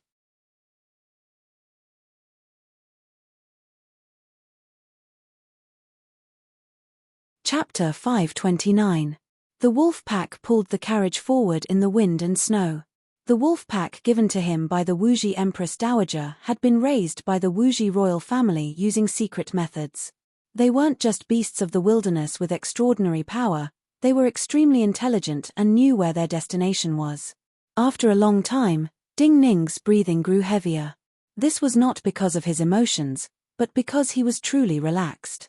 From hiding in Changling until now, when he was with Zhongsun Qianxue in this vast and empty world, he finally had a moment of true relaxation. Many years of nervousness and control, this moment of relaxation, the relaxation of his mind, was followed by unimaginable exhaustion. His breathing grew heavier, and he gradually fell asleep leaning on Zhongsun Qianxue's body. The carriage curtains were still open, but the wind, snow, and coldness could not come close. The heavy snow falling from the sky fell around the carriage, and naturally fell to the sides in fear. The sword in Zhongsun Qianxue's body was the emperor of wind and snow, the coldest existence in the world. With a thought from her, the wind and snow could be parted. Yet the coldness of a sword like this was warmed by a person's flesh and blood for many years. A long time later, Ding Ning woke up. He had never thought that he would fall asleep like this. He stilled. This was probably the warmest time in many years. He was reluctant to move. In the time he had been asleep, Zhongsun Qianxue had thought of many things. Her cold expression lessened greatly, and the lines between her brows became softer. She had thought it through and said calmly, in the future, do not tell me any secrets about the 9 death silkworm. Ding Ning stilled slightly. The most terrifying thing about the 9 death silkworm is that no one knows its secrets. I do not want people to have a chance to learn its secrets from me. Zhongsun Qianxue turned her head slightly to look at him at a close distance.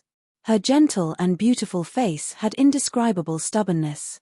I know you do not have absolute confidence. Otherwise, you would not be in such a hurry to have me come to your side. I had you come to see me in such a hurry because you are different from Lin Zhujiu and the others. They will listen to me completely, but you will not. Ding Ning looked at her and explained seriously. Then he nodded and said, but you are right. I do not have absolute confidence in defeating Zheng Xiu and Yuanwu. Since you've already seen through her, why don't you have confidence? Zhongsun Qianxue said with some disgust. She became very strong and learned a lot, not just in terms of cultivation. Ding Ning looked at her and said, although she destroyed the Basin Kendo ground with her own hands, she learned everything about the Basin Kendo ground. For example, she will definitely attack Chu next. This attack will be chaos and speed.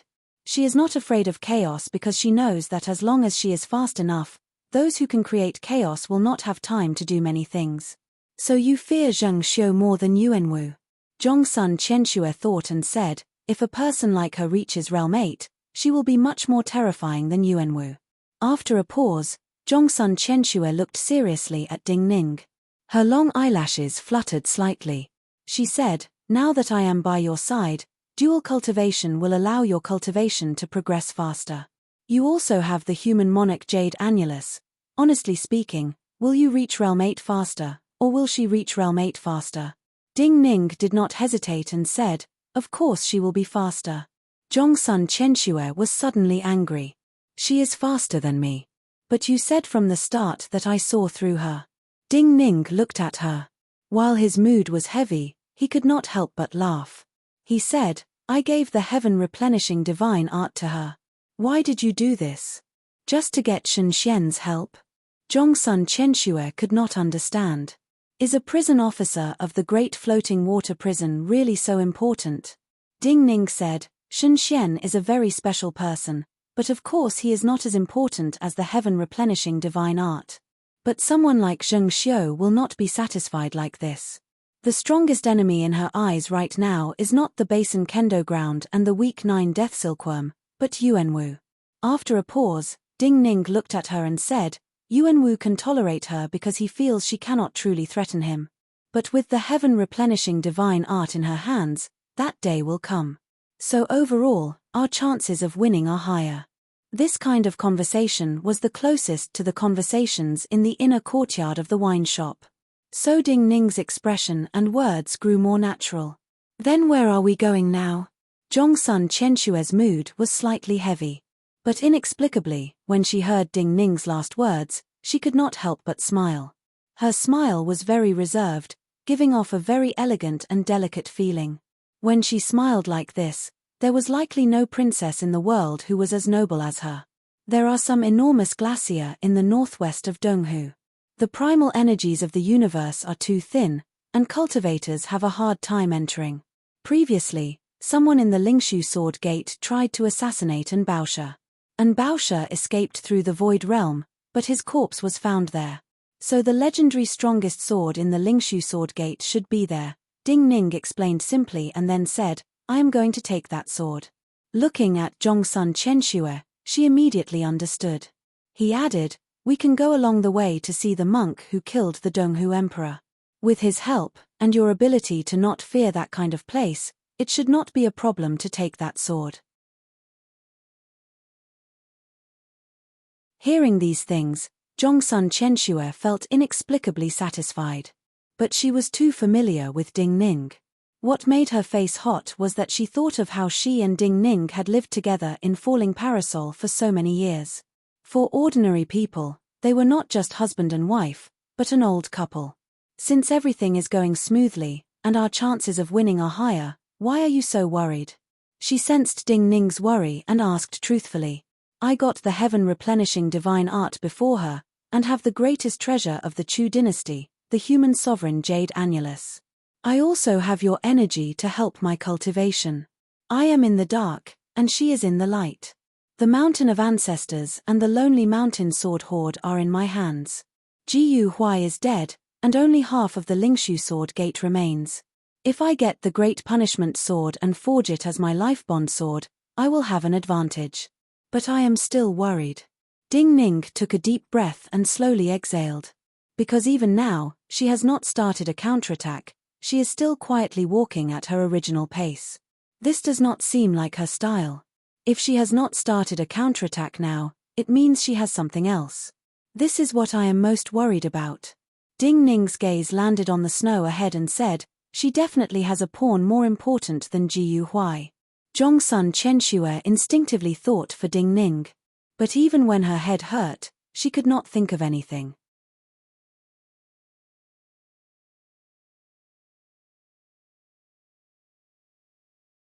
Chapter 530. On the huge mountain, there was a huge cross-shaped staircase formed by natural weathering. Only when the snowstorm stopped for a moment would these stone steps be revealed, giving people a kind of miraculous power.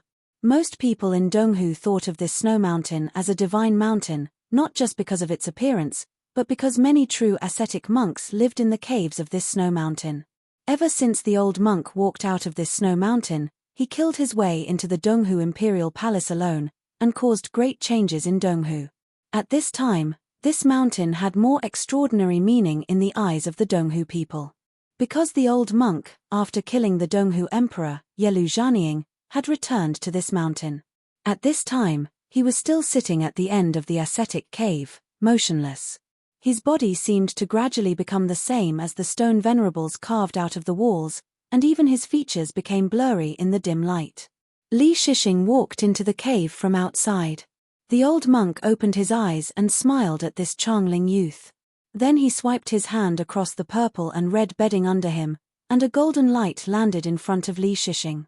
This was a face made of pure gold, and it was unknown what kind of heaven and earth primal chi had been condensed on it. Even in the darkness, it shone with the light of the sun. There were several unique seal scripts that looked like tears, flowing from both sides of the face to the tip of the chin.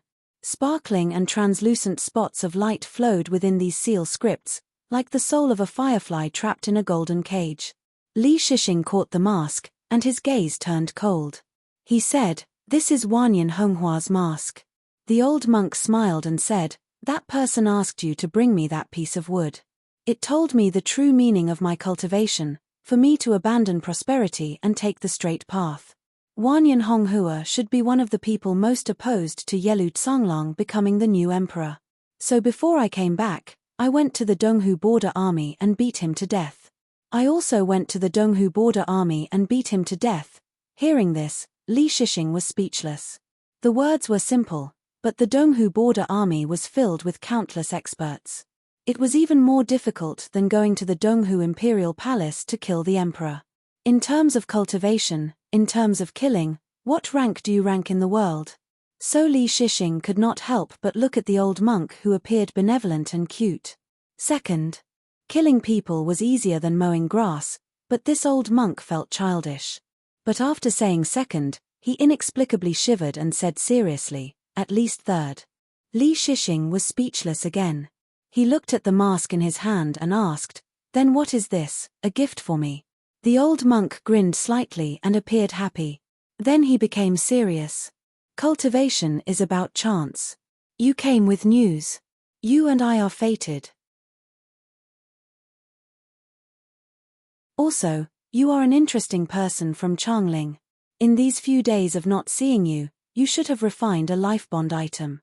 This mask is called the Tianliang tears, and your life bond item should come from Tianliang. The two are connected." Li Shixing stilled. He sensed that the mask in his hand contained powerful energy, but he had not expected it to come from the past Tianliang. "I originally needed to hide my identity. This mask suits me very well." He hesitated slightly and first expressed his thanks. Then he said, "When we entered the Tianliang ancestral lands, the things I refined came from the Tianliang ancestral lands." The old monk did not seem to care about the Tianliang ancestral lands. He said, "This is a chance. You have come to find me now. What chance do you have for me?" He looked at Li Shixing who was wearing the mask and asked. "Someone has come to find you," Li Shixing said. "The person who asked me to bring you something will pass by here." The old monk was stunned. The light in the grotto seemed to become chaotic. He suddenly grew excited and said in a trembling voice, "Where is he now?" Li Shixing said, "Based on the time, he is only a few hundred miles from here. Take me there." The old monk grew urgent and stood up from the purple mattress. Following the direction Li Shixing pointed, he started to walk. This was a terrifying cultivation state. There seemed to be no energy vibrations in the world, or rather, all the energy vibrations were gathered in his body. There were no abnormalities on his body, and he looked no different from an ordinary person walking. Yet when he took a step, he was hundreds of feet away. It was as though the distance between the heaven and earth was shortening under his feet. His eyes were filled with sincerity. It was as though he was comprehending the teachings of his teacher for the first time, and feeling the existence of primal energies of the universe for the first time. Even Li Shixing most likely could not understand his feelings at this time. This was the feeling of a cultivator who had just entered the cultivation world meeting their teacher. Only the cultivators who had come to Changling in the past and experienced that battle could truly understand how far that person had walked on the path of cultivation, and how terrifying that person's understanding of the primal energies of the universe and the sword path was.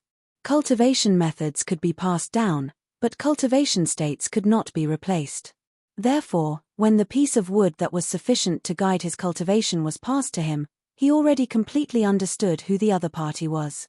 Because he was so excited and sincere, he did not even care about the loss of vital energy in his body. This was a terrifying thing in the world of cultivators, but he did not detect it. He just walked straight in the direction Li Shixing pointed until he sensed a wolf pack and a presence colder than ice. He sensed that the extremely cold presence was purposefully released to let him know. He knew that person had come and was so excited that he knelt down in the wind and snow, prostrating himself on the ground. This cultivator, who was invincible in Donghu, knelt motionlessly in front of the carriage pulled by the wolf pack. The snow was above his head. The wolf pack stopped, fearful and uneasy. Ding Ning got off the carriage and bowed to the old monk kneeling in the snow. The old monk finally stood up. His hair and eyebrows were covered in snow. He was inexplicably happy. He looked miraculously at Ding Ning's calm and peaceful face and praised, "I had not expected you to still be alive." Ding Ning's expression did not change. He looked at him and said calmly, "Life and death are hard to define." The old monk was stunned and then said sincerely, "This is a realm that other cultivators cannot touch." Ding Ning said, "I have a request of you." The old monk said simply, "I will grant your request. You are an anomaly." Ding Ning looked at him and smiled. He looked at the old monk with a smile that contained joy ordinary people could not understand. The old monk stood respectfully like a junior and said, "I still want to ask exalted teacher a question that has puzzled me for a long time." Ding Ning said, "You may ask." The old monk said, "Back then in Changling, you killed without restraint. No expert in the world could withstand one blow from you. At that time, there were countless people stronger than me. You just looked at me from a distance and saw my weakness. Why did you let me live? Just now, I said that you are an anomaly." Ding Ning looked at him and said seriously, "The cultivators of the various dynasties gathered in Changling because they feared one person was too strong and would be destroyed as a group. But you are different. You have encountered shackles in your cultivation. You really want to see the realm you cannot reach. You will die without regret if you see it. You have the heart to seek the path and ask for death. This is pure cultivation. If you want to see a higher realm, I will let you see it, but there is no need to die like this. I was originally the child of an ordinary herdsman in Donghu. Because I was too poor, I was adopted by the monks. After exalted teacher's guidance, I learned about cultivation, sensed the primal energies of the universe, and sensed the most beautiful things in the world. Only then did my life have meaning. Exalted teacher brought me into the mountain, raised me, and taught me to cultivate. You gave me life in Changling, and showed me a realm I had never seen before. This kindness is equal." The old monk looked at Ding Ning. "So I serve you as exalted teacher. I am going to the glacier in the northwest of Donghu. I am going there to take a sword and forge it into my lifebond sword." Ding Ning looked at the old monk and said, "While I have pointed out the bottleneck of your cultivation so that you are only half a step away from Realm 8, the mysteries of this half step are the most important. You cannot say it, you can only comprehend it yourself. Realm 8 and Realm 9 have many mysteries that even I cannot comprehend. Going with you to take the sword, I hope it will be an opportunity for both of us."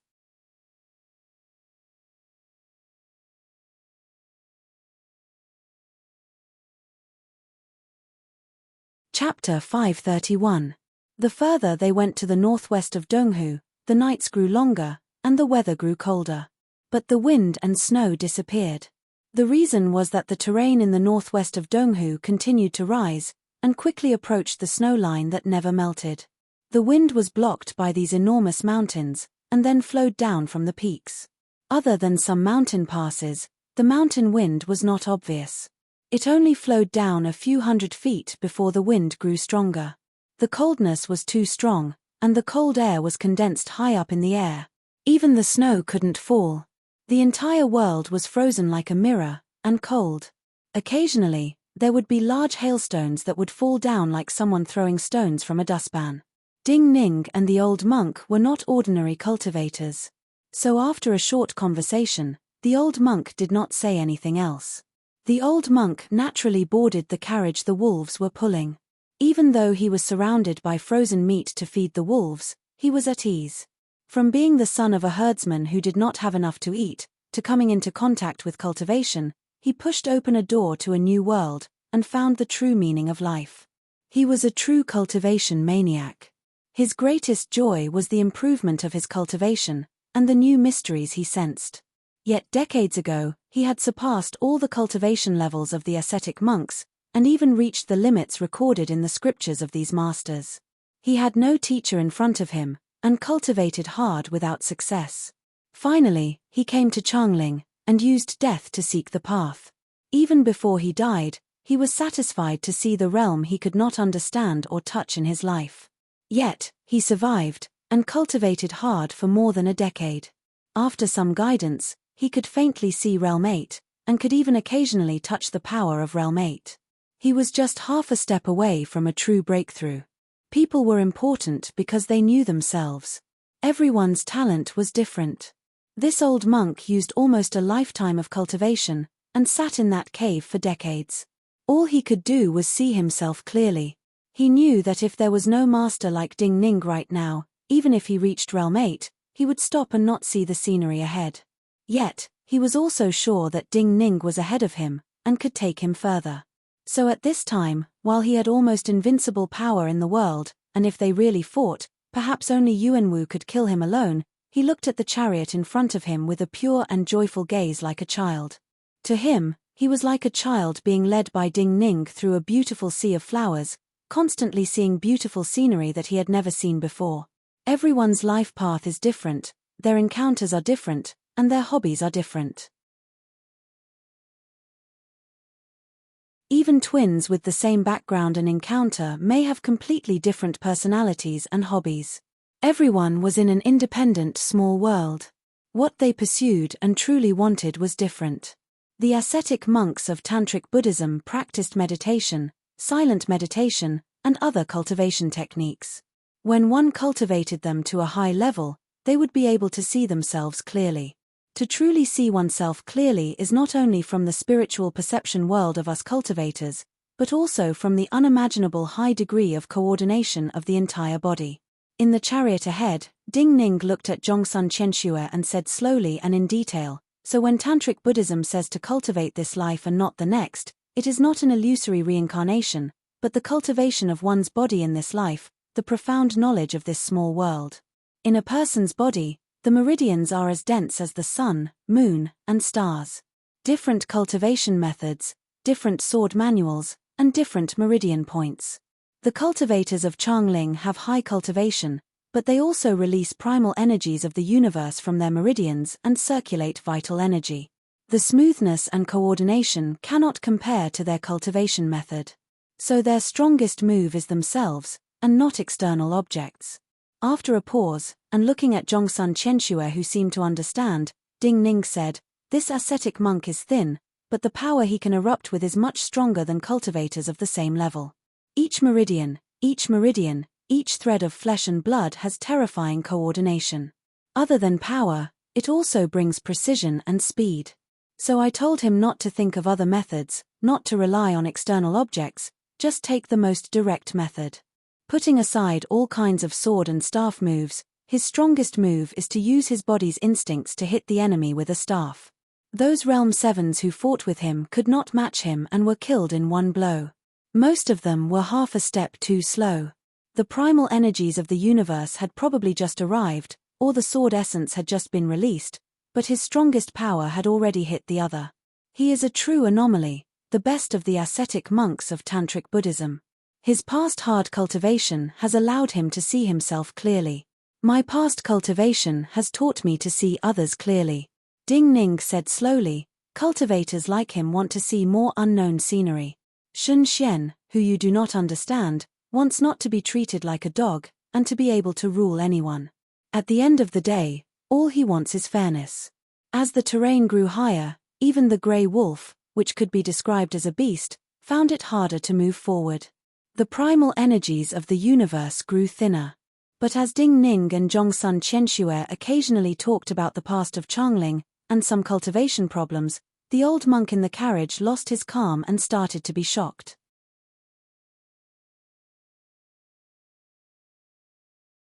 Ding Ning did not seem to be deliberately meditating. There were no primal energies of the universe vibrations around him, but this old monk felt as time slowly passed, Ding Ning's energies were growing. This kind of growth, for a cultivator, could be described as terrifying. Ding Ning's cultivation was growing, but even for him, there were no signs of this growth.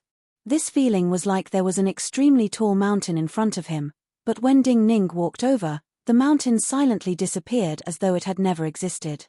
When the grey wolves were exhausted and finally stopped, they sensed that Ding Ning had silently passed Realm 6 second class and was not far from Realm 7. The old monk who got off the carriage could not help but ask, even if you are just retreading the path you have walked, the accumulation of vital energy, the nourishment and transformation of the body needs time. How can you surpass this? People are too small compared to the world. Even the strongest cultivator is too small. Ding Ning's breathing was difficult. He looked up at the glacier ahead. His figure was as small as an ant in the enormous shadow of the glacier. But no matter how strong one is, there are rules to follow. At least, one has seen the places they have walked before. If I want to go to the places I know, I originally thought there were no shortcuts. But when I heard An Baosha's corpse appear here, and thought of the Void Realm, I suddenly had a realization. Sometimes, even if nothing changes, there can be a shortcut.